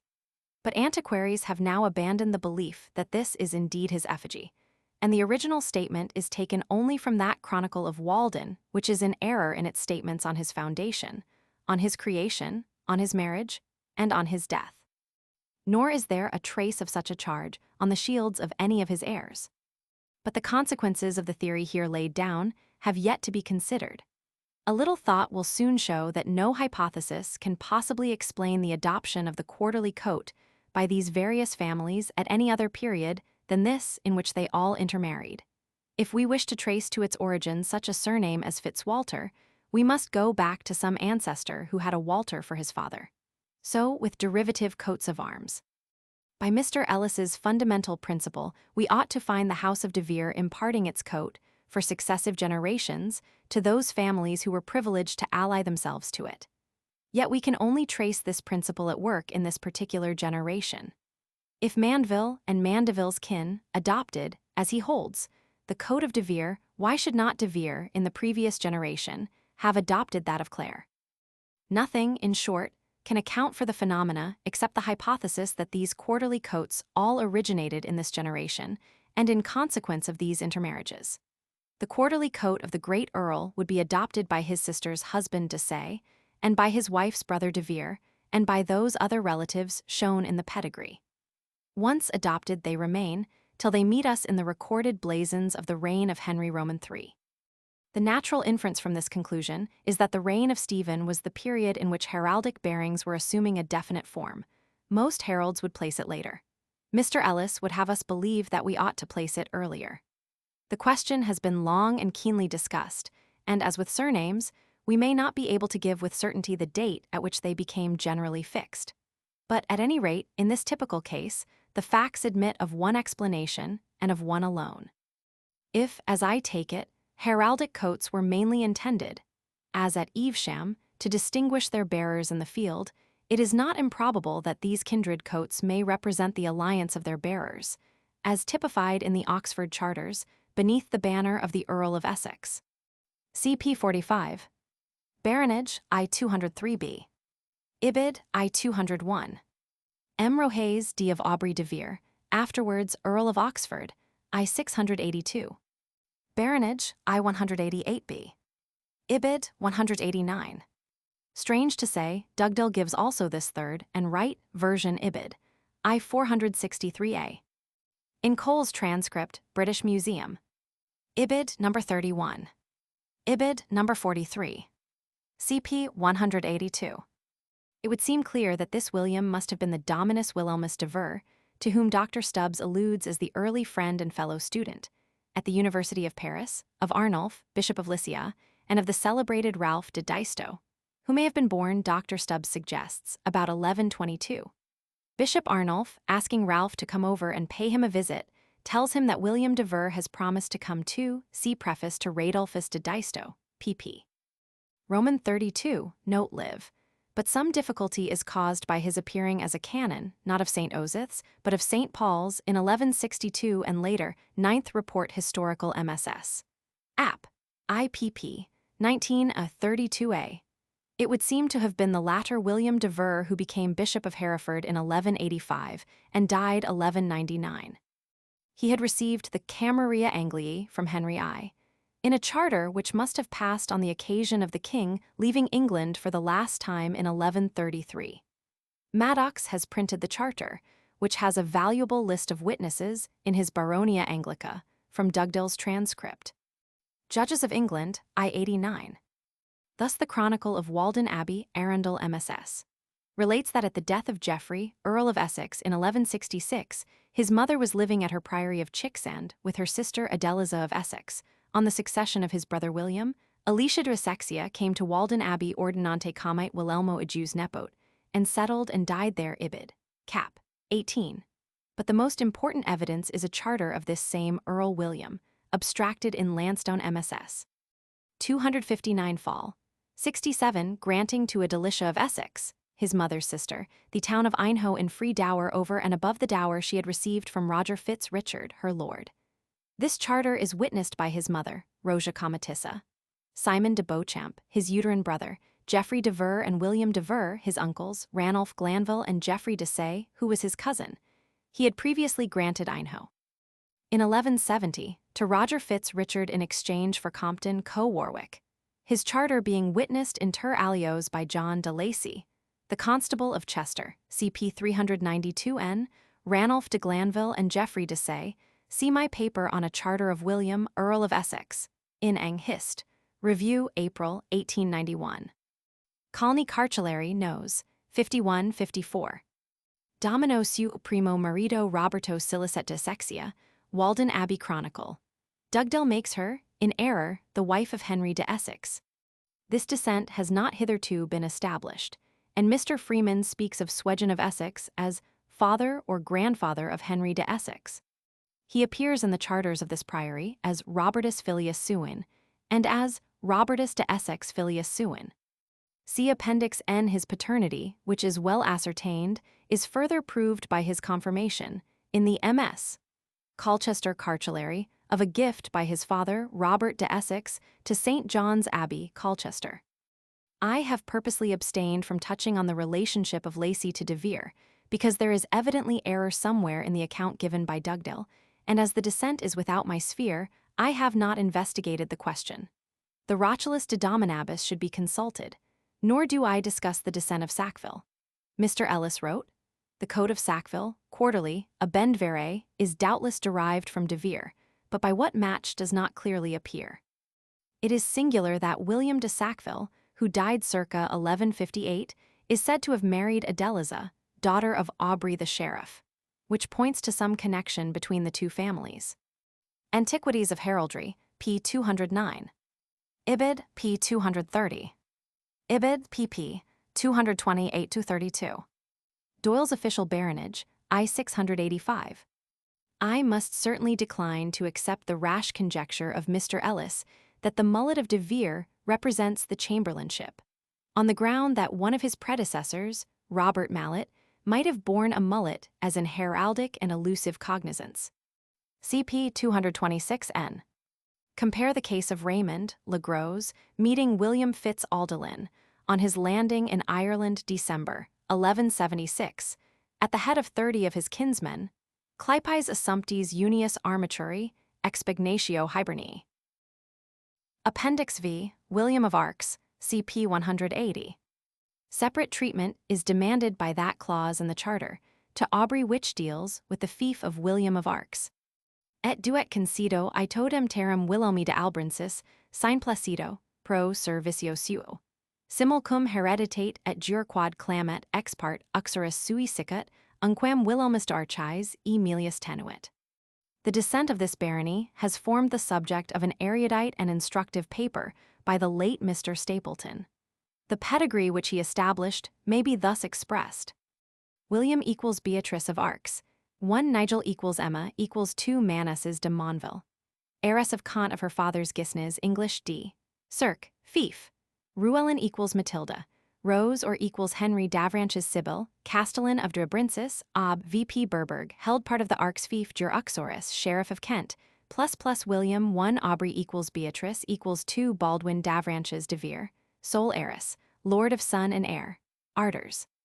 This descent renders the above clause in the charter intelligible at once, for it shows that Aubrey was to reunite the whole Arcs fief in his own holding jur uxoris. Mr. Stapleton, who prints the clause from the translation given by Dugdale, justly pronounces it extremely important, as establishing the fact of his marriage at its date with the heiress of the barony of Arcs as well as of the comté of Gisnes. With Aubrey's tenure of this comté, I have dealt at p. 188. Archaeologia, Volume Roman 31, pp. 216-37. Appendix X, Roger de Ramis, CP 181. The entries relating to the fief of this tenant in Capite are probably as corrupt as any to be found in the Liber Niger. The name of the family being de Rames, Latinized in this charter and Domesday invariably as de Ramis, an inevitable confusion soon arose between it and the name of their chief seat in England, Rain, Co. Essex. Morant, in his History of Essex, identifies the two. Thus, Rain being entered in Domesday and in the Liber Niger as Rains, the name of the family appears in the latter as de Rains. De Rains, I 237, de Ramis, de Ramis, and de Rames, I 239-240. The Domesday tenant was Roger de Ramis, who was succeeded by William de Rames, who was dead in 1130 when his sons Roger and Robert are found indebted to the crown for their reliefs and for their father's debts, rot. Pip 31 hen I. Further, if the Liber Niger, I 237, 239 is to be trusted, there were in 1135 two Essex fiefs, held respectively by these very sons, Roger and Robert de Ramis. So far all is clear, but when we come to the Cardi of 1166 all is hopeless confusion. There are, certainly, two fiefs entered in the Essex portion, but while the Carta of that which is assigned to Robert de Ramis is intelligible, though very corrupt, the other is assigned by an amazing blunder to William Fitz-Miles, who was merely one of the undertenants. Moreover, the entries are so similar that they might be easily taken for variants of the same Carta. Let us, however, now turn to the Pipe Roll of 1159, 5 hen, Roman 2. We there find these entries, P5 under Essex. Idem viscums redit compotum de Roman 12, L et Roman 13, S et ea dipro Rogero de Ram. Idem viscums redit compotum de Roman 12, L et Roman 13, S ea dipro Ricardo de Ram. They require some explanation. The sums here accounted for, though it is not so stated, are payments towards the great scutage of the year at 2 marks on the knight's fee. These were in most cases paid collectively by the aggregate of knights liable. Here, luckily for us, these two tenants paid separately. Turning the payments into marks, and then dividing by 2, we find that each represents an assessment of 9.5 knights. Now we know for certain from the Liber Niger I, 240, that the assessment of one of these two fiefs was 10 knights, and that its holder was entitled to deduct from that assessment an amount equivalent to half a knight. For such is the meaning in the language of the exchequer of the phrase, fidem dimidae militis, quod mihi computator in ex militibus quos regi debio. Thus we obtain the exact amount, 9.5 knights, on which he pays in the above roll. But we can go further still. Each of the two fiefs was entitled to the same deduction, Liber Niger. Both, therefore, must have been alike assessed at 10 knights. We are now on the right track. These two fiefs in the Liber Niger are not identical but distinct. They represent an original fief, assessed at 20 knights, which has been divided into 2 equal halves, each with an assessment of 10 knights. And as with the whole fief, so with some of its component parts. Dedum, for instance, the delem of Domesday Roman 2, 83, and the diham of our charter, was held of the lord of the fief by the service of 1 knight. When the fief was divided in 2, dedum was divided 2. Accordingly, we find it mentioned in our charter 1142 as diham qua fuit Rogeri de Ramis, rectum, fili orum Rogeri de Ramis. It was their joint right, because it was divided between them, just as it still appears divided in the Cardi of 1166. But further, why is dedum alone mentioned in this charter? Because it was that portion of the fief which the crown had seized and kept, and consequently that of which the restoration was now exacted from the empress. And why had the crown seized it? Possibly as security for those very debts, which were due to it from William de Rames, rot. Pip 31 hen I. Dedum was not the only divided manor in the fief. Totentuna, in Norfolk, was similarly shared, its 1 knight's fee being halved. This enables us to correct an error in the Liber Niger. We there read I. 237. Verinus de Totenten, mediatatum imelitis. And again, I. 239. Verinus dim mil, de Totenten fidem dimidae militis. In the latter case, the right reading is Verinus de Totenten dim mil, fidem dimidae militis dehiham, quad, etc. Further, Robert de Rains is returned in both Cardi as holding 1166, a quarter of a knight's fee in each fief, de novo fefimento, apparently in Higham, Suffolk, not far from Dedham, Essex. This suggests his enfeoffment by the service of half a knight and the division of his holding when the fief was divided. It is strange that on the roll of 1159 he is entered as paying 1 mark, which would be the exact amount payable for half a knight. Thus the main points have been satisfactorily established. The genealogy is not so easy. Our charter tells us that in 1142 the sons of Roger de Ramillies were the nepots of Earl Aubrey. From the Earl's age at the time they could not be his grandsons, they were therefore his nephews, the sons of a sister. Were they the Richard and Roger who in 1159 held respectively the 2 halves of the original fief, rot? Pip, 5 hen, Roman 2. To answer this question, we must grasp the data clearly.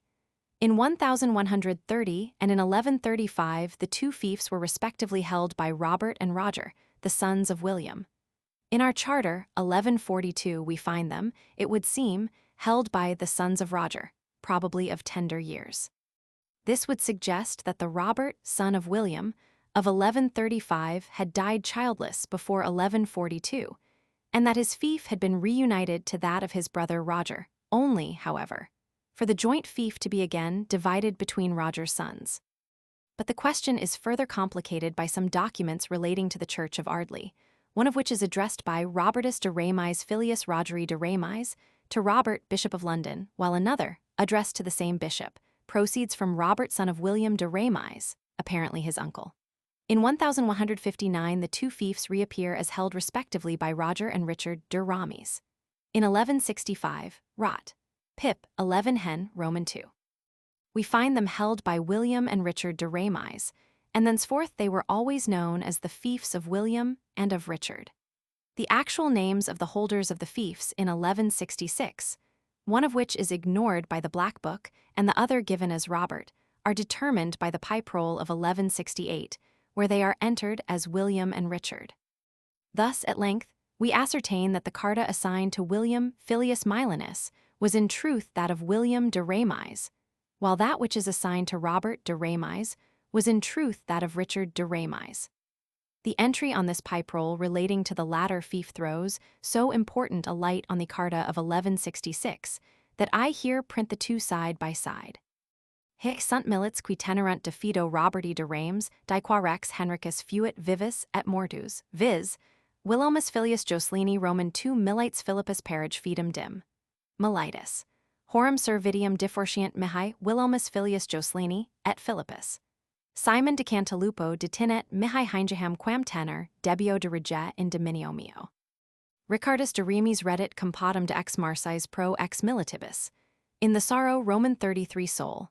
Et ei den, et in dominio regis de dedum I mar, et debit ei li, et Roman 6 sol, et Roman 8 den.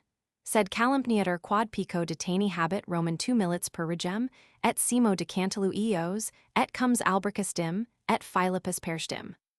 If, as implied by our charter, the sons of Roger, de Ramillies, were minors at the time of the Anarchy, this would account for Earl Hugh seizing, as recorded in William's Carta, 5 of his knights' fees in the time of King Stephen, Liber Niger, I 237. The later history of these 2 fiefs is one of some complexity, but the descent of Dedham, which alone concerns our own charter, is fortunately quite clear. Its 2 halves are well shown in the Testa de Neville entry. Leonia de Studeville tenet, fidem unius militia in Byham, unde debit facera, unum mediatatum heredi Ricardi de Reims, et alteram mediatatum heredi Wilhelmi de Reims. I 276. For this Byham, improbable as it may seem, was really the Dyham of our charter, i.e. Dedham, and the 2 halves of the original barony are here described, as I explained above, as those of Richard and William, in a survey of Richard's portion of the fief among the inquisitions of John Cirque. 1212, we find Leonia holding half a knight's fee in Dyham of it, and in a later inquisition we find her heir, John de Stuteville, holding the estate as Dyhale Testa, p. 281b. As early as 1185-86 Leonia was already in possession of Dedham, as will be seen by the extract below from the Rochulus de Dominabus. This entry is one of a series which have formed the subject of keen and even hot discussion. The fact that Dedham is spoken of here as her inheritance has led to the hasty inference that she was heiress or co-heiress to the Reims fief. This view seems to have been started by Mr. E. Chester Waters in a communication to Notes and Queries, 1872, in which, on the strength of the entries below relating to her and to Alice de Tanny, he drew out a pedigree deriving them both from the Roger de Ramis of Doomsday. Writing to the Academy in 1885, he took great credit to himself for his performance in Notes and Queries, and observed, of Mr. Yeatman, "I must refer him to the Rochulus de Dominabus and to the Charcelary of Botcherville Abbey for the true co-heirs of the fief of Reims." But the extracts which follow clearly show, when combined with the testa entry above, that neither Leonia nor Alice were the true co-heirs of the fief of Reims.